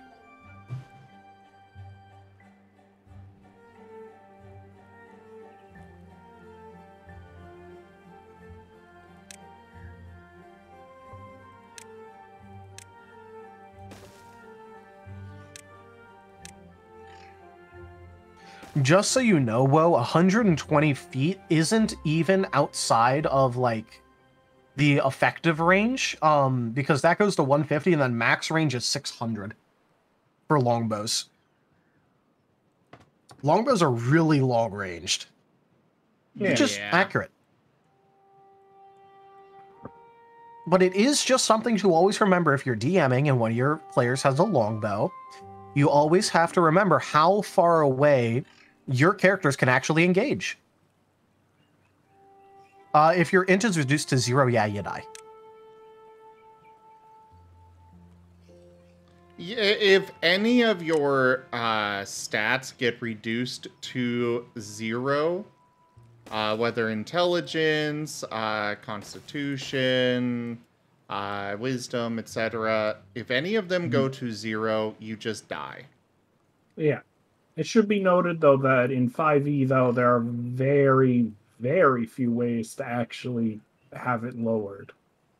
Yeah, ability score damage is really rare in 5e. At least compared to other editions. Yeah, like shadows are one of the few things I can think of. The only other thing is a cockatrice does dexterity damage as its representative of freezing. Hi, Erdwolf. Hello. Artie! Hello! Can I get a shout out for Ardwolf Essex, please? No. Neil, Yes. hello. Sim, hello. Hello, Artie. How are you? Doing pretty decent. I think that's how it would be. Did the fursuit streamed earlier. Just came back from my con. Nice. I see you are playing the Timberborn. Yes, I am. Yep. He's also enjoying the fact that the Sunday game of Ascent to Ascend is finally having lore.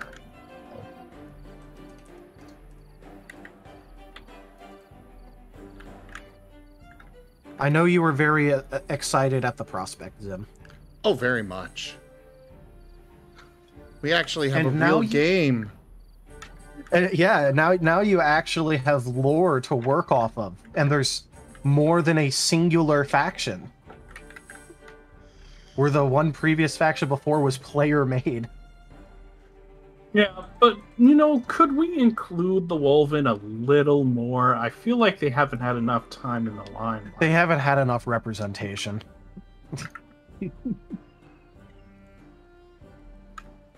And these are the questions that make me want to just give Neo the boot.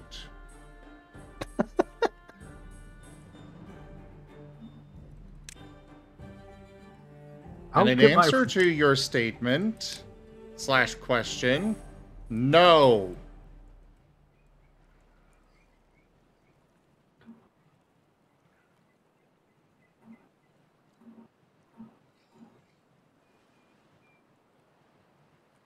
Just a big, fat no.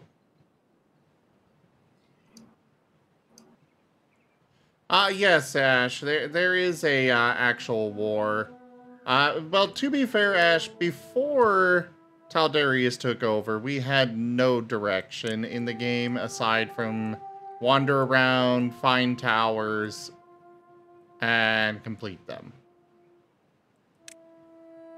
That was all we had. And now Taldarius has given us actual lore. It's a miracle.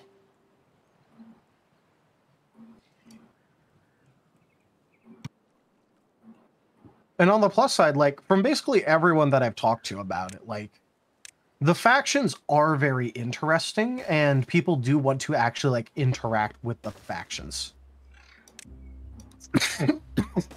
Which was one of my really big things that I was worried about, because, I can make factions, like, very easily. Jits, no, there was no soft reset. Yeah, no reset, nothing like that. It was just a, now Taldarius is taking over because he was basically running it anyways. Mm-hmm.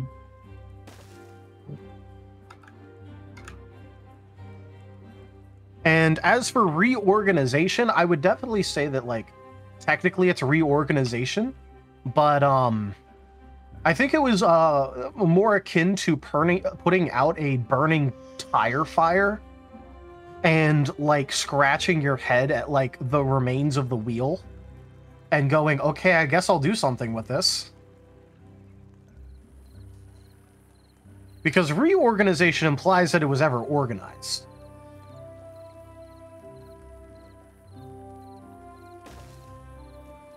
What it was a burning tire fire that got put out and now is being salvaged. Which does actually, it proved to be more work than I was hoping, because of the fact that because of, like, all, like, the little details and the little decisions, it did make me rewrite a lot of stuff a couple times. Hey there, Proto. Jits, just so you know, oh, hold on, I do have a question for you, Zim. Hey, Zim, how many actual, like, sessions has this game have?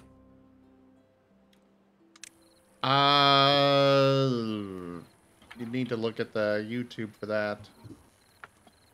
All right, let me check real quick.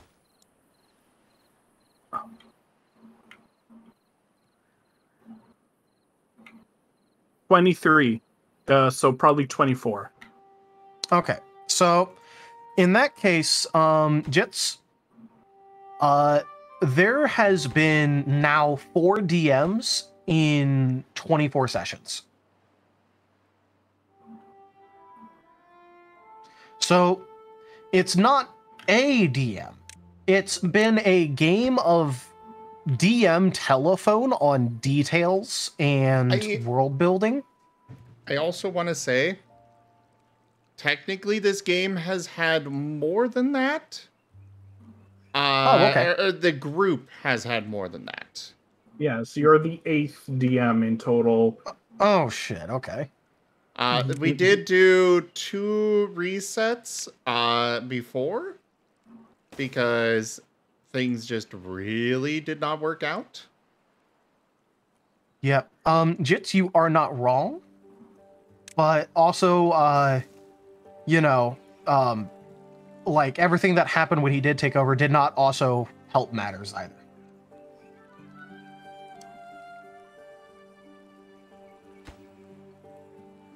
But yes, it was a burning tire fire that was just sort of like hot potato passed around between DMs.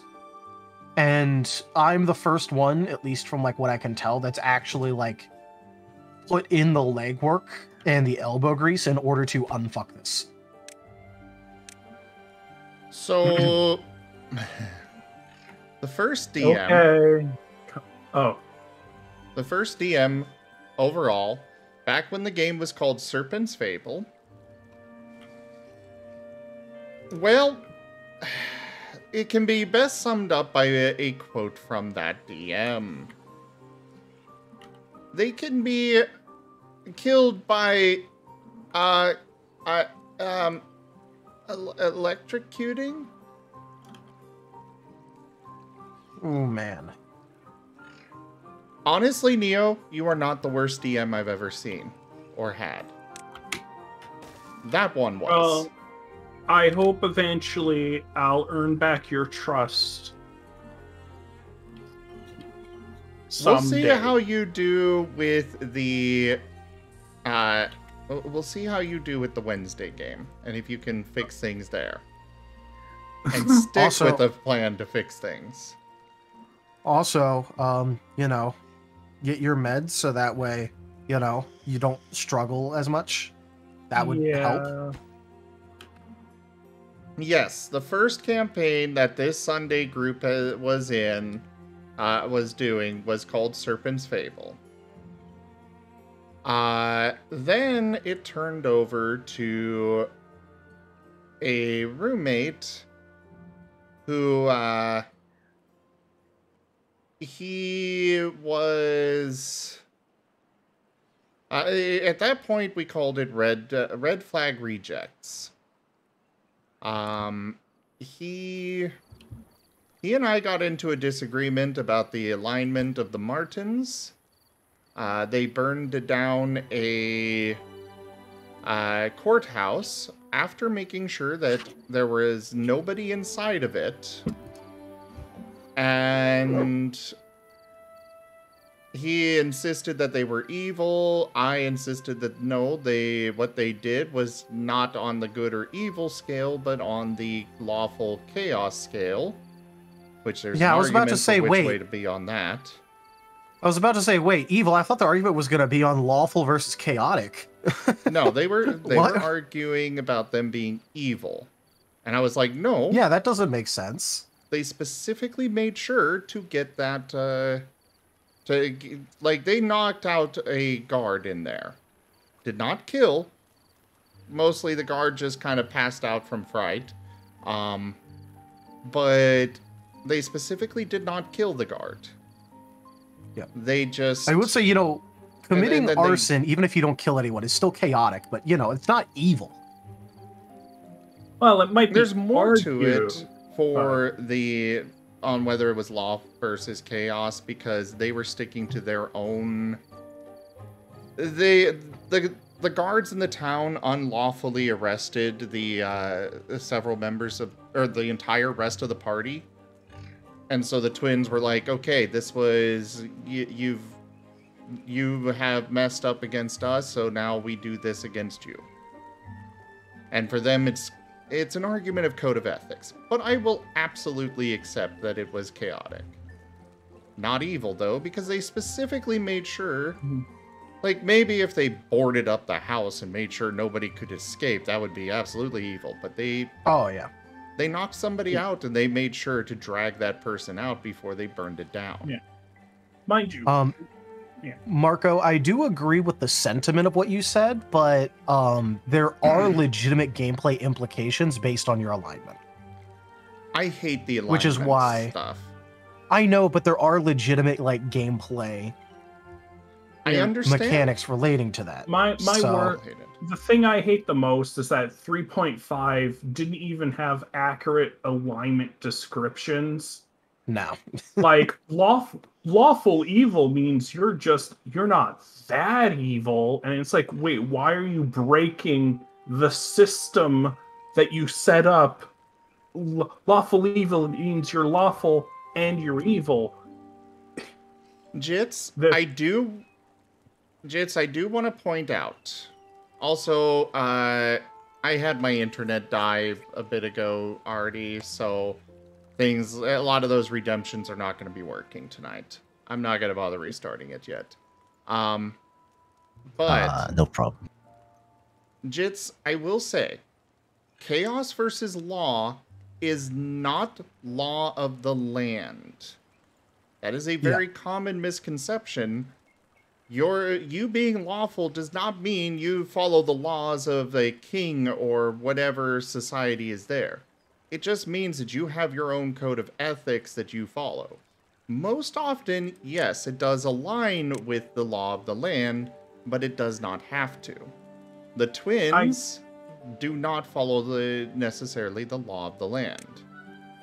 I will say that chaotic characters typically have their own code of ethics that they follow. No. Yeah, their own internal logic. Well, you see, the thing is that they do, but it's on an individualist bent rather than a collectivist bent. It would also be a soft system that they. Well, you see, the thing is that if you're lawful, you follow a code of ethics according to the collective, mostly, and if you're chaotic, it's on an individualist or personal. Okay, this is part of why I hate the alignment system, is that everybody has their own opinions on how it actually works when... No, that's basically straight out of the... That's kind of straight out of the rules there. Yeah. There's a 3rd edition official book that says otherwise, but Either way, however you define it, whatever you think it was, we could at least agree they were not evil. Yeah, no, like, I would never argue the evil. I would be like, you know, I would like, you know, start inspecting it on a lawful versus chaotic. And, you know, and if it's like, you know, if, you know, Marten twins really are lawful and they're doing shit like that in my game, I'm not going to judge based on anything that happened in previous games. In my game, it's going to be, okay, I'm going to need you to actually write down their code. That way I can know if they break their code. Yeah, and even if I were to say that it was an evil action, I don't think it's an alignment-altering action. No. It's just so mild. It's like, oh no, you really I will still 100% argue on that. Oh yeah, no, but it's like, you know, I need to know for like reasons like, you know, if they break their code. Yeah, that is fine. I will happily tell you if they do or not. Yeah. That's the thing that I'm just worried about, like, because, you know, because the thing is, like, you know, I have to be able to determine, like, you know, how different party members are likely to react. So, you know. Anyways. Yeah. Red flag rejects. My roommate stepped down over that disagreement. So then we got another new DM, Stanoga. He was a good guy. He just had a conflict of scheduling of work that made him have to stop running the game. So, you know, nothing that could have really been done on that front. But after Stanoga, then we had... Actually, I don't want those there. I want... Oh, wait, I can't build on floodgates. Never mind. I guess those are staying. Anyways. So after Stanoga, we then had Luke take over, and that's when it became Ascent to Ascend. Because at that point, again, we just kind of were like, okay, we've gone through 2 DMs, we're just going to scrap it and start over. And so... Like, we had a little bit of a tie between Serpent's Fable and Red Flag Rejects because we only had like 2 or 3 episodes of Serpent's Fable before that whole thing blew up. And from there, we then started Ascent to Ascend with Luke. Luke then had issues with real life that prevented him from continuing, so he stepped down. Then Moriarty came along, tried to run it, and he was basically like, you know, I'm just not that good a DM, so I'm going to pass it to somebody else, but I'll continue running it. I don't think he was too bad, but he was a little... silly with a lot of the stuff that he did with the game, if that makes sense. And so, like, for him, he wasn't bad at all. It was just one of those kinds of things that he stepped down for. He didn't have confidence in himself. But... after Moriarty, then of course, Neo came along and took over, and we all know how that ended. Well, we know how it started and ended. Yes. So yeah, that's the history of this Sunday group. So I'm the 5th DM. Let's see. There was Festian, Jim, Stanoga, Luke, Moriarty. Oh, 6. No, Neo. 7th, because me. Technically, Neo was the DM, so you are the 7th. 7th DM, let's go. Lucky number 7, let's go. You know what you should do to avoid the curse? Is you should have it so there's only one more tower. And no. And that's going to be the final tower. I thought about making the joke already, but then no, it would kind of like ruin the game. But yeah, you know, you get to your 7th DM, you hit a pot of gold. That's how it works. But yeah, that's the history of the Sunday game. Like, the group itself, we have such fantastic dynamics between us all. It's just we are a bit crazy for some DMs to be able to handle, and then some DMs just aren't that good. I will let you know that I am harsh but fair. And I respect that.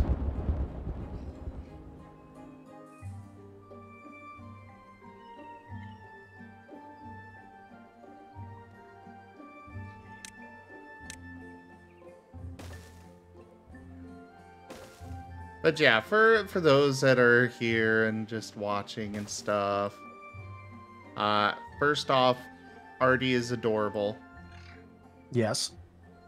Secondly, very adorable. Oh yeah, he is super adorable. No. Yes, you are. You cannot reject this. But I will say I'm going to be having more rigorous testing and such for new DMs going forward. Oh, do I have to undergo these tests, or has my medal been accepted? Your medal has been accepted. Oh, great! Now, might as well. You should call this testing the Neo response or something. Jits, don't worry, because I've already been dealing with the entire party and an extra added variable of driving me crazy, and I have yet to crack, so. Yeah. Oh, and I remember, you call it the Neo Protocol. That's the term.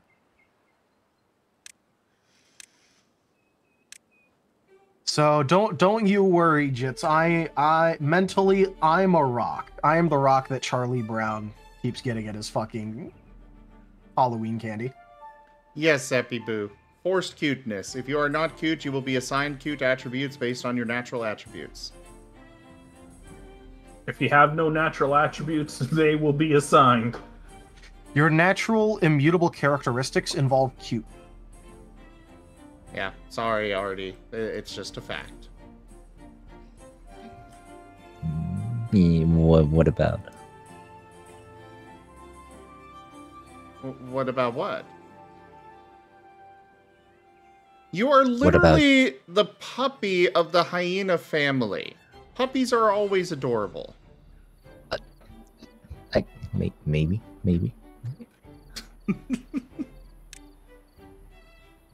Well, yeah, so I am legitimately excited for this Sunday because, you know, Neo was supposed to do a certain cliffhanger, but instead it means I just get to come out of the gate, like, you know, with a hard-hitting scene.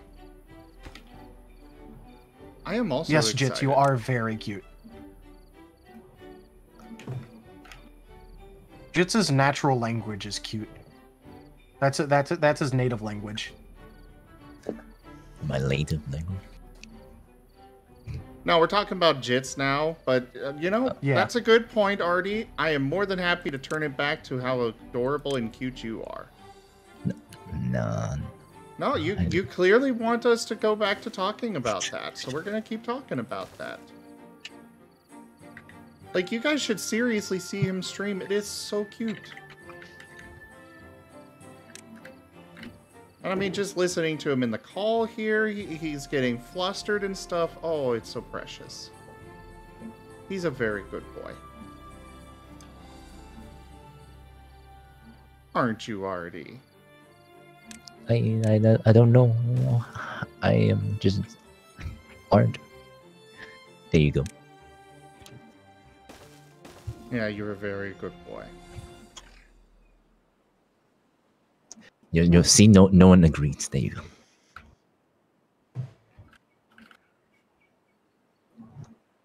Okay, we will turn it to a poll. Oh my god. Alright, the poll of this seems adorable. The answer is yes.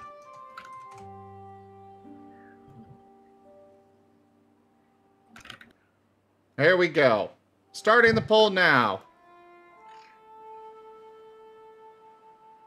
Everybody vote. No. So far, 100% yes. That's rigged. No, I mean, like 6 people have already voted. 7. It's still 100% yes. 800%. 9. It's still all yeses. No. Yes. There we go. 10 votes. You are definitely We're in the double cute. digits. Double digits, all yes. Unanimous. The Senate has spoken. I love democracy. Do not doubt the power of the chat. Yeah. Yeah, exactly, Wostein. This is a proper poll. You can't use bits. You can't use channel points. It is straight up 10 people have voted yes, 0 have voted no. And you notice that Artie didn't even vote no. I think even Artie thinks he's cute. Yes. I don't know, maybe I can't vote. Artie was the 11th yes. Or the 12th, one of the two. No, I didn't vote.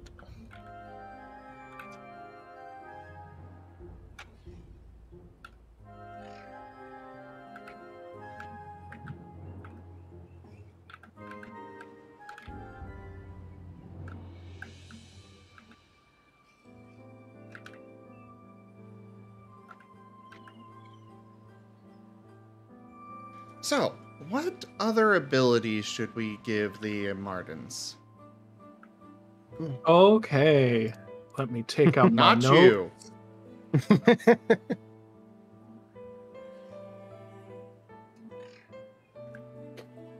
Okay, so I suppose if you do have suggestions, Neo, I will listen.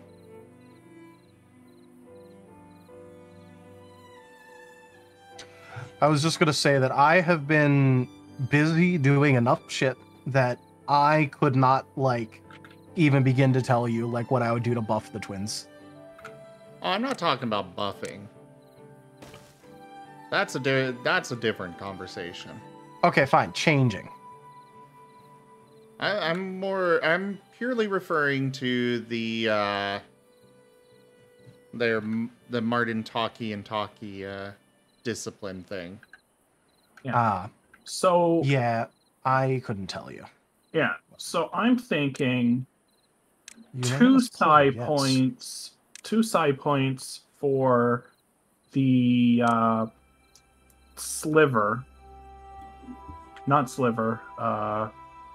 Silvery barbs. There we go. Why 2 side points? Yes. Because it's a first level spell. They have other things that are basically first level spell equivalents.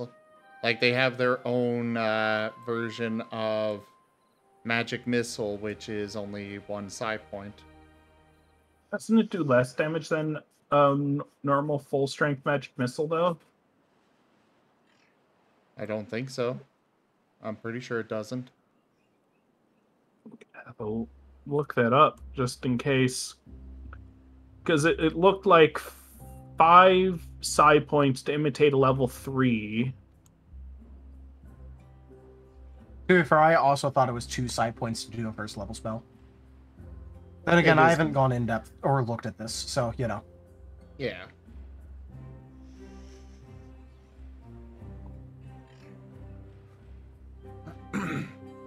I fully admit that I haven't like looked through it properly. Just so you know, Octo, the redeems aren't actually working because I lost net earlier. But thank you for the head pats anyways. What's it under?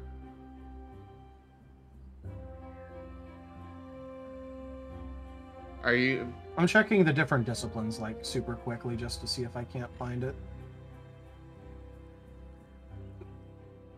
Yeah, me too.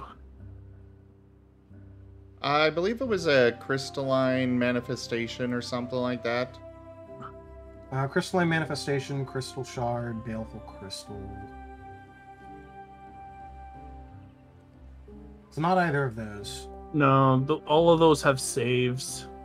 Yeah, saves or attacks. Save. I know he has destructive force, but that also has a save. Yeah.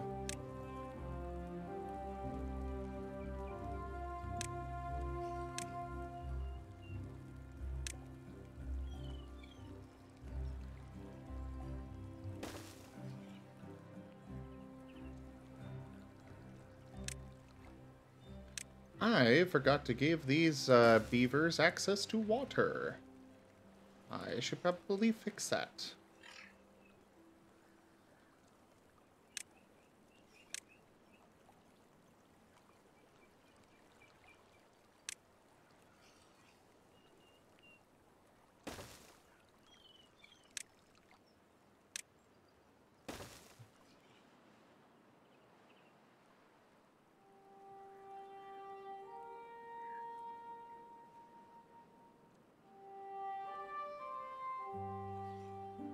Illusion spells and minor Marten portation.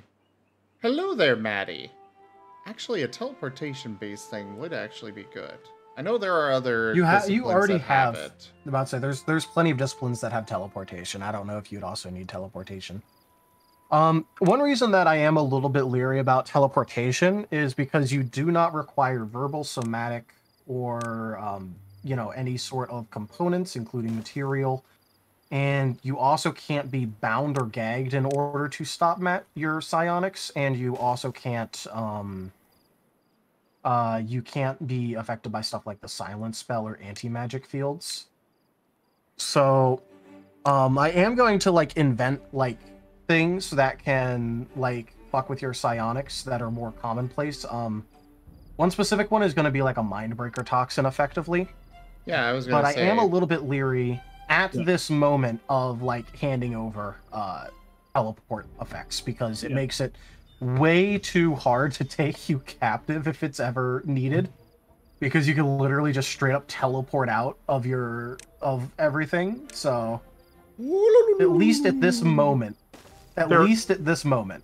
please refrain from teleport shenanigans. There is a teleport tree though, but it's under Soul Knife. I mean, they can still take those.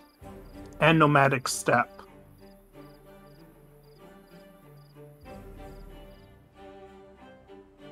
I am really trying to find this magic missile clone. No, there was one. I'm pretty sure one of the twins has it. I'm just trying to find it.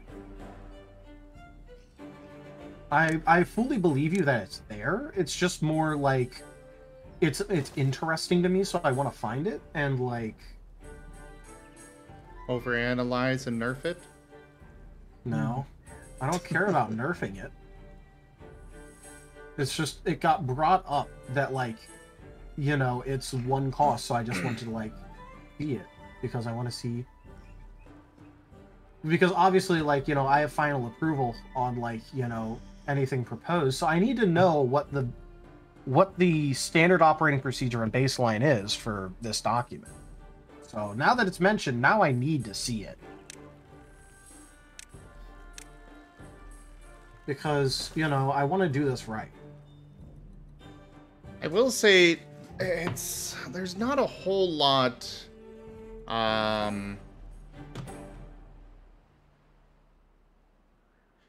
that's not a bad comparison, Wostein.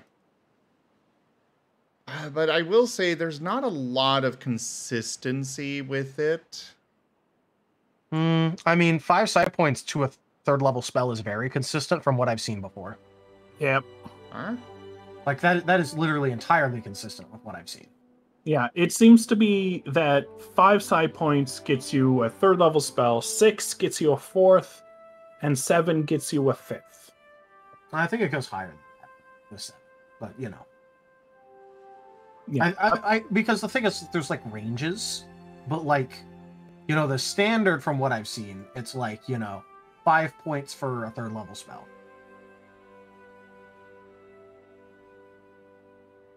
Oh, never mind.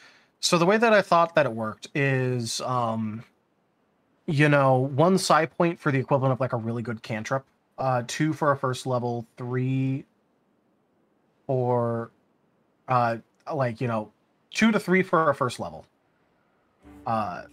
And then after that, it's like, you know, about 4 for a 2nd, 5 for a 3rd. And then after that, it's like, you know, you're reaching the upper ranges of what your class can do. So, you know, have fun.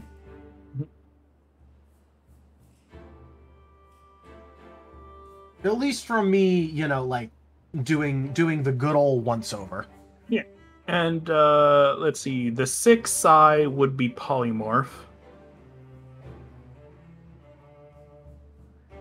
And that's it. That's as far as I got. So when I asked for ideas for other spells, the only thing you gave me is costs. Oh, you want... Well, I don't know what your theme is other than the talkie-talkie network. I mean, I guess there's modify memory, but... Mastery of the Void. As an action, you create a spike of pitch black negative energy for each psi point spent. Each spike hits a creature of your choice that you can see within 120 feet. A lance deals 1d4 plus 1 necrotic damage. Well, I guess, to be fair, it is necrotic as opposed to force. But necrotic damage to its target. Oh, and it has the added effect of it can't regain hit points until the start of your next turn. The spikes all strike simultaneously, and you can direct them to hit one creature or several. That is a 1 to 7 psi. Yep, it sounds about right. Though...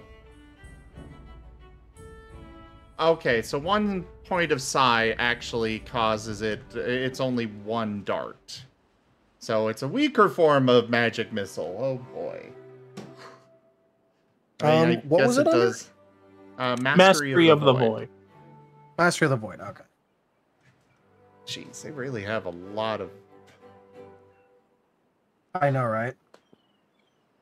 And yet people keep saying they're overpowered. Neo. I only have one ability that I think that's true with. You have said that with so many of their abilities. I had to look them up and do the things. Anyway, no, they're not. Well, this thing clearly needs another once over because some of these abilities are too weak. Believe it or not. I mean, me and Zim already literally talked like extensively about how like some stuff is literally just weak for no reason. Yeah, it's because the guy, I know why it's weak for no reason. It's because the guy balanced it based off of Magic Missile. When Magic Missile is a bit weaker, it's a bit weak. It swings low for its power ability, specifically because it can't miss. What are you talking about?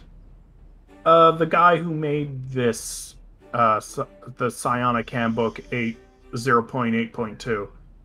He did the balancing as if when he did the balancing, he did it by comparing it to Magic Missile. He did a terrible job. The balancing on this is all over the place. Yeah, and the thing is that the Mystic has like much worse action economy compared to a Wizard, but is much more flexible. They've got some neat abilities that they can use. That's really about it. You know what my big question is? What? Why do you get like nothing spell-wise pretty much after level 17? Makes no sense to me. I basically get nothing spell-wise after level 9. Like, I get some class features,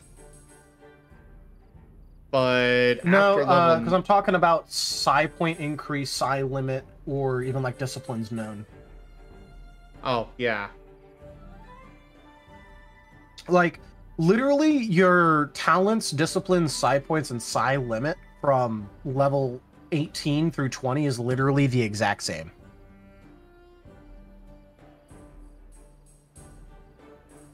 I think it's because they're saving up for psionic body. I mean, I know, but I'm just like more pointing out, like, you know, what's with the balancing here? What's with, like, you know, it just doesn't make sense to me. To be fair, the official Wizards of the Coast version was even worse. I know, but I'm just saying, like... Like, the official Wizards of the Coast version basically died after level 10. Yep. Marco, the way that you check to see if something is balanced or not is, first of all, you always look to see if it has, like, you know, an analog in a different class. And, like, you know, you compare it to that based on, you know, the cost of it, the total resources, and, like, you know, what benefits versus negatives you have, like, having the class. So, like, for example, one of the big benefits... I will say... you're saying for your own system. So you're working on your own tabletop system, Marco? Oh, yeah, I didn't actually even read that part. If it's for your own system, then not like, yeah, you have to playtest, that's it. Yeah, the only way to balance is playtesting. Yeah. And don't be afraid... Like, hand it over to some buddies of yours that know how to power game and tell them to, like, go hog wild on it. Because, like, they can and will purposefully misconstrue your intent so long as, like, the words that you wrote fit their interpretation, and they will bane it, like, and, like, break it back over their knees. And then that's how you fix it. Yep. And, as I was going to say, don't be afraid to let it shine a little. Your goal is not to, like, get everything perfectly square, but to make sure everyone who uses that class gets to feel like they're the champion, so to speak. Octo, I just want to say I love your best friend, considering that I love D100 systems.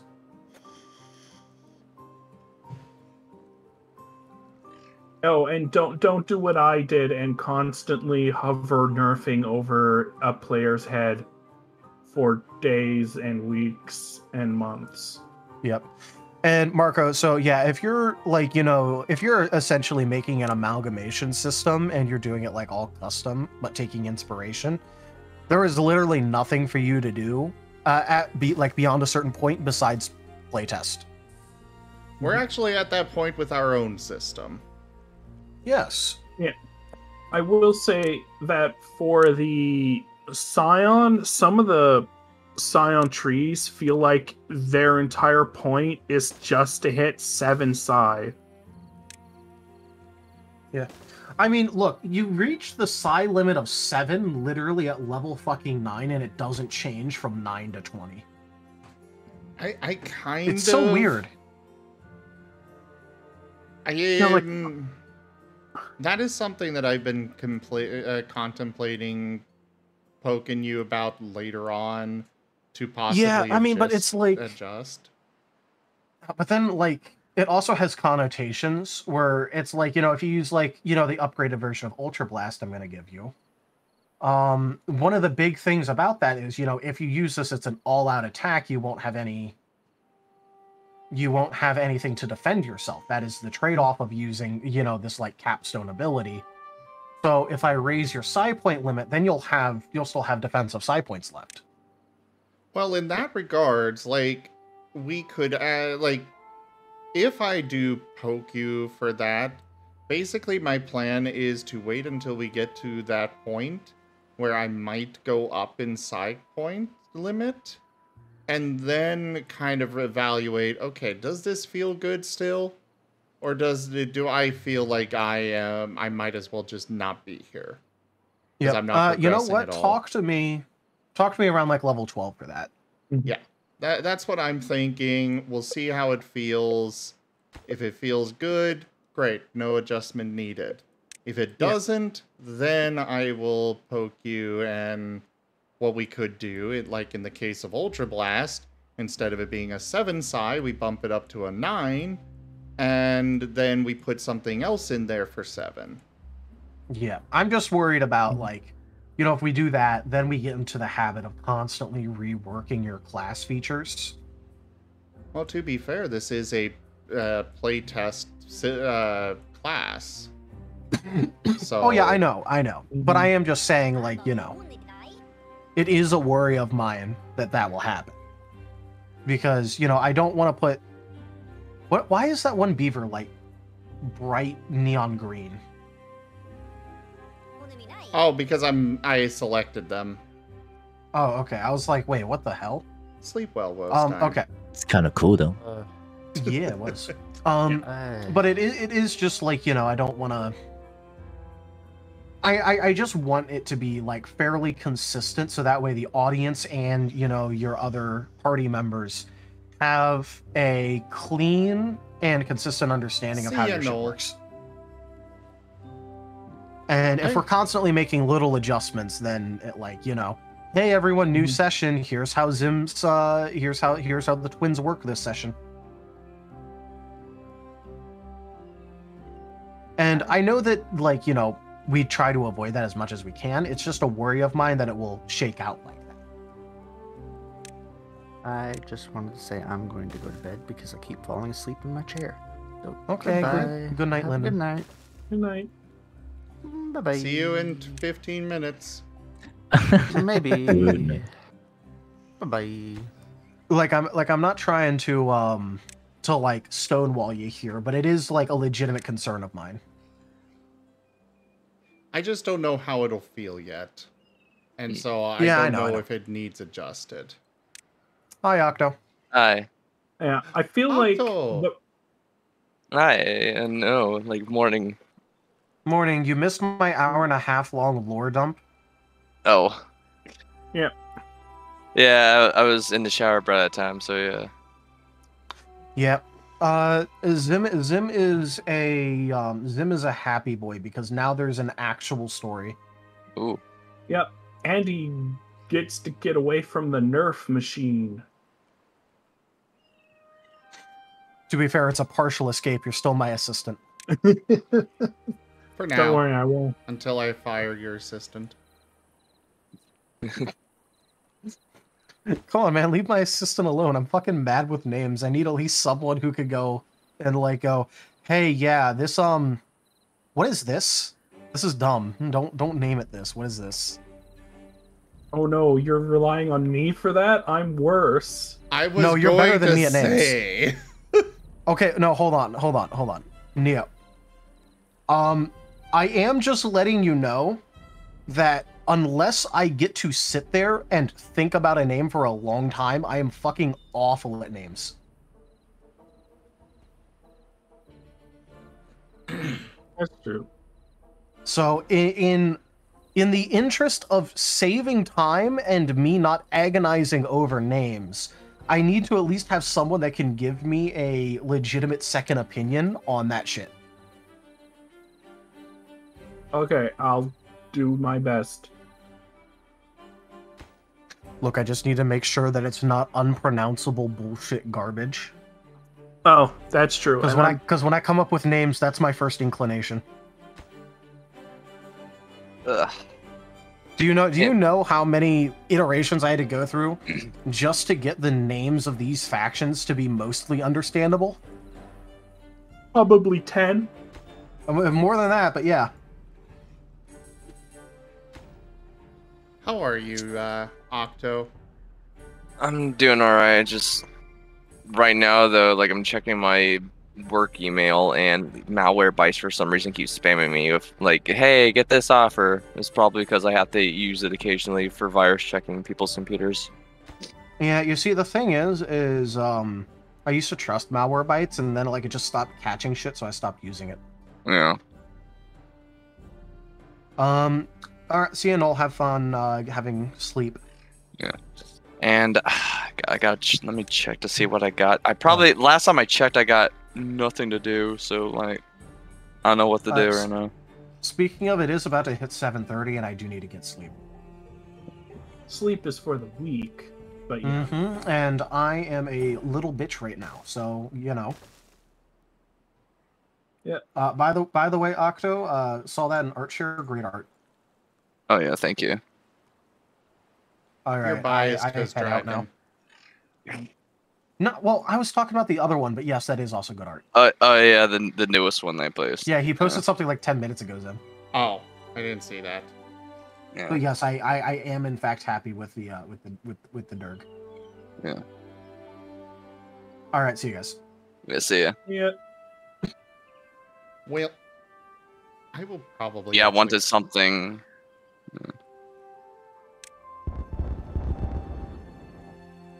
I will probably actually be calling it here as well myself.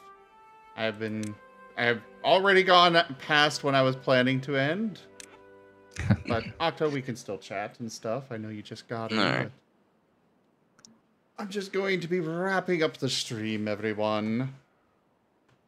Oh geez, yeah, I need to do so. We're almost to that mark for YouTube. So, thank you everybody for joining me today for all of the streams. That was Timberborn. Check out our website, zgfgaming.com. We've got links for our Discord, Telegram, Twitter, Patreon, and more. There on the website, as well as down in the description below through our link tree. Thank you to my patrons, donators, and subscribers. It is because of your support that I'm able to continue bringing these streams to you all. I really cannot do this without your guys' help and support, so thank you. Consider becoming a patron over at patreon.com/zgfgaming. It's one of the best ways to support the channel, though you can also do so by simply sharing it around. But for now, thank you all so much for joining, and I bid you the most fondest adieu. Bye. Bye.